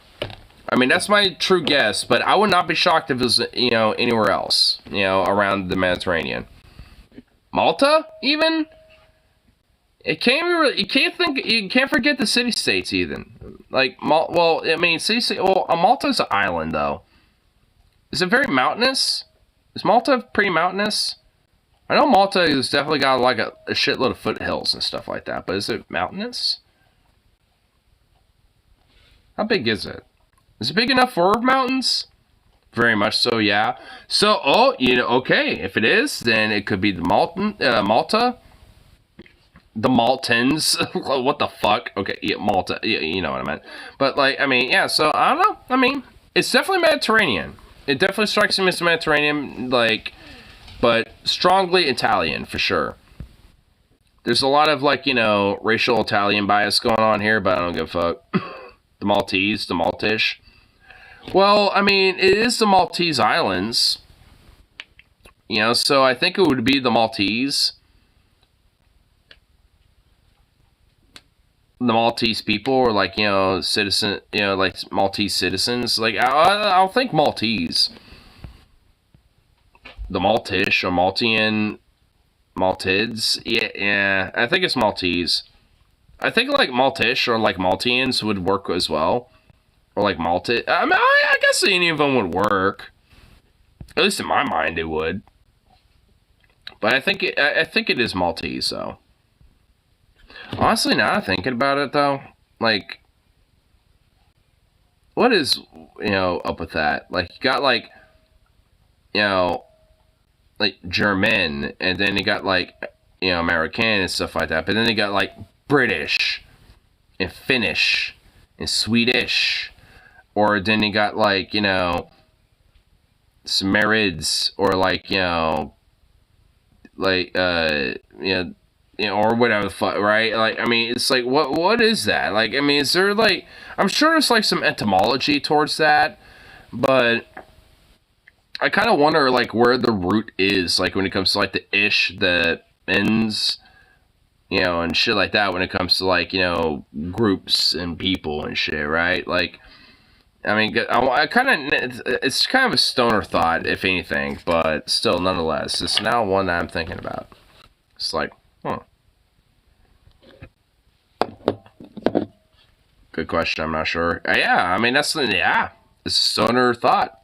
It's a stoner brain thought, honestly. Because it got, like, Native Americans, and then it got, like, Indians, and then got Americans, and then it got, like, Canadians. But it's not just, like, N's, but it's, like, Ians, you know, like, and then you got, like, the Germans, and then the French, you know, so, like, they're kind of unique with that. And then you got Italians, then you got the Swedish, you know, the Finnish, you know, and stuff like that. Like, I mean, I wonder where, you know, like, all the specifics about that come from. I know Stony Lonesome's kind of, like, a little bit of a nerd bro when it comes to, like, you know, etymology and, like, language and stuff like that. So, I mean, you know, I'm sure he would probably have, like, an answer to it if he was in here.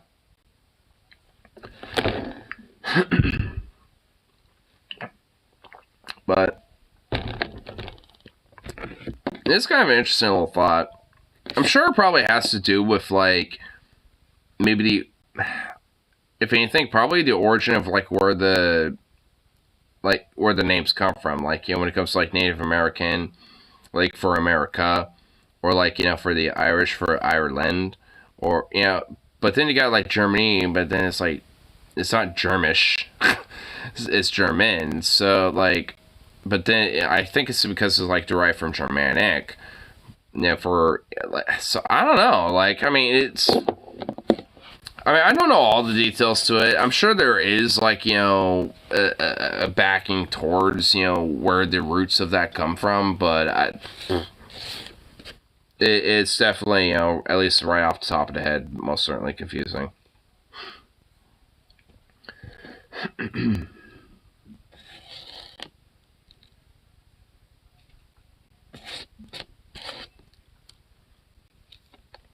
Here.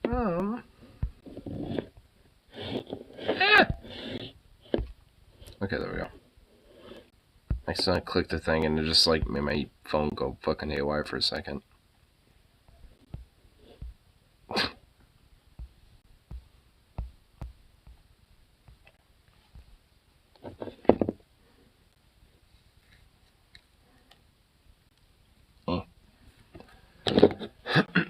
Man.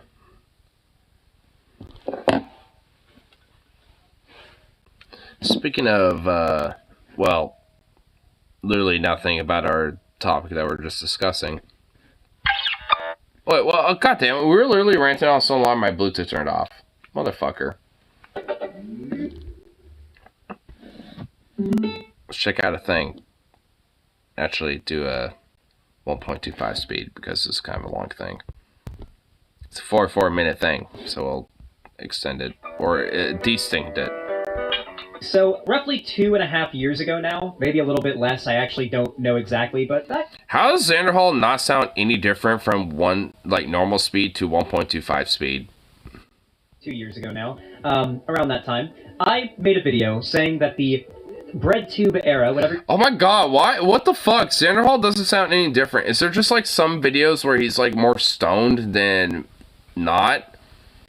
So sometimes he talks faster and sometimes he talks slower because like he literally sounds no different than how I usually hear him. I know he's a stoner, so like I know he smokes a lot of weed like I do. So is that it? Is that it? Was he kind of stoned when he was looking at this? Or checking us out, so thus it makes him sound normal when he's not stoned? Call it, is dying, and the next anti-SJW right-wing wave of culture domination is rising. And, well, I got a lot for that take, but I ended up being proven quite correct with the last, I'd say, year of internet culture warfare that's been going on. And I even said that I feel as though one of the biggest targets of this culture war is going to be teachers and doctors. The idea that teachers and doctors are predating on children. Because really, at the end of the day, all the right has is weaponization of people's inherent concern for children's safety. Obviously, there's nothing wrong with being concerned for the safety of children, but... Look at the children! What about the children in society? All of society must take into consideration of my children in my very hardcore Christian perspective. Malicious actor, it isn't very hard to manipulate that very well-meaning concern into something that can be very harmful to innocent people. And that's what the right has been trying to do very, very hard for a while now. And it's such a perfect mirror of what happened in 2016 and 2014, that era, that there's even a, new Anita Sarkeesian equivalent, like a top dog boogie woman, I guess you could say, for all of the right and all of the people who are freaking out about wokeness or whatever, to consider the face of this woke, anti-white, anti-straight, anti-American movement, right? And that boogie woman, I guess we'd say, is Dylan Mulvaney, who is literally... Oh my god, of course, again with the name of Dylan Mulvaney. If it wasn't for the right wing, I would literally not know who this person was. Oh my god. I literally would never know who she was if it wasn't for, the right wing. And a weird, freak out over the fact that Bud Light sponsored her.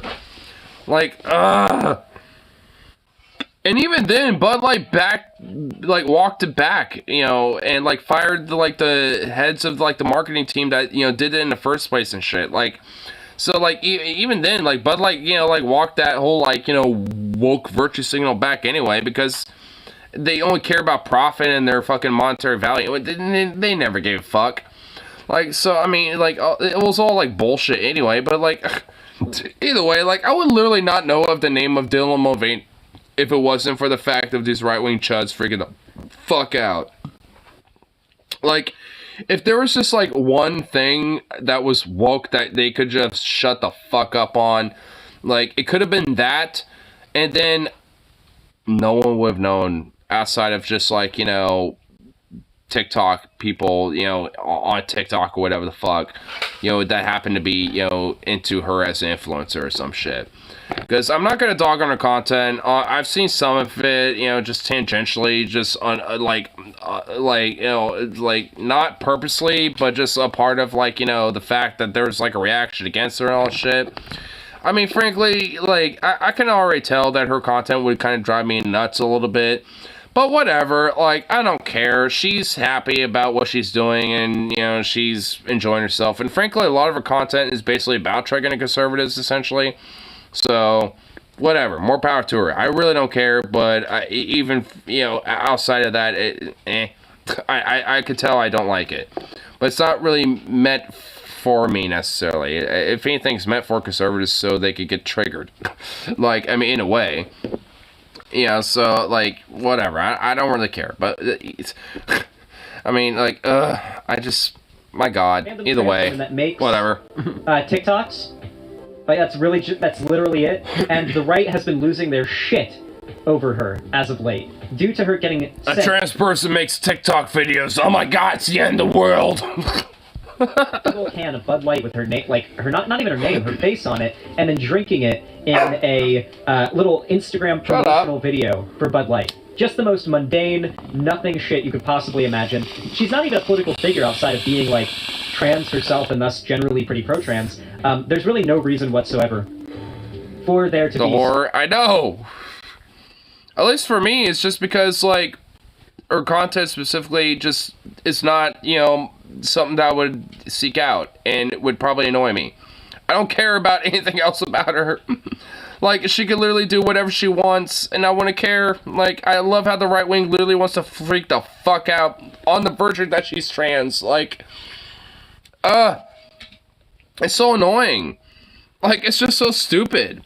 Because, like, I mean, why does someone's life, like Dylan Mulvaney, and, like, just over the virtue that they're trans matter, you know? Like, we didn't even get to the heart, like, I mean, I love, like, especially when it comes to half of the videos I react to, and we never get really to the heart of it. Like, I always start ranting before we even do that. But, I mean, my God, like, I mean, these motherfuckers, man, they freak the fuck out over shit that, like, people like me, frankly, would literally give fuck one about if it wasn't for them freaking out over it. Like, I legit wouldn't care about Dylan Mulvaney if it wasn't for them freaking out over her. I mean, in a way, I still don't, but that doesn't mean that she deserves, like, the bullshit that she gets, you know, from these weird conservative fucks. Like, so, because it's stupid. It's just so ridiculous, and it's just so bitch-made. At the very end, it just says it is. Like, I mean, my God. Who's more effeminate? Like, Dylan Mulvaney or these weird triggered fucks who want to cry about her every day? Like, I mean, my God, because all she is simply a TikTok influencer. And that's the main reason why I don't know her, because she's on a platform that I don't care about. Like, I mean, so, like, Jesus, it really kind of shows, like, especially for these same people who are conservatives who freak out about the woke shit, about, like, how TikTok is, like, you know, some Chinese, you know, spy app or whatever the fuck. It really shows that a lot of these motherfuckers, you know, use that same app and are just hypocritical and don't give a fuck. They just, you know, freak out over the fact that, like, oh, what they don't like happens to be public. And, you know, and it's not, like, you know, private, you know, so they can, you know, like, have, like, some weird, like, taboo, like, fuel and shit for them to jerk off to. It's just, like, it's so fucking pathetic. It really just strikes, you know, at the heart of their fucking insecurity if you know, like, with so many of these people. I mean, like, you know, like so many, you know, people say, it's not just me, but, like, every accusation is a confession of these type of people.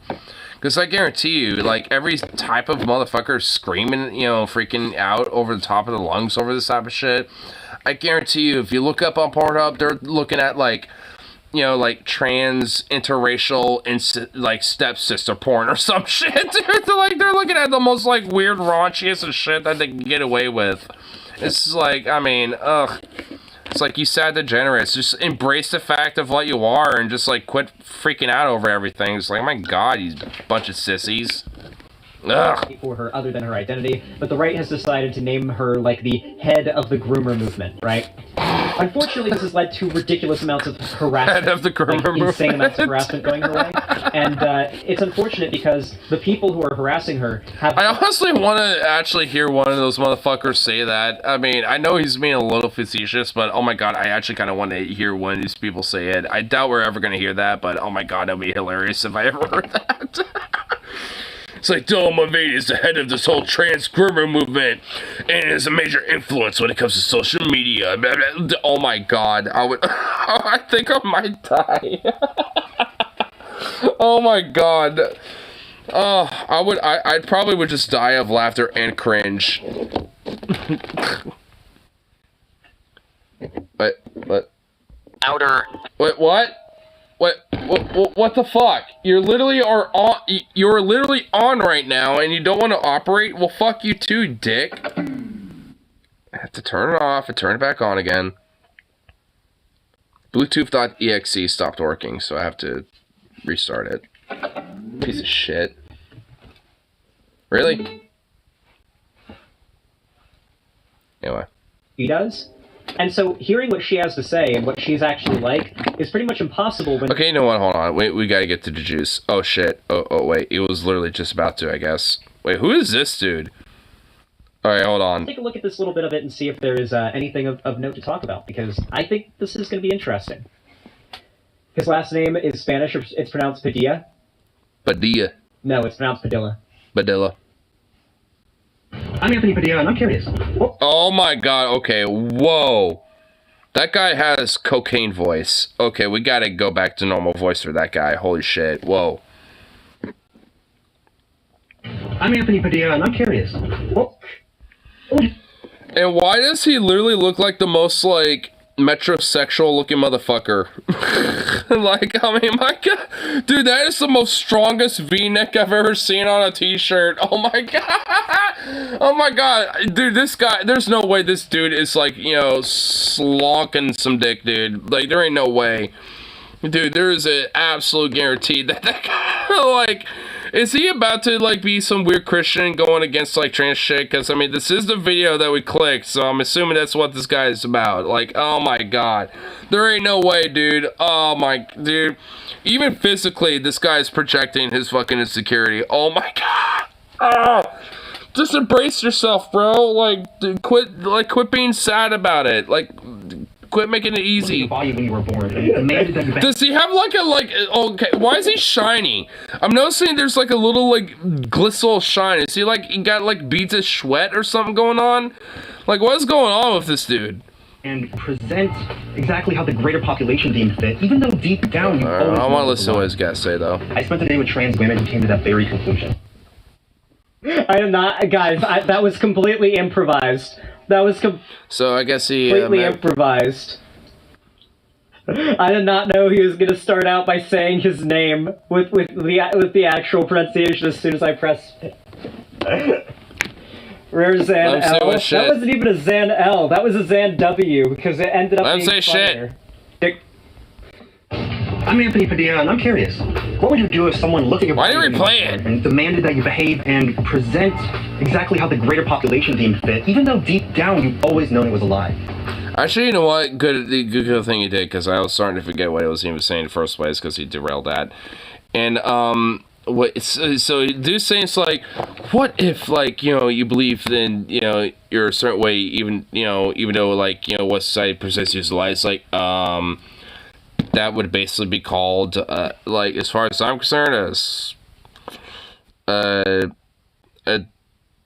you know, basically the equivalent of, you know, how, like, trans people probably would feel. Because considering the obvious context of the video, like, when it comes to, like, this forced idea of, like, having to, like, abide by an identity that you can't adhere to, so, thus, that would basically be the lie. So, essentially, like, conforming to an identity that you can't adhere to, you know, or express yourself as, you know, comfortably. You know, I would think that. Today with trans women who came to that very conclusion. We'll uncover the truth about the reality of transitioning and the deeply polarizing topics of surgery, detransitioning, and the trans agenda. Oh my god, what the fuck was that? It's like, surgery, detransitioning, and the trans agenda. Dude, he stood up for that shit, bro. Dude, what the fuck? He stood up that shit like, yo, this shit be serious, dog. Like, dude, he stood up for that shit to be like, yo, this shit about to be serious. Let's deep dive, brother. Like, he was about to, like... Oh, Jada! Oh, shit. Oh, shit. The transgender. The trans agenda, and he got the Jada to spread the trans Jada agenda. Get it? Because Damn. agenda rhymes with gender. If you say it, like, kind of gender.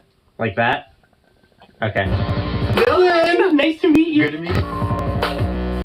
I'm very high. Hi, nice to meet you. Alright. I don't even know. Wait, it also was that Dylan that was just shown earlier? Was that Dylan Mulvaney? Because I literally don't know. But whatever. But also, Xander Hall just said he was really high. When I played it at 1.25 speed, that just confirmed the fact that Xander Hall stoned is just like 0.75 speed Xander Hall, and sober Xander Hall is just like 0.25 speed Xander Hall. So 0.25 speed Xander Hall when he's stoned is just normal Xander Hall. So my validation from earlier was confirmed. By the way, this episode is sponsored. And also, he's playing this at like 2 times speed, so that's why like this guy sounded like a literal like cocaine chipmunk earlier. We're gonna learn a little bit today. As you guys know, I famously never listen to trans people. So today we're gonna listen to some trans people. By BetterHelp Online Therapy. Visit Cool. BetterHelp.com/Padilla because sometimes existing... Wait, did BetterHelp, like, unfuck their shit? Because I remember there being big drama with BetterHelp, like, not being good. I don't know much about it. I just want to get to the juice. Why am I using that to... There we go. You define what trans means. When you What do you are say? assigned a specific gender at birth, and then you feel differently than the gender you were assigned. There's no one way to be trans. Basically, I mean, that first thing that she said, I mean, seems pretty... a pretty broad but fair assessment, I would think. And also, what she's about to say, I can already tell I'm probably broadly going to agree with.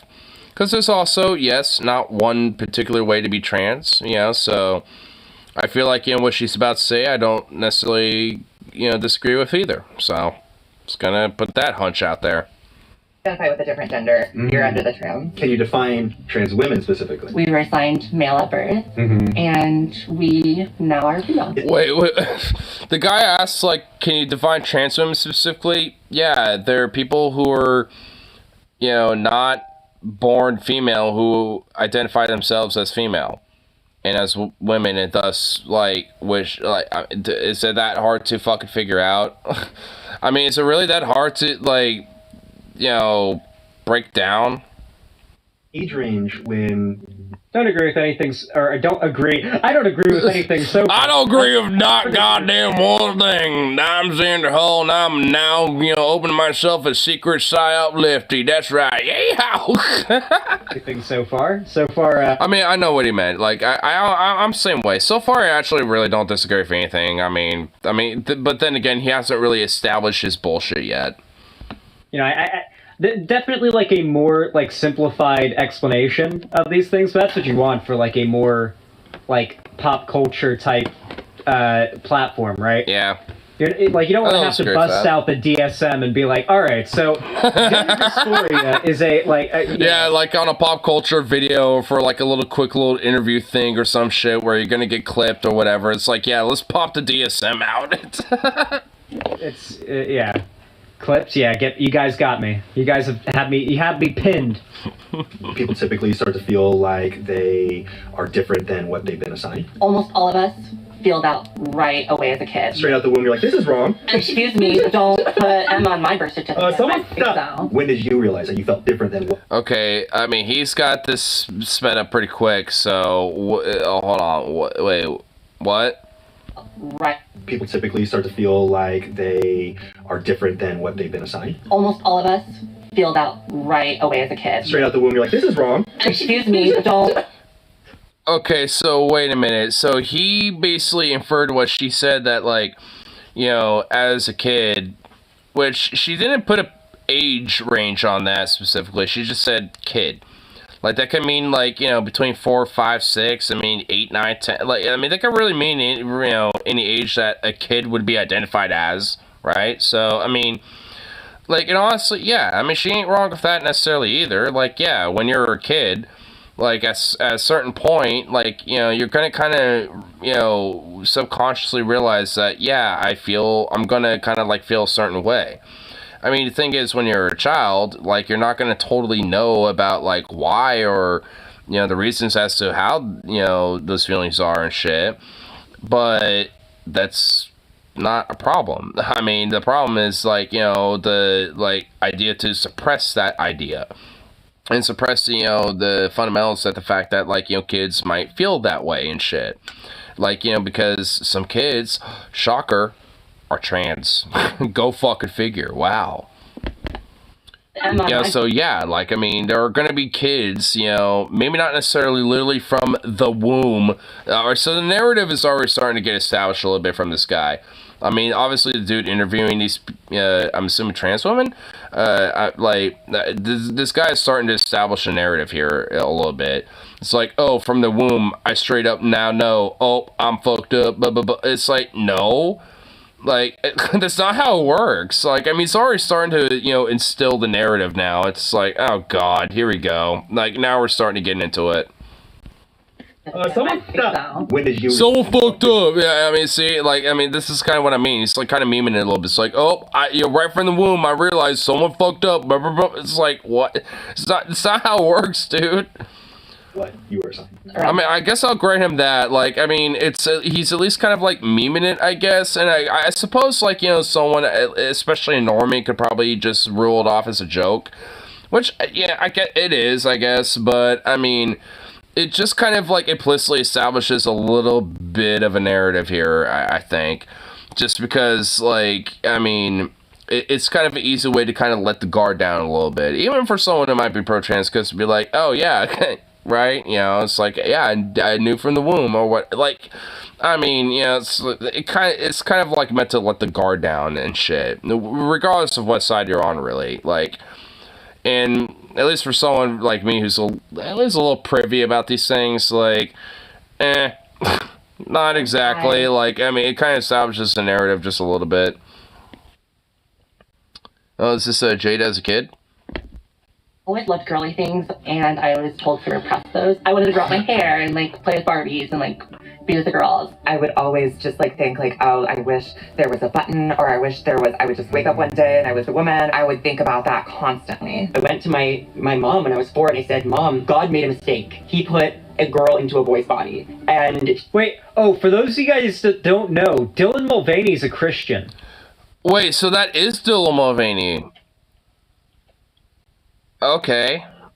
I kind of figured, but, I mean, well, now I know, like, the face. Like, I've seen the face, like, a couple times, so I never, like, really established it in my head, because I don't give that much of a shit, but I guess now, well, I guess we're gonna have to see Dylan Mulvaney a lot here. You guys know that, right? At least in this case, it's at least, you know, like, with it, you know, like, it's actually, you know, with some purpose here, because, like, I mean, I can at least tell, like, whatever Dylan Mulvaney will say from here on out is going to be challenging this weird doofus on top of the other 2 trans women that are on here. So, I mean, which shows that, like, I mean, and, like, despite not really caring about, like, the content Dylan Mulvaney puts out, like, you know, more power to her. And if anything, like, I know she's, especially when it comes to trans rights, like, obviously on the right side, considering that she is trans, so, of course, I will defend her for those things. So... Dylan Mulvaney, the person who, like, the right has been losing their fucking shit over, is literally a Christian, was raised a Christian, and is still a Christian.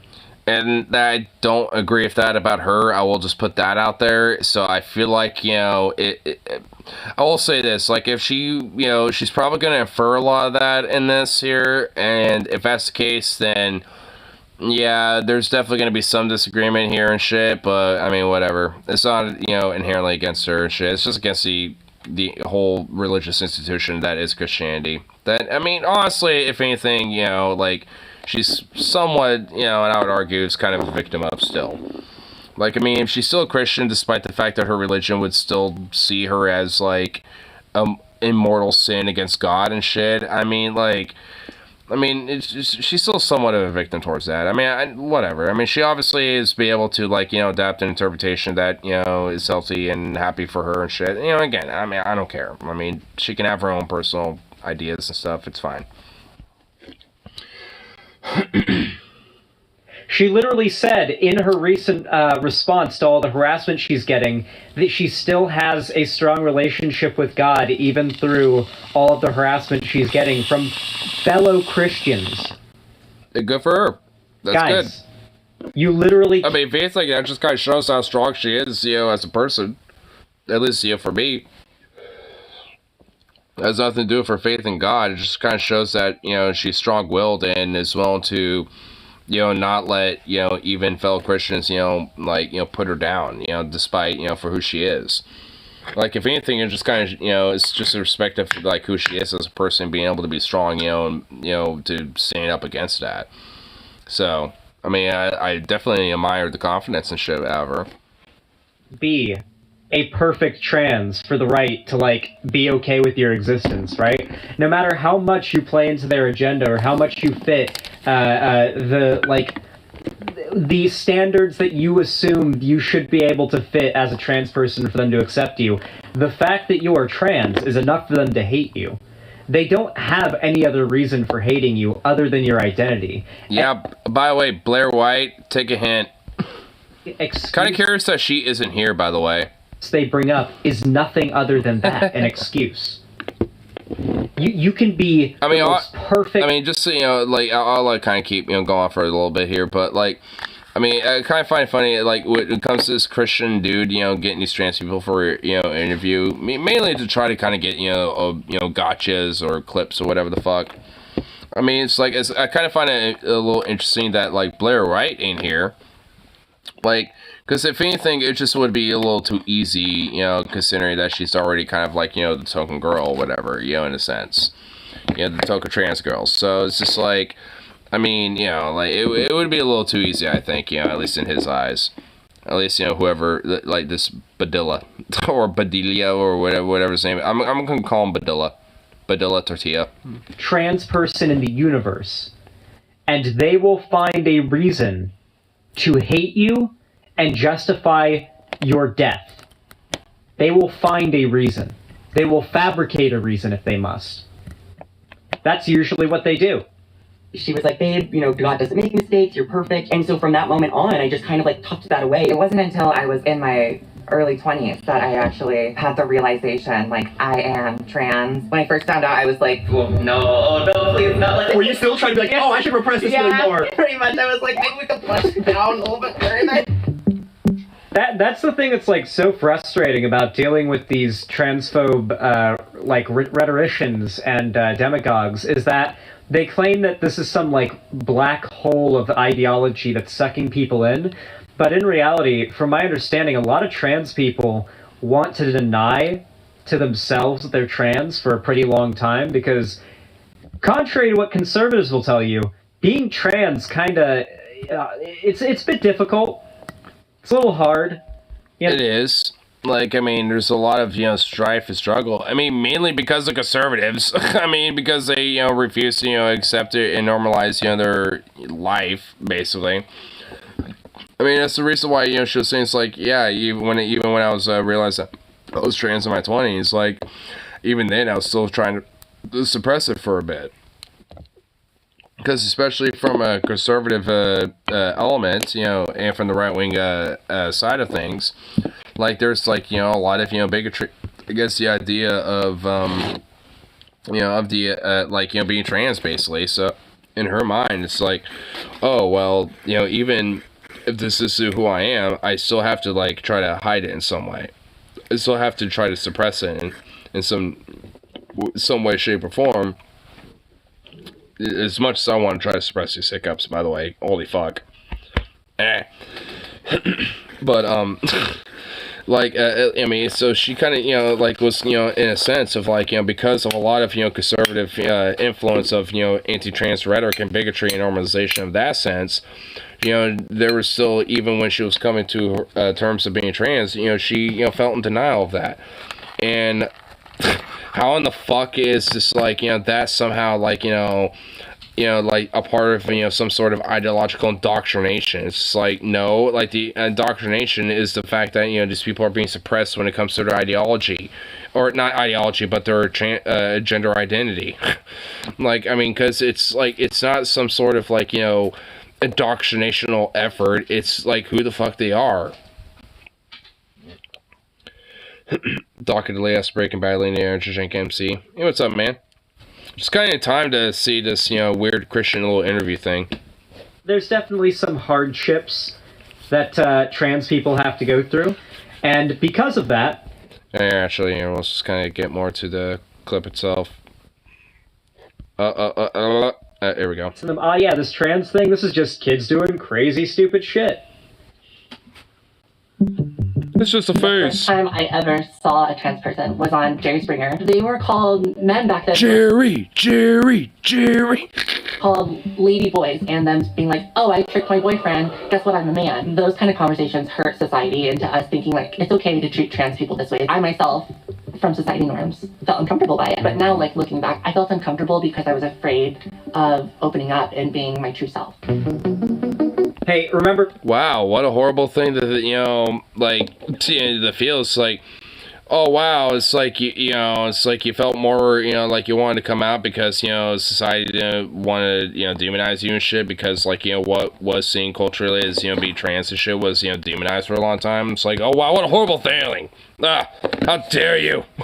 How dare you feel more accepted? By the way, in many cases throughout history, when there is, like, an extremely hyper, like, repressive or transphobic culture, society, the one group where trans people are still, like, allowed to be trans and there's still, like, a until idiots quiet acceptance is when it comes to sexualization and sex work.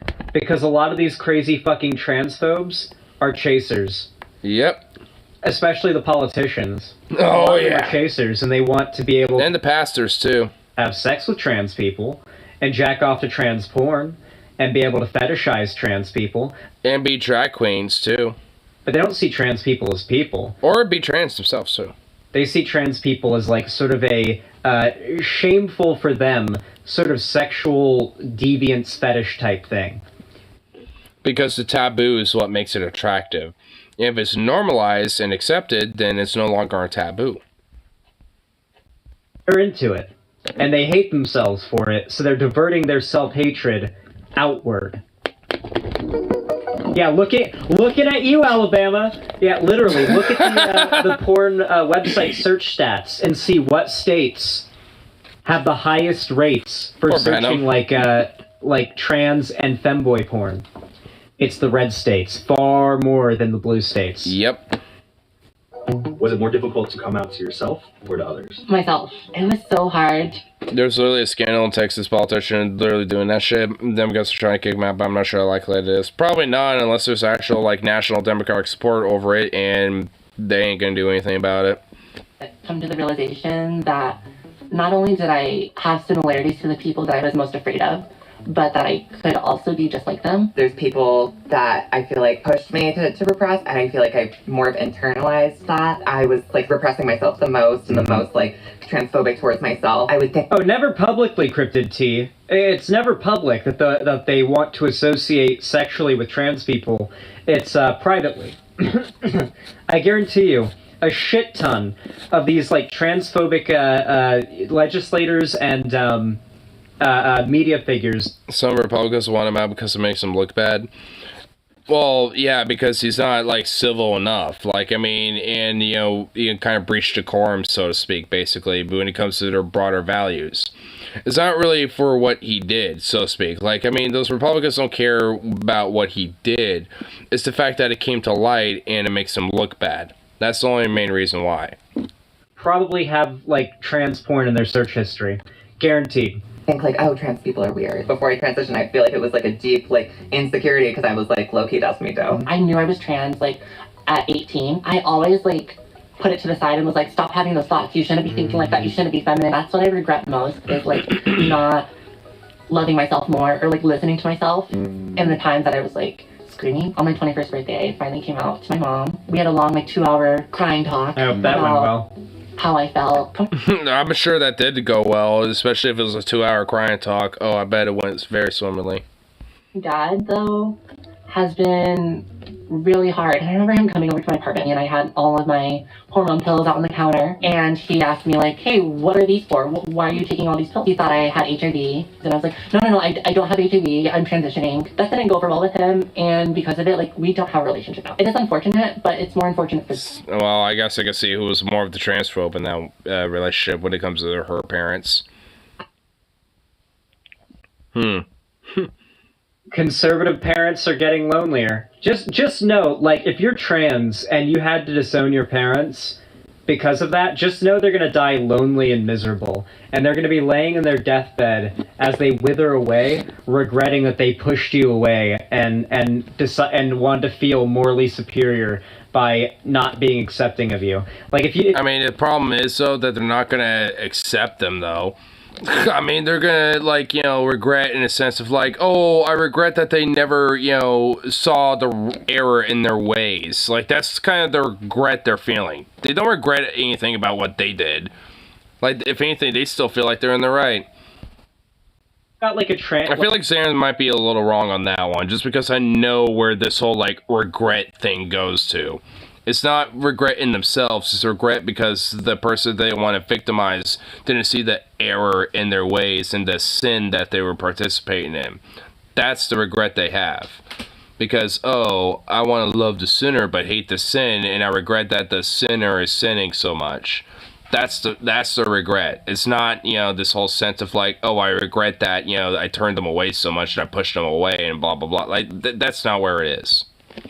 Transphobic parent you've had to like completely get out of your life, I genuinely want you to know they are going to die regretting pushing you away. It or probably way before that, but nope, no, not pushing it away. They're going to regret the fact that you're a trans person and regret that they somehow like went wrong and you were able to sin and continue to sin in their eyes.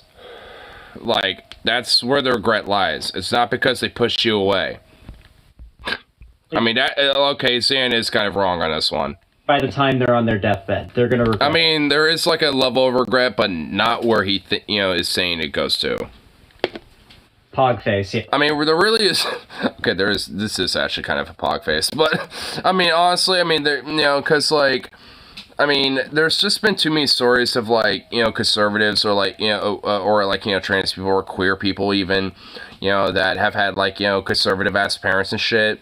And they're like, oh, I still love you, but I wish you will, you know, stop being, you know, like, you know, going down the path that you're going through because, you know, I don't want you to, you know, be developing into, you know, such sin and blah, blah, blah. Because, like, the whole idea is, like, oh, I fear that I'm not going to see you in heaven when you die and all this other shit. It's just all based off of, like, this religious, like, you know, condescending, smug shit of, like, you know, trying to make you feel bad and guilt trip you into fucking believing in, you know, some narcissistic god. I mean, that's really what it is. And it's bullshit. So, I mean, it really ain't like, you know, some introspective regret. I wish it was. Maybe for some. But not in the majority. Definitely not. Absolutely. It is an overwhelmingly common trend, and it's. I mean, honestly, if anything, if there is like, you know, some sort of introspective regret, they regret the idea of like, where did I go wrong? You know, I regret the fact that I didn't, you know, raise them properly as a good Christian. That's what they're gonna regret. Where did I go wrong? For homophobic, transphobic, or just generally really bigoted, really right-wing, like religious fanatic, you know, evangelical type parents to get completely disowned by their more progressive, gay, trans, whatever it may be, kids, and then they end up like posting online on Facebook like every Christmas and every family holiday, like, oh, my kids don't talk to me anymore because I'm racist, or my kids don't talk to me anymore because I scream at them about how they need to accept Jesus into their life. Like, this has been going on for a very long time, and it's only going to get worse. They're like, where did I go wrong? I must not have prayed enough to MAGA hard enough. Yeah, I mean, honestly, basically. Do this kind of shit to their LGBT kids. They were only... I mean, honestly, what Zan's talking about is definitely true. Because, like, the idea of, like, oh, where did I go wrong and why do my kids not talk to me, you know, and this and that, is because they don't have introspection, and they think that, you know, they're the victim in this situation, and that they're the ones who didn't sin or, you know, cause the problem.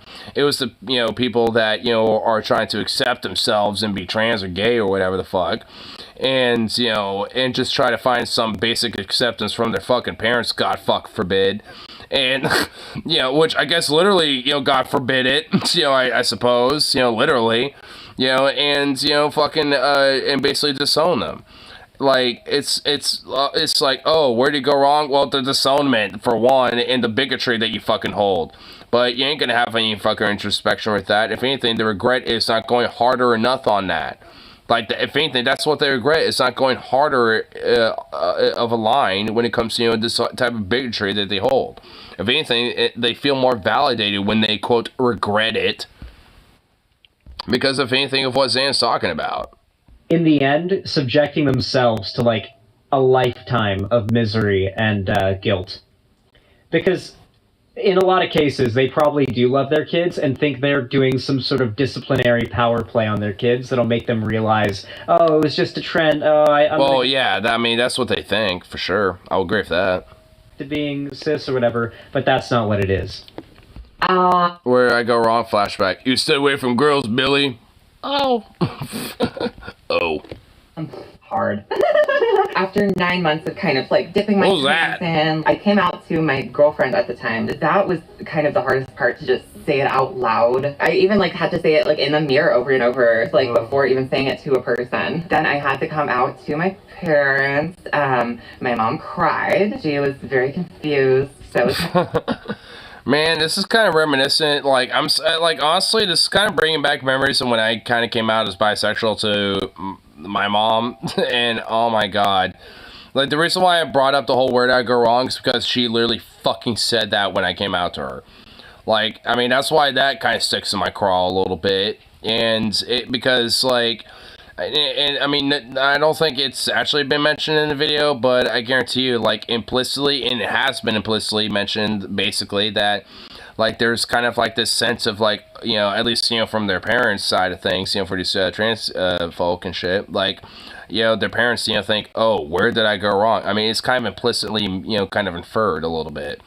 And it's like, because there's this whole, like, crying thing of, like, you know, guilt, you know, for, you know, on the parent side of things, like, because they feel guilty that they went wrong somewhere, you know, in upbringing and raising their kid because they, you know, devolved into a path that they think is bad. Like, I mean, and thus, they think, where did I go wrong? And my mom literally, like, cried, like, breaking down, like, where did I go wrong? Like, literally doing that. And it was also meant to guilt trip me into thinking, oh, I'm also, you know, wrong because I'm, you know, like somehow not being raised properly now or some shit. Like, it was meant to also guilt trip me too, which obviously didn't fucking do that at all. But still, it was like, I mean, it was meant to, you know, not just like guilt trip herself, but also me too. Like, I mean, it's kind of like a, you know, two-way street when they do this shit like that. They thought it was a trend. And it's like, you know, mental, emotional, you know, trauma and abuse, frankly. I mean, at least on a very subtle level. Kind of hopping onto, I think everyone thought I was like joking or something. Like, no one was really took me seriously. How do you think being trans has affected your life most? It's been an insane ride just because I'm simultaneously going viral while also trying to transition. And does it feel like the entire world is watching you as you go through these very personal, vulnerable experiences? Yes. Yeah, I never expected to be an influencer or content creator, and it is scary to be putting all of your most vulnerable parts of yourself online for people to just pick apart. But I do realize now that she has no idea what's coming. At least, so whenever she made this interview, I don't think the Bud Light thing happened yet when she did this. Yeah, I don't think she knew what was happening. Oh God, she did not know what was about to happen. Lord mercy. Oh my God, man. Oh, if only she knew. If only she got, like, the message from God to be like, hey, yo, heads up. Oh, man, dude. Hey, what's this? Kale was discovered in 21st century. I miss the 90s when bread was still good for, so good for you, and no one knew what kale was. Word porn. People knew what kale was, oh my god, okay. You know what, it is a terrible, okay, you know what, it's a boomer meme, oh my god, it was probably someone's grandma or some shit, because they were like, spinach, or some shit instead. They literally thought, like, kale's, like, some, like, millennial thing or some shit, because, like, spinach is, like, what I grew up with.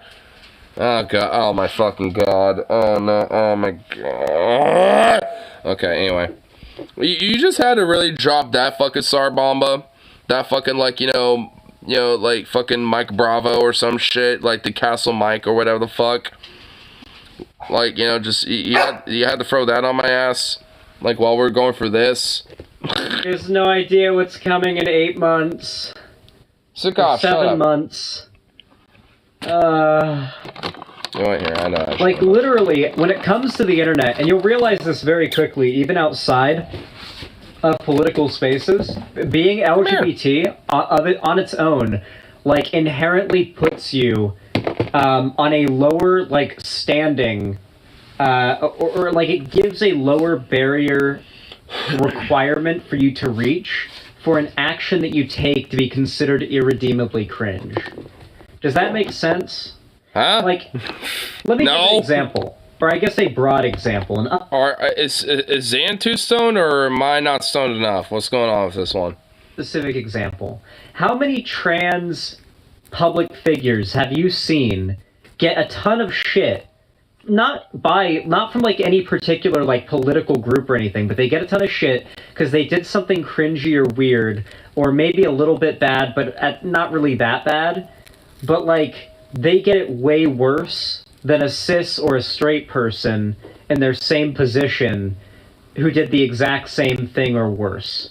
Okay, now that you said it that way, I feel like I actually understand it. And, I feel like this is actually kind of 50-50.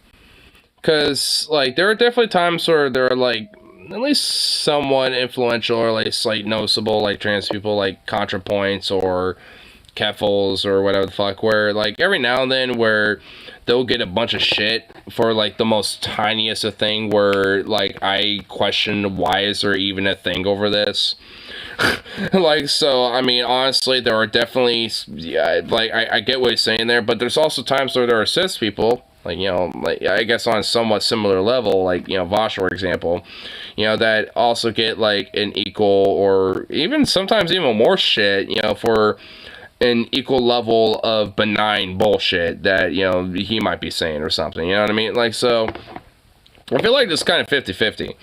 Like, I mean, but I guess it just kind of depends, I suppose. I don't know. Like, I mean, I get what he's saying, but I don't know if I absolutely agree. Maybe I'm a little neutral with it.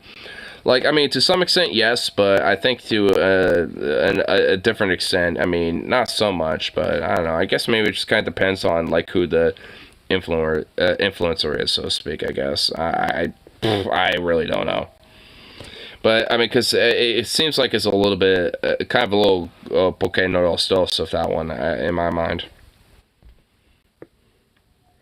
How many times can you, like, examples in your own experience can you remember this happening? Respect my trans homies, or I'm going to identify as a fucking problem. Who I know get a lot of shit, even from communities that aren't, like, conservative. True, I want that shirt. Their being LGBT set them at a lower... I unironically want that shirt. Just saying. Like, level than everybody else. Tank top. And they had to essentially do less to be considered irredeemably cringe or worth making fun of or worth disregarding the feelings of. I see it very often, right? Yeah, like Keffels. Like, a lot of the hate for Keffels initially started because she's trans, and... Of course, my commentary about this, of course happens, to be pretty much goddamn same as what Sam's saying, because of course catfalls is fucking mentioned. Responds to those people. And I mentioned her too. If her response to them is considered cringe, well, now she's cringe. And then if she responds to the accusations that she's cringe in a way that people don't. I mean, well, she's basically saying the exact same thing here. Let's just keep going with the clip. It's pretty much the same thing I just said. Okay, here we go. It would be so much worse. What I'm doing can help a lot of people. So I'm trying to have a good time. I had no idea how to become the woman that I wanted to be, and so that's what I'm trying to let people in on. Because there were so many times as a boy that I either lashed out or I did things kind of recklessly just because I was so unhappy with who I was. Okay, maybe it's just because of, like, you know, the interview that she happens to be in, but, you know, now I'm also, like, kind of looking at her. I mean, I'm not even gonna lie. I mean, she is cute. Now when I look at myself on camera or just even in the mirror, I'm like, oh yeah, that feels about right. I'm just trying to be happy. Like, babes, meteor could hit at any moment. And if I die a girl, that's a beautiful thing. Alright, you know, I will admit that it was actually not that bad. Fair enough. What is transitioning? Yeah, fair enough.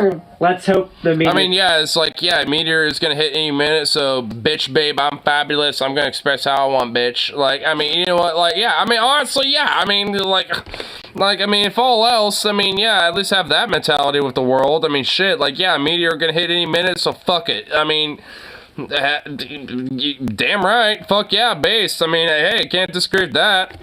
Hit before Hightail comes out, though, because I really need Hightail to come out. I need to play Hightail very badly before the world ends. What's Hightail? I don't know. Zan must be into it. I don't know what it is. Is it a furry game? Is Zan secretly a furry? Is that what's going on there? Or is there or am I just reading too much into that? On whether or not the world, like, the game's gonna come out in time before the world ends, okay? I need to play that shit before Republicans destroy the world. Happy Cinco de Siete. We all have to go through a psychiatric evaluation. A lot of us start HRT. That's like the first step. Some people just take blockers. Everyone wants to know about trans surgeries, and honestly, like, yes, a lot of trans people do get surgeries, but we do that to fit into societal norms. But you know, then you better hightail it out here.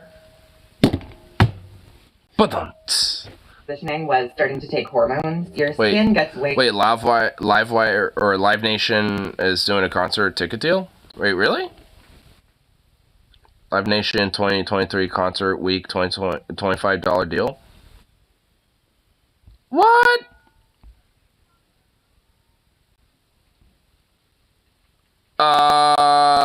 Y'all.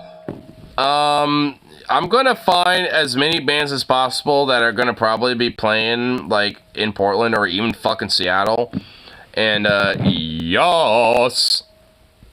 Doing that. I'm gonna take advantage of that. I'm gonna see if there's at least like one or two concerts I want to go to with that. Like, yas. A lot of body hair. Your back completely redistributes. Your hair gets softer. You just get... Oh, I have a question. Okay, is this true? Do trans women taking estrogen sometimes get shorter? I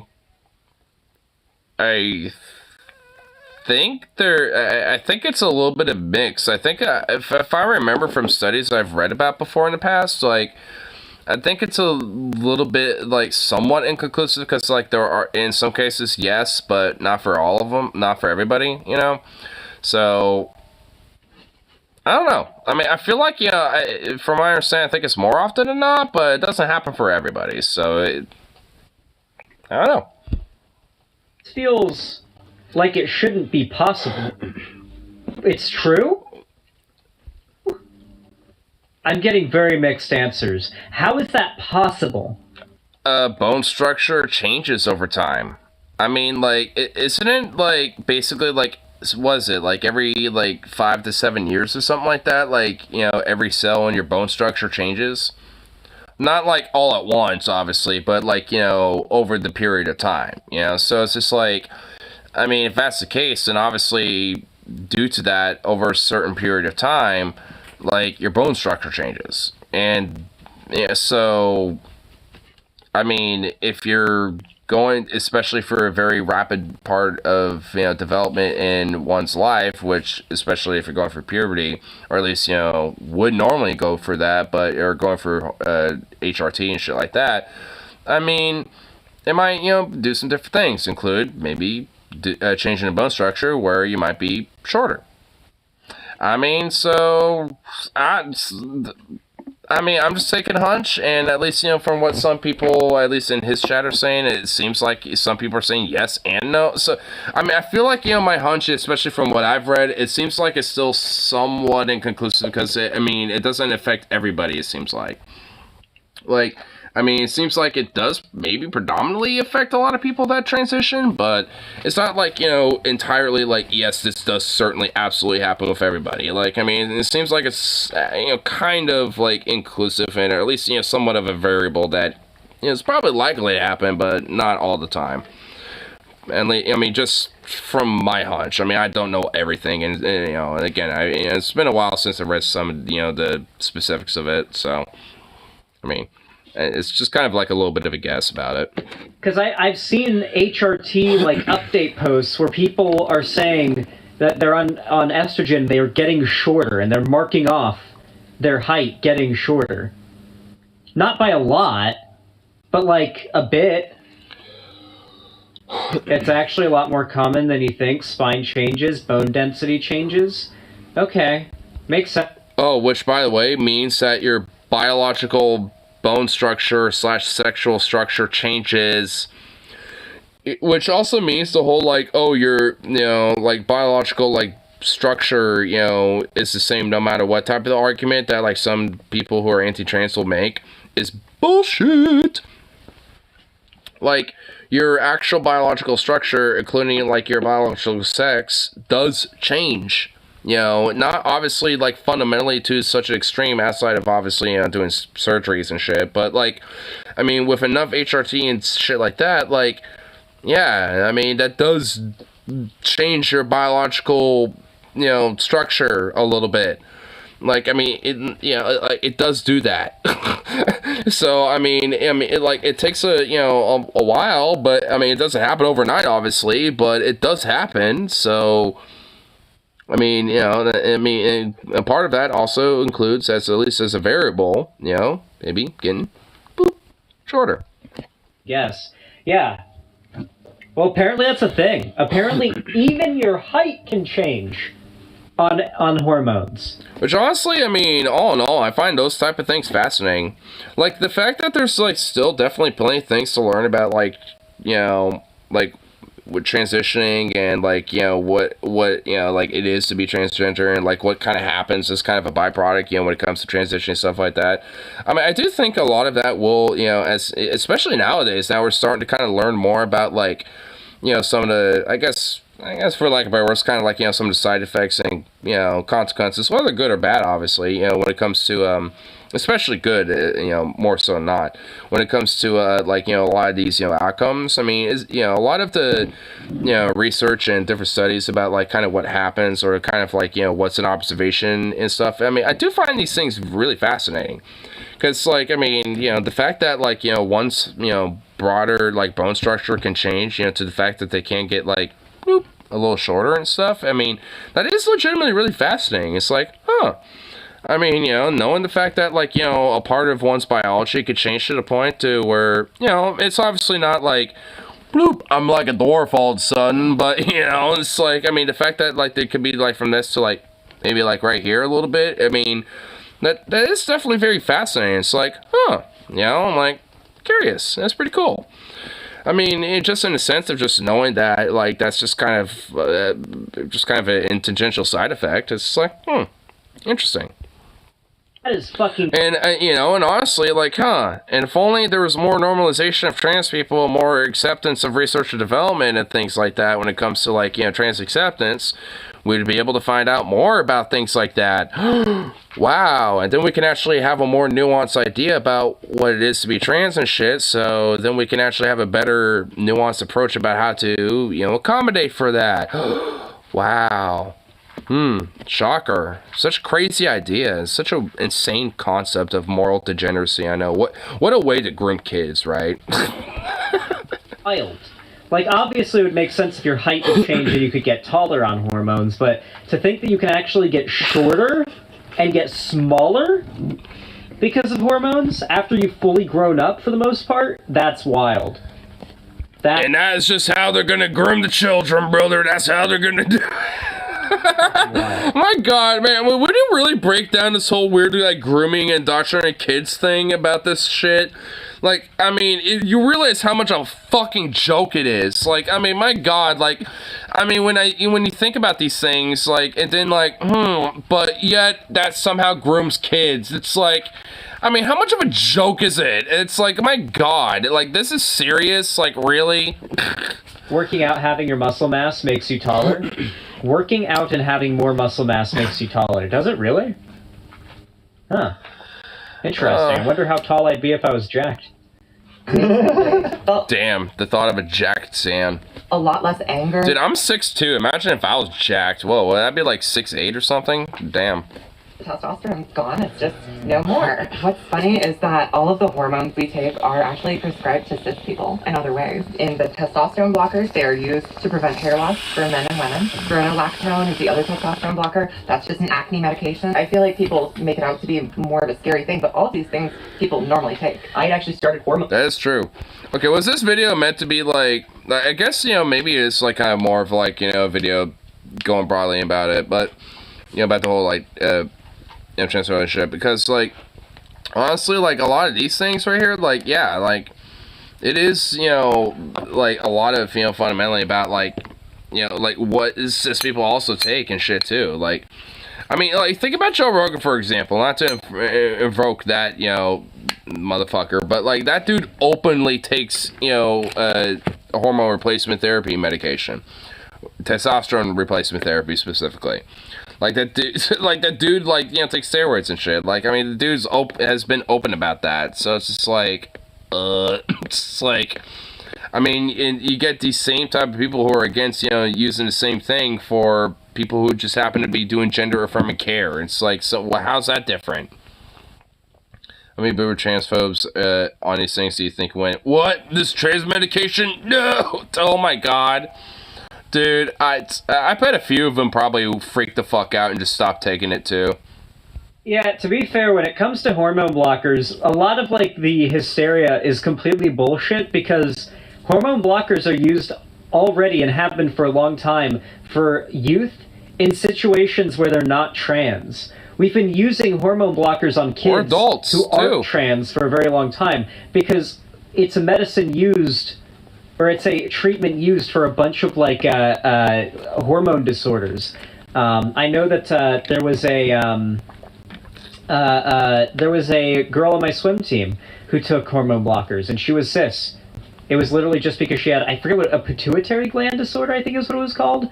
But yeah, like, there have been cis kids taking hormone blockers for a very long time that are not trans.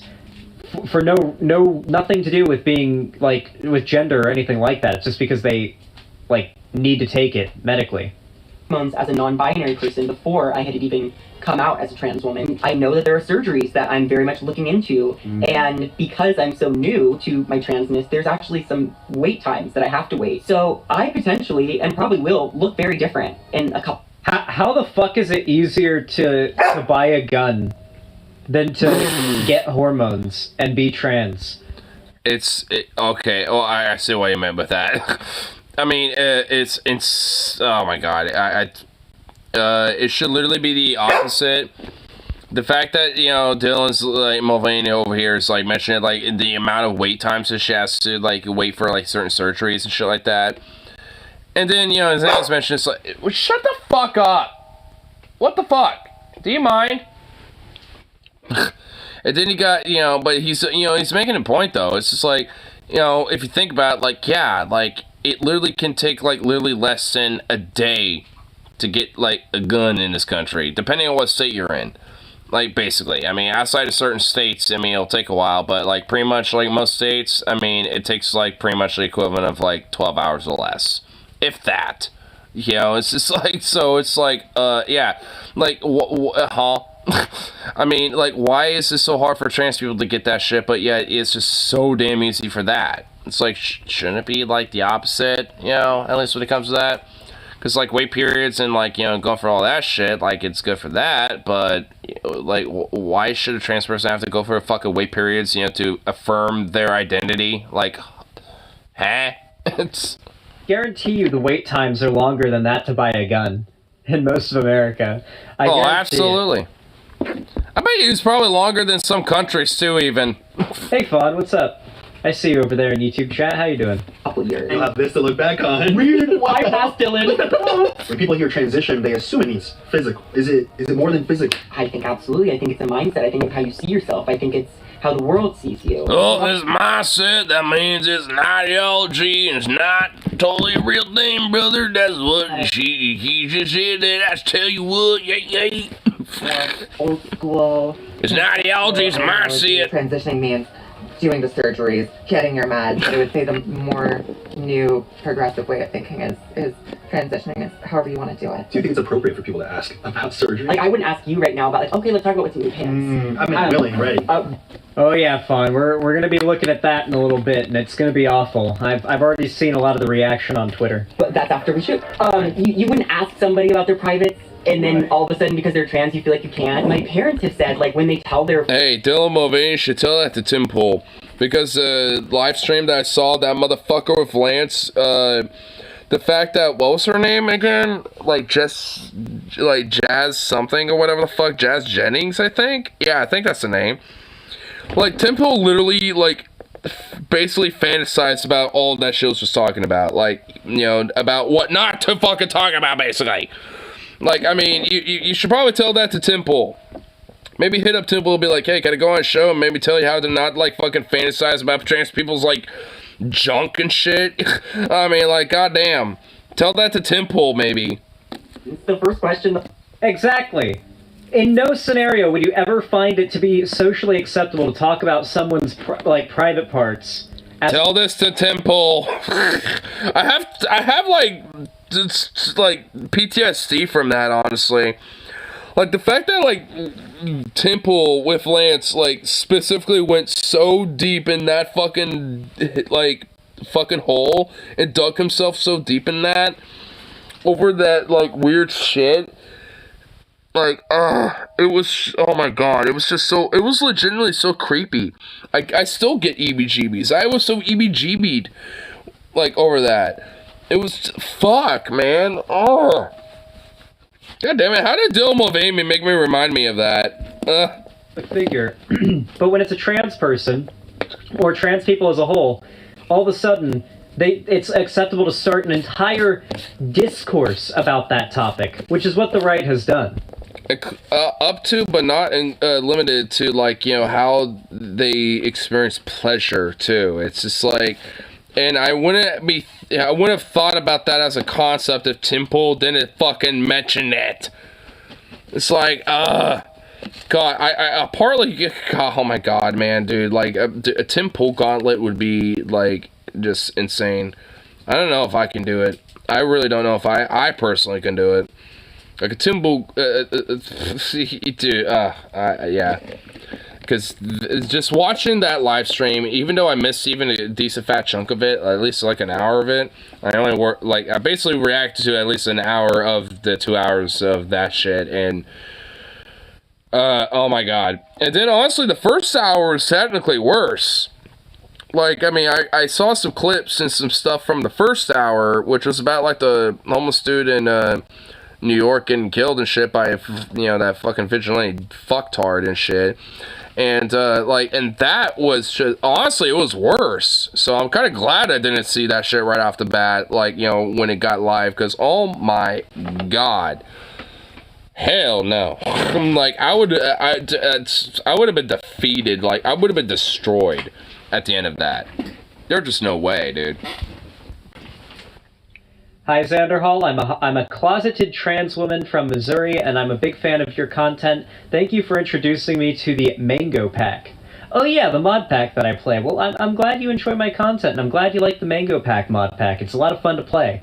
Well, and I hope that a trans person is able to come out and time, where it can be better, or at least in a state, that could be better. Hopefully, they're making contingency plans.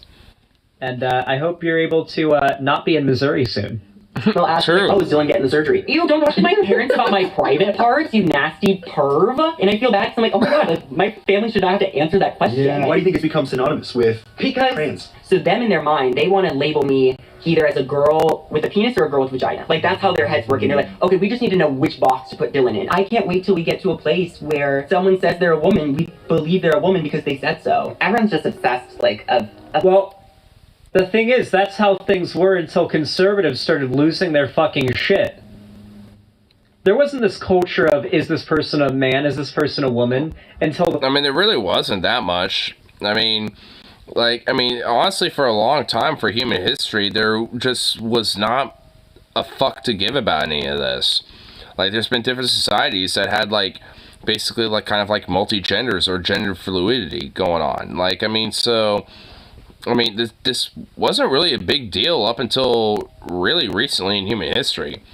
At least, around, like, the Victorian era onward, but even then, like, the whole broader concepts of, like, what was a man and woman then, it wasn't exactly necessarily the same as today. So, even then, not necessarily. It's more of, like, like a 20th, to 21st century fucking problem. Like, this kind of been an issue since at least, like, the 1900s, to today, and it's exceptionally becoming, like, a lot more harnessed especially since, like, the 60s, 70s, 80s onward. And even, obviously quintupled more so, now more than ever. So, losing their shit.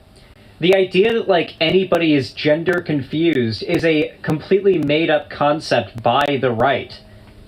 There's never been this, like, gender confusion concept that the right pushes among the left. It's always been a straw man of the left that the right has created. So it's so sad that, like, in this respect, society has kind of regressed in a way. There are instances from, like, back in the 1940s and 1930s where trans women are being referred to fairly flatteringly by mainstream media outlets in, like, the newspaper and whatnot. And it's not in a negative way, not to make fun of them, not to, like, degrade them or make them into a spectacle, just like a positive, like, completely non-politically charged article, like... I kind of know what he's talking about. There's obviously been trans people since humanity, but, like, at least when it comes to, more recent history, they've been around and been, different trans people that have been open about it in historical time, and there's been articles on shit, and at least in times past, it wasn't necessarily, like, this hardcore, like, gumption of, like, oh, you're this or that or whatever the fuck. Just because they never really knew what they were. They just saw who they were as an expression of who they expressed themselves as an identity and just went with that. And there's, a lot of different, trans folk and shit, whether they're a trans man or a trans woman and shit, that expressed themselves in that way, and most society didn't know or cared, basically up until they died. Once they died and did an autopsy and realized, they were not a man or they were not a woman, like, that's when suddenly they're like, what the hell? But when they were alive, they never gave one fuck, because that's not how they expressed themselves. Kind of things were pretty normal, even 100 years ago.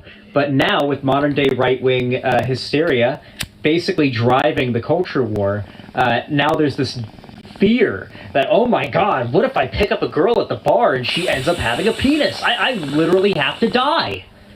Okay. Or she does. If it would really, like, if that made-up scenario would really be that upsetting for you, I guess you would have to die.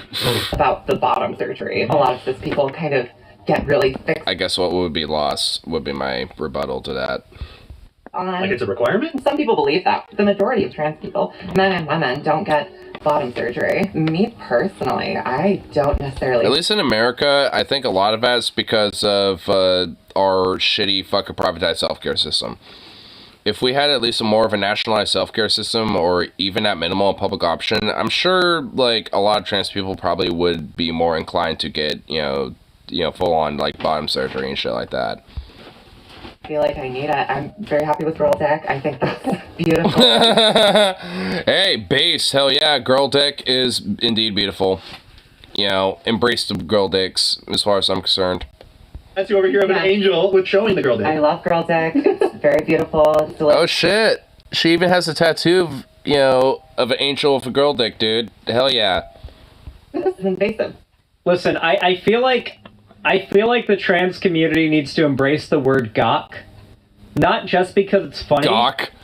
I mean, honestly, there's some elements about the LGBTQ, especially like the trans community, that kind of needs to embrace certain words, like she-male, or like,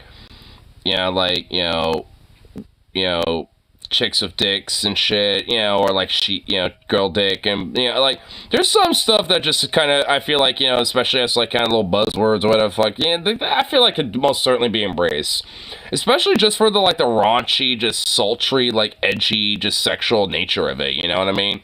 Like girl dick, it's just like that's just like sexual nature of just like and raunchy as fuck. It's like yeah.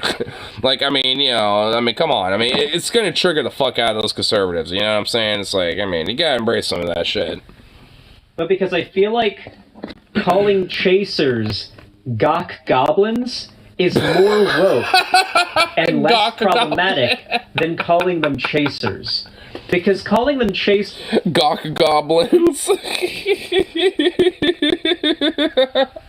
Oh my god. Alright, yep. Alright, trademark it. I love it. Implies you're just dropping the T slur off the beginning. Like the origin of that term is T slur chaser, is where that comes from. So you're literally just implying the T slur there. But if you call them gawk goblins, we're talking a completely new etymologically made up word here, okay? And it's funnier too. And it's honestly a little bit more insulting. Hey, I got more of a laugh out of it, so I guess it ain't wrong.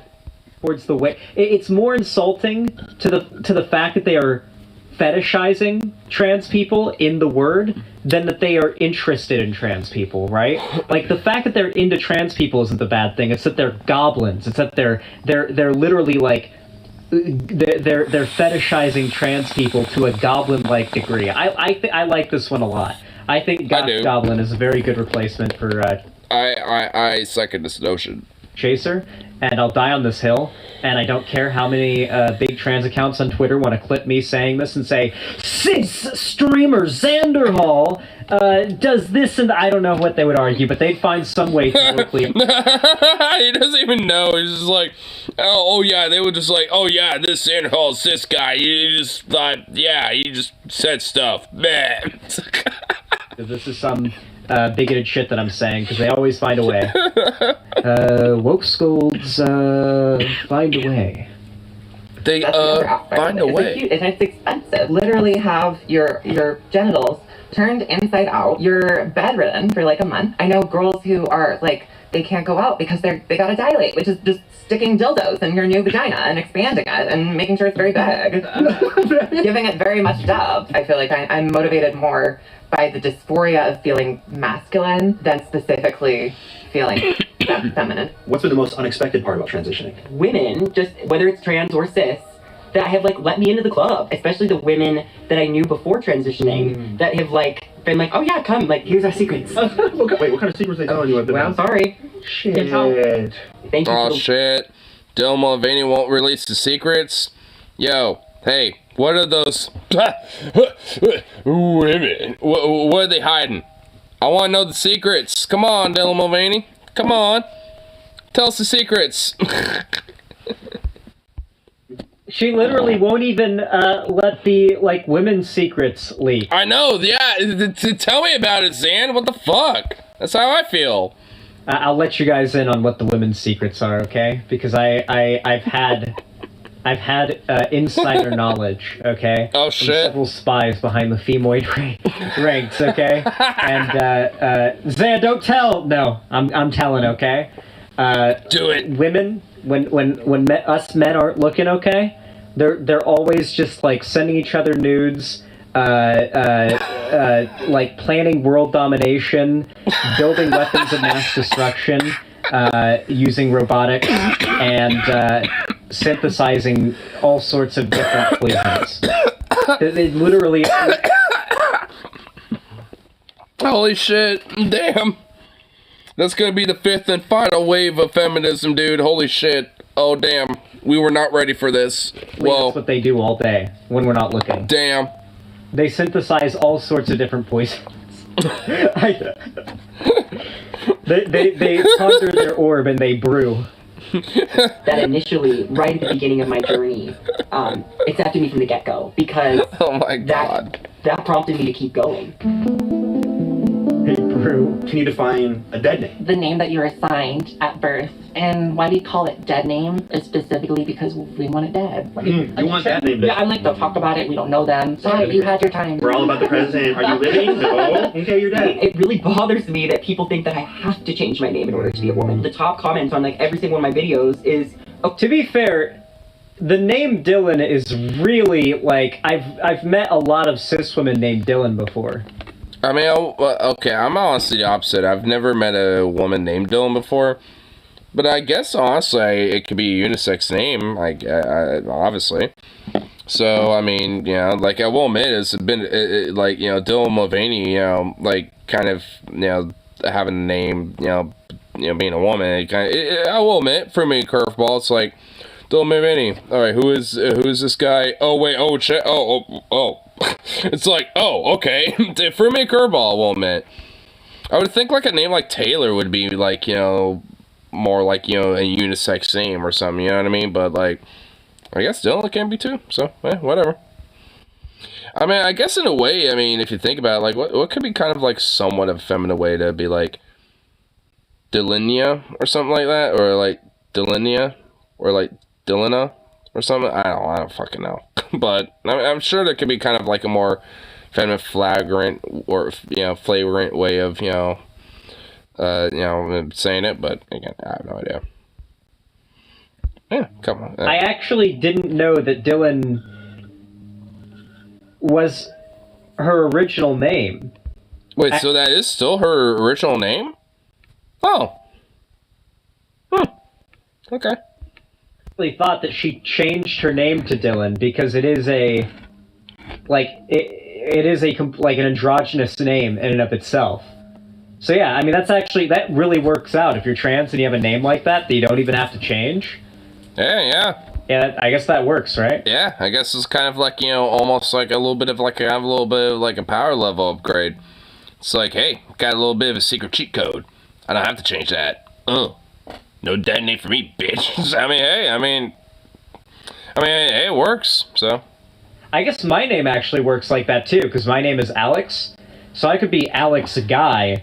I know girls, and I know women who have been named Alex, so that definitely is androgynous for sure.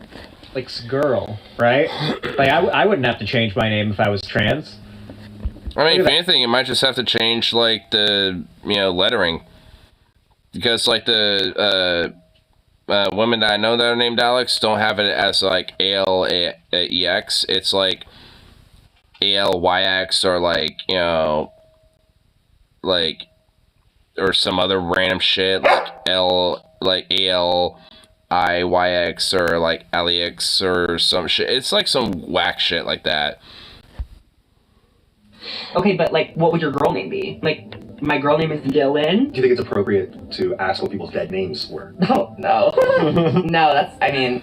Oh my god, you guys have no idea how upset I was when I found out. I was so happy when I found out they were adding a new basic default skin to Minecraft named Alex. I lost my fucking mind. You guys have no idea how excited I was. And then I found out the name, like the Alex skin was a girl, and I was like, I mean, I guess it's still kind of a dub that my name is canon in Minecraft now, but like, fuck, I was hoping it was gonna be like a new like a new overhauled default skin that was gonna like kind of overshadow Steve now, but it ended up being just a you know, female counterpart to Steve. Alex is giving she, they. I forgot my trans friend even had a dead name, lol. I mean, to be fair, like, when you know a trans person for, like, any decent length of time, it really isn't, like, if you knew, like, somebody for a long time, and then they come out as trans, change their name, change their pronouns and stuff. At least in my experience, it is not hard to get used to that. I've had quite. I mean, it really isn't. I mean, honestly, like when it comes to like the whole dead name thing, it should never really matter in the first place. I mean, I don't really necessarily think it inherently is a,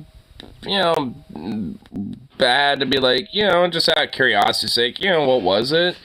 But, I mean, if you just, like, randomly go up to a trans person and just, like, hey, what was your dead name? Like, that's obviously just kind of like, what the fuck? I mean, but, like, if you are friends with a trans person, just out of curiosity's sake, you're just like, I'm just kind of curious and ask. I mean, I don't necessarily think that is, wrong. But if they're like, I don't want to tell you, I don't want to bring it up, then, like, don't go farther than that. Just respect that and be like, okay, fine. Just leave it at that, Like, I mean, I don't necessarily think it's inherently wrong to totally ask the question, but, I mean, I think you have to have, like, a legit friendship and a rapport with someone who would be trans for that to even truly really be acceptable. I don't think you could just, like, hang out with someone at the bar who's trans or some shit like that and just ask that. Like, you just, yeah, don't do that. That's not a good idea. Just don't. Like, know that person for, like, a while and be really good friends with them and, just kind of preface, like, just curiosity's sake. And if they don't want to tell you, then just don't pressure it. Just leave them alone about it. Because it's not a big deal. I mean, because I'm kind of a dude who can kind of be curious about shit, a lot of ways. I'm a curious bee, for sure. I'm curious bee, indeed. And honestly, there's definitely kind of levels, like, oh, a person has a dead name. I mean, there's kind of a level of curiosity. I'm like, I wonder what it was. But I'm not going to go out of my way to try to figure that out, unless that person, has, decided to come out with, saying something about it. Like, because it should never be seen as a big deal. And also, yeah, it's not exactly something you should just be, like, asking, so to speak. Realize. I mean, I just think, given very certain circumstances, I don't necessarily think it's, like, the worst thing to ask, but just never, like, try to continuously infer on it, because, obviously, it's a sensitive topic. I mean, you don't want to, like, try to be pushing something that's obviously, sensitive to somebody. And it's after, like, years of being friends with them, and it's, like, not that hard to, adjust to that. It really isn't that hard. Conservatives talk it up like it is, but it's not difficult. It really ain't. Basically, no. How many times can you say no in 6 seconds? No. Okay, why are they doing that weird anime, like, yeah, like, okay, alright, that's, like, the second time I heard that in this video, and, it's really, that, like, I mean, maybe it's, like, because I'm starting to get some of the proto-beginnings of that Weeaboo gauntlet that Deep Fat Fried is going to do, and they're starting to, like, tap into that to kind of, like, prep themselves, and fuck, it's really reminiscent of that. I didn't like that. I really don't like that, because I don't think that's how she laughs. I don't think she literally laughs like some anime Weeaboo girl. I refuse to believe that. That is purposely edited in. Now, how important are pronouns to you? It's one of those things that people, I don't want to say they should start respecting, but they need to start respecting it, because if someone says that their pronouns are she, her, hers, that's not for debate, right? Like, it just is. That's how they identify, period. I'm a she, her girl. I mean, honestly, that's kind of how it always was up until recently, because of these right-wing chucklefucks who want to freak the fuck out over literally every goddamn thing under the sun that is quote-unquote woke, including pronouns. Being called any other pronoun. If anyone calls me he, that's like literally the worst thing. It's less of like me lashing out on whoever said it and more of like, oh, well, what is not feminine? Am I not being passable enough? For all those people that really are well-meaning, but they're just so nervous about what might happen if I accidentally... I mean, honestly, like, when it comes to her, aside the fact that she, I guess, has, like, more muscular features, like, she just seems like a more muscular woman. Which I've seen women who look pretty thick and muscular like her. Like, actually, she is pretty reminiscent of one that I know, Flora Jansen, who's the singer of Nightwish. Like, she's actually pretty much just as thick as about she is when it comes to, like, muscle structure, basically. Like, pretty fit, but not, like, athletically fit, but, you can tell they got the structure, basically, of, like, being fairly bulky and masculine, so to speak. At least, especially for a feminine, for someone who's woman and feminine and shit, right? So, like, I mean, it's for anyone to be like, oh, you're just like a masculine he, him, or whatever the fuck. It's like, I mean, I would just like literally like show them any cis woman that literally pretty much looks goddamn identical to her, because there really isn't much of a fucking difference. Those people that really are well-meaning, but they're just so nervous about what might happen if I accidentally offend this person. If they accidentally misgender, is that something that's immediately offensive to you? That's the best thing you can do. I highly encourage people to ask people's pronouns. If you don't know and you're like really unsure, it's okay to ask. My best advice to just any, like, you don't even need to, though. Oh my god, like, oh wow, like someone who's a lefty progressive trans person who, at least I'm assuming at least lefty progressive type, like, I mean, yeah, someone who happens to be like trans, and like, this is something that conservatives will do. It's like, oh, if you misgender, they're gonna get immediately woke, scoldy, and offended. Like, I mean, they're like, she's just saying, like, right off the bat, like, yeah, I mean, if you're not sure, it's okay to ask. Like, we're not gonna bite or some shit. And it's also kind of inferring, like, if you happen to, like, maybe talk with them and you haven't established that quite yet, and you're not, and you still aren't sure, and you accidentally misgender, like, that kind of infers, in a sense, that, like, they're not going to be offended either. They're just going to, kind of correct you and just let you know, and it didn't establish it, because of that. And, and basically just let you know, they're like, hey, that's not what the pronouns were. Just saying. Because this happened to me once, and honestly, I thought it was a really fun little learning experience, and it did not change my opinion whatsoever with who they were. But, and, like, if anything, I thought it was actually, legit, really cool, kind of like eye-opening experience a little bit, to be like, oh, okay. It's like, this is actually a good opportunity to kind of, like, understand more about this, and, like, talk with someone who is, a non-binary trans person, and, who goes by they, them. Like, this will be a good opportunity to kind of, like, learn more about this, and it was really good. It was honestly a great time, and, got a kick with hanging out from him. So, I mean, that's all it, like, fuck it takes. I mean, and honestly, I mean, because, as long as you can at least, at minimal, just, like, basically just respect someone for who they are as a human being and shit, even if there's, like, an unintentional accidental misgendering or some shit, that, like, no one's gonna fucking bite you. No one's going to lash out and stab you in the gut. Like, I mean, you're gonna be fine. I mean, like, they're just gonna be, like, some mild correction and be like, hey, here's what my pronouns are, and just go from there. I mean, just respect that and you're all Gucci. I mean, there ain't no issue with that. Completely honest. Like, in my experience, if you just default to they, them, when you really don't know, or just use their name, usually the pronouns will be brought up fairly quickly. At least in lefty spaces. I just default to, like, they, them, or just use the person's name until pronouns are... And that's also a good assessment, too. Because sometimes it can feel... Alright, I'm not saying it should be taken this way, but I can imagine that for some people, asking their pronouns can kind of feel a little bit insulting, particularly if they put, like, effort into trying to present a certain way so that people will assume they're like, pronouns, right? And so I feel like that, like, asking even can be a little bit So, like, hearing it after a little bit of conversation might be better, because, just asking can, be an like, it could have some implications. I mean, yeah, I mean, if anything, Zane is kind of mentioning, like, what I was kind of talking about. Like, at least doing a they, them, or, if there's, like, a kind of a unintentional misgendering, obviously not by any ill will, just kind of an unintentional, like, thing, whatever, then, I mean, it's not like a situation where, someone's going to be overtly offended. It just means that opens, that person to establish, what the pronouns are without necessarily having to, like, feel like, in a sense, potentially being insulted because, like, hey, I'm trying to pass, as, like, a she, her, as a trans woman, but you think I'm a he, him, or they, them, or something. So, I mean, it's like, if you're asking, the question, it kind of infers a little bit of, like, what? Like, really? But if there's just kind of, like, oh, this person, like, they are, pretty, dope or some shit, it's like, oh, she, her, or some shit, then it's not really, in a sense, as bad, so to speak. I mean, I kind of get what he's saying with it.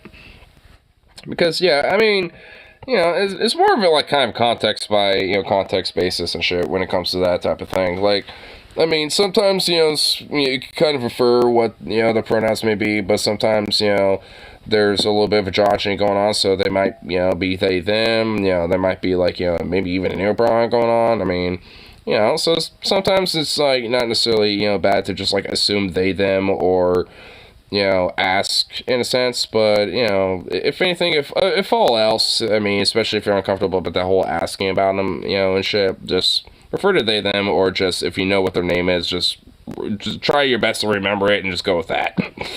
And I'm someone who is horrible for remembering names, so I always refer to they, them so much and shit, because, like, oh my god, I'm not good at names.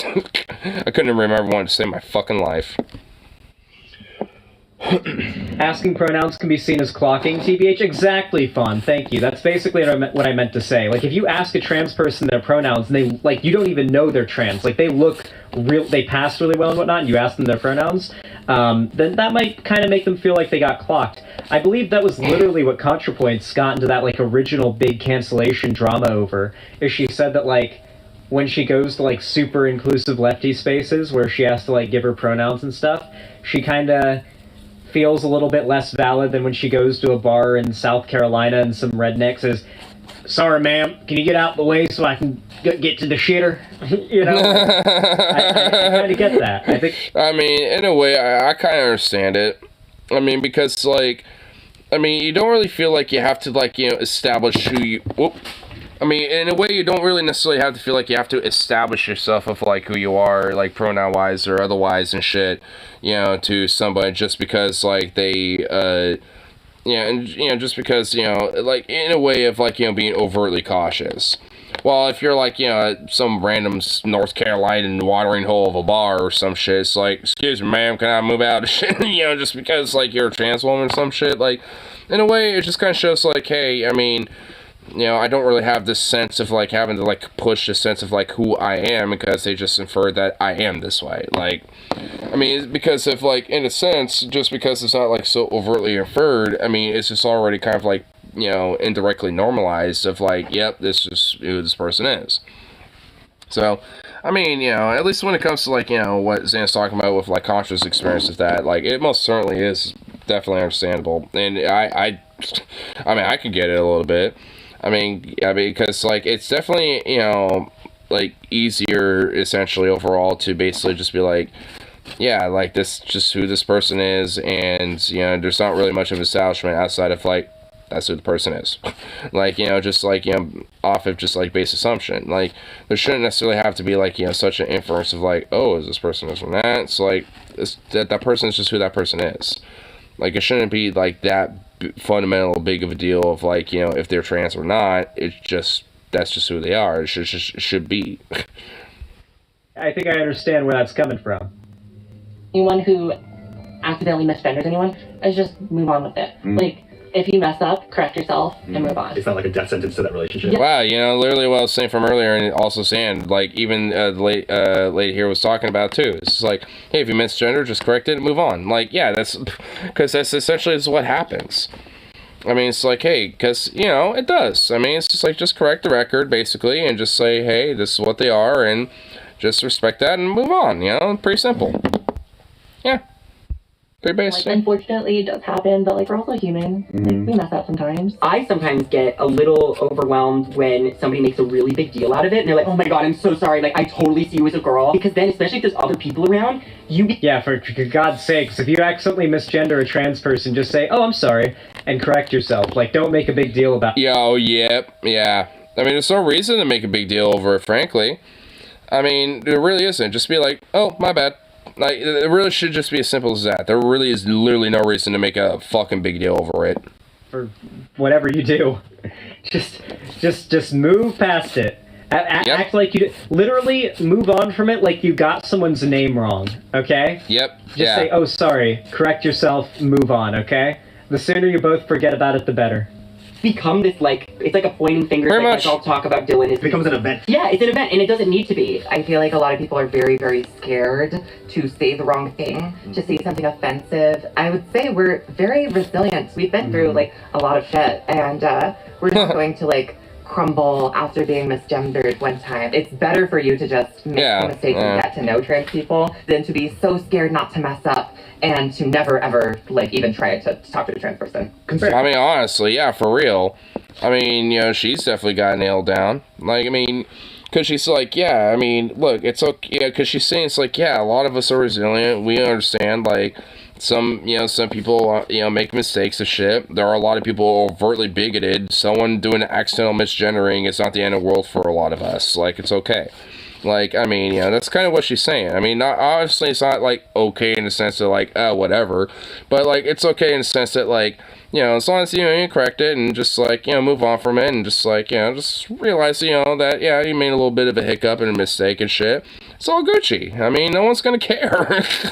I mean, it's kind of like, the fundamentals, like, what a lot of, like, what a lot of they are, saying, but also from my experience, from what I've, seen of, with the trans people and, non-binary people I've talked with. I mean, it's pretty much the same type of shit. Like, cause it, like, all you have to do is just go out and talk with them, experience them, and if you make a little hiccup here and there, they're, more than fine to just simply say, oh, hey, here's, like, how to correct yourself with that a little bit. And it's not, like, that big of a deal. Like, unless you make it a big deal, it ain't a big deal. Like, that's essentially it, There are so many ideas about what the label trans means. How important do you think identity labels are? I mean, I wish that they weren't so important. At least the label of being a trans woman is helpful to me because I mean, I agree with you on that. I wish it wasn't so important, but think the fucking weird Christian far-right, more puritanistic fucking freaks, that want to make it so goddamn, like, like, important because of how irreprehensible it is or whatever the fuck. Happiness and euphoria through that, but I think labels really, what they do is they separate us. Our soul's gendered. I don't necessarily think so. I think there's something more to it than gender. I think it would be a disservice to try to blanket statement someone. Dylan Mulvaney is more of a Christian, like an actual legit Christian. I mean, like, I guess, despite her more Christian perspective about it, I mean, actually what she is saying is somewhat based. It's just like, I mean, like, labels, shouldn't what make you who you are, like, I guess what she's saying is, like, your soul, so to speak, like, who you are fundamentally as an identity, like, that in itself is, like, your gender. Like, it really shouldn't matter, like, if you're trans or this or that or whatever the fuck, like, it's just you. I mean, that's kind of what she's saying with it. Like, I mean, she understands, obviously, why the labels exist and everything, but she just, is advocating, an idea in, obviously, a world where they don't really have the same, like, weight, so to speak, that they have, because they really necessarily shouldn't have to. Like, the idea of being gay, trans, non-binary, etc. What is your deal, bro? Why are you doing this off and on? But, like, all these different, ideas and shit, or, broadly, just these different identities and labels, like, they really shouldn't have to necessarily matter. They should just be, like, who people are. It's like, oh, gay? Okay. You're non-binary? Oh, you're non-binary. Oh, you're trans or trans? Like, okay. I mean, like, it just should be. Like, it shouldn't just have to be, like, such a strong, poignant thing, but I wonder who's making it such a big problem, though. By, like, the spirit of... Definitely not the progressive lefties, who are consistently, advocating the normalcy of, these people and shit, so it's not such a big deal, for them to be around and for their label to, exist and shit. Definitely, definitely them, 100%. Christianity and Jesus as well, than the vast majority of the conservative Christian evangelical pundits attacking her. Pretty much all of them. Like, I've literally heard Dylan Mulvaney speak, like, about herself maybe 4 times. And 2 of those 4 times she's brought up, like, God, the soul, and her Christian, like faith. I'm pretty sure she's a Christian. It must be so crazy for her to, like, watch as these people claiming to, like, love Jesus or whatever attack her, literally disregarding the teachings of Jesus Christ. As a matter of fact, a good example of this was... I mean, like, it really shouldn't have to be, but, I mean, it probably is, sadly. Because, I mean, I find at least, you know, a lot more of like libertarian theologians or like progressive Christian types and shit, like, I mean, who pretty much, you know, believe in the same Bible as, you know, these far-right Christian fascist types and shit. It's like, I mean, isn't it just kind of like, you know, a direct refutation of the idea that, like, you know, Christians don't cherry-pick the Bible or some shit? Because evidently there is, because how do you know, to interpretate things so differently? Like, you know, Christian fascists interpret the Bible one way, Christian progressive types, you know, interpret it another way, so, how's that work? Like, I mean, you're all reading the same thing, you all read the same Bible, read the same verses, the whole shebang, right? So, like, it's like, I mean, really? Like, how much, like, I mean, it just gets kind of ridiculous, so at least when it comes to the religious aspect of it. I think this is a good place to actually end things off. There will, of course, be a link pinned down below for you to see the rest of that interview, which I highly recommend you guys go and watch, from Anthony Padilla.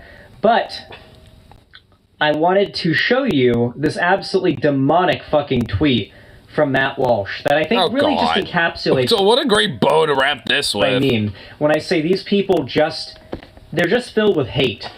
It's literally nothing but pure, burning hatred. I mean, who would have thought? Found it. So, Matt Walsh tweeted this out. The answer to his question is yes, and this is the question. Do you think Jesus would treat the trans movement with the same amount of hate that you do? And he says yes. Oh, yeah, Jesus, who literally is about, like, spreading love and, you know, loving your neighbor and not hating your fellow man and shit. That Jesus? Or are you talking about a different Jesus? I'm like, oh my god. What a hack. To be clear, these people, they hate trans people. And they're demons. And they will absolutely weaponize their claim. They're anti-trans demons is what they are. That they're like, they love Jesus and, you know, they care about Jesus's words and all that in order to justify their hatred. Also, my favorite thing is, like, Matt Walsh's whole thing is calling trans people, like, weird pedophile groomers or whatever, but is like, his like, brand is the Sweet Baby Gang. It's super weird. I every time I have to talk about it, I cringe to my core. But he calls his fans the Sweet Baby Gang. And his logo for the Sweet Baby Gang is a picture of, like, his face, like, photoshopped on a baby. And you can see he's got some fan art of the Sweet Baby Gang logo there, where it's his head on, like, the Nirvana album, Baby. I think it's Nirvana.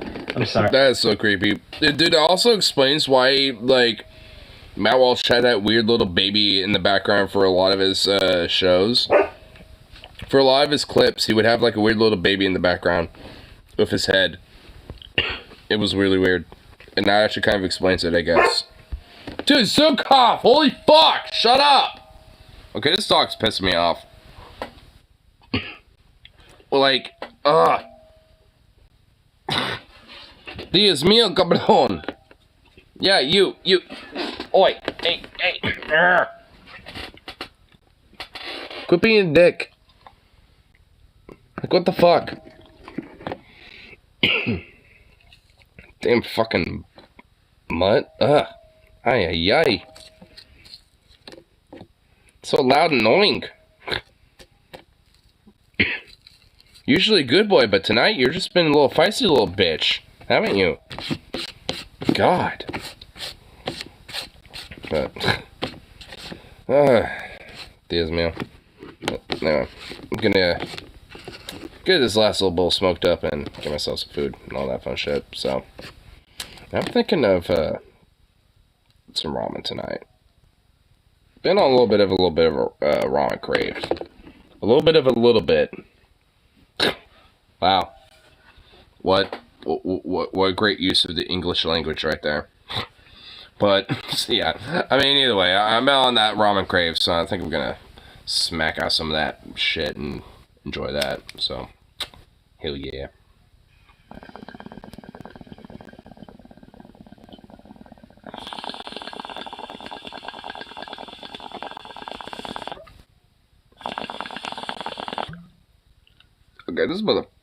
Okay, this Dow's tab needs to get cleaned out.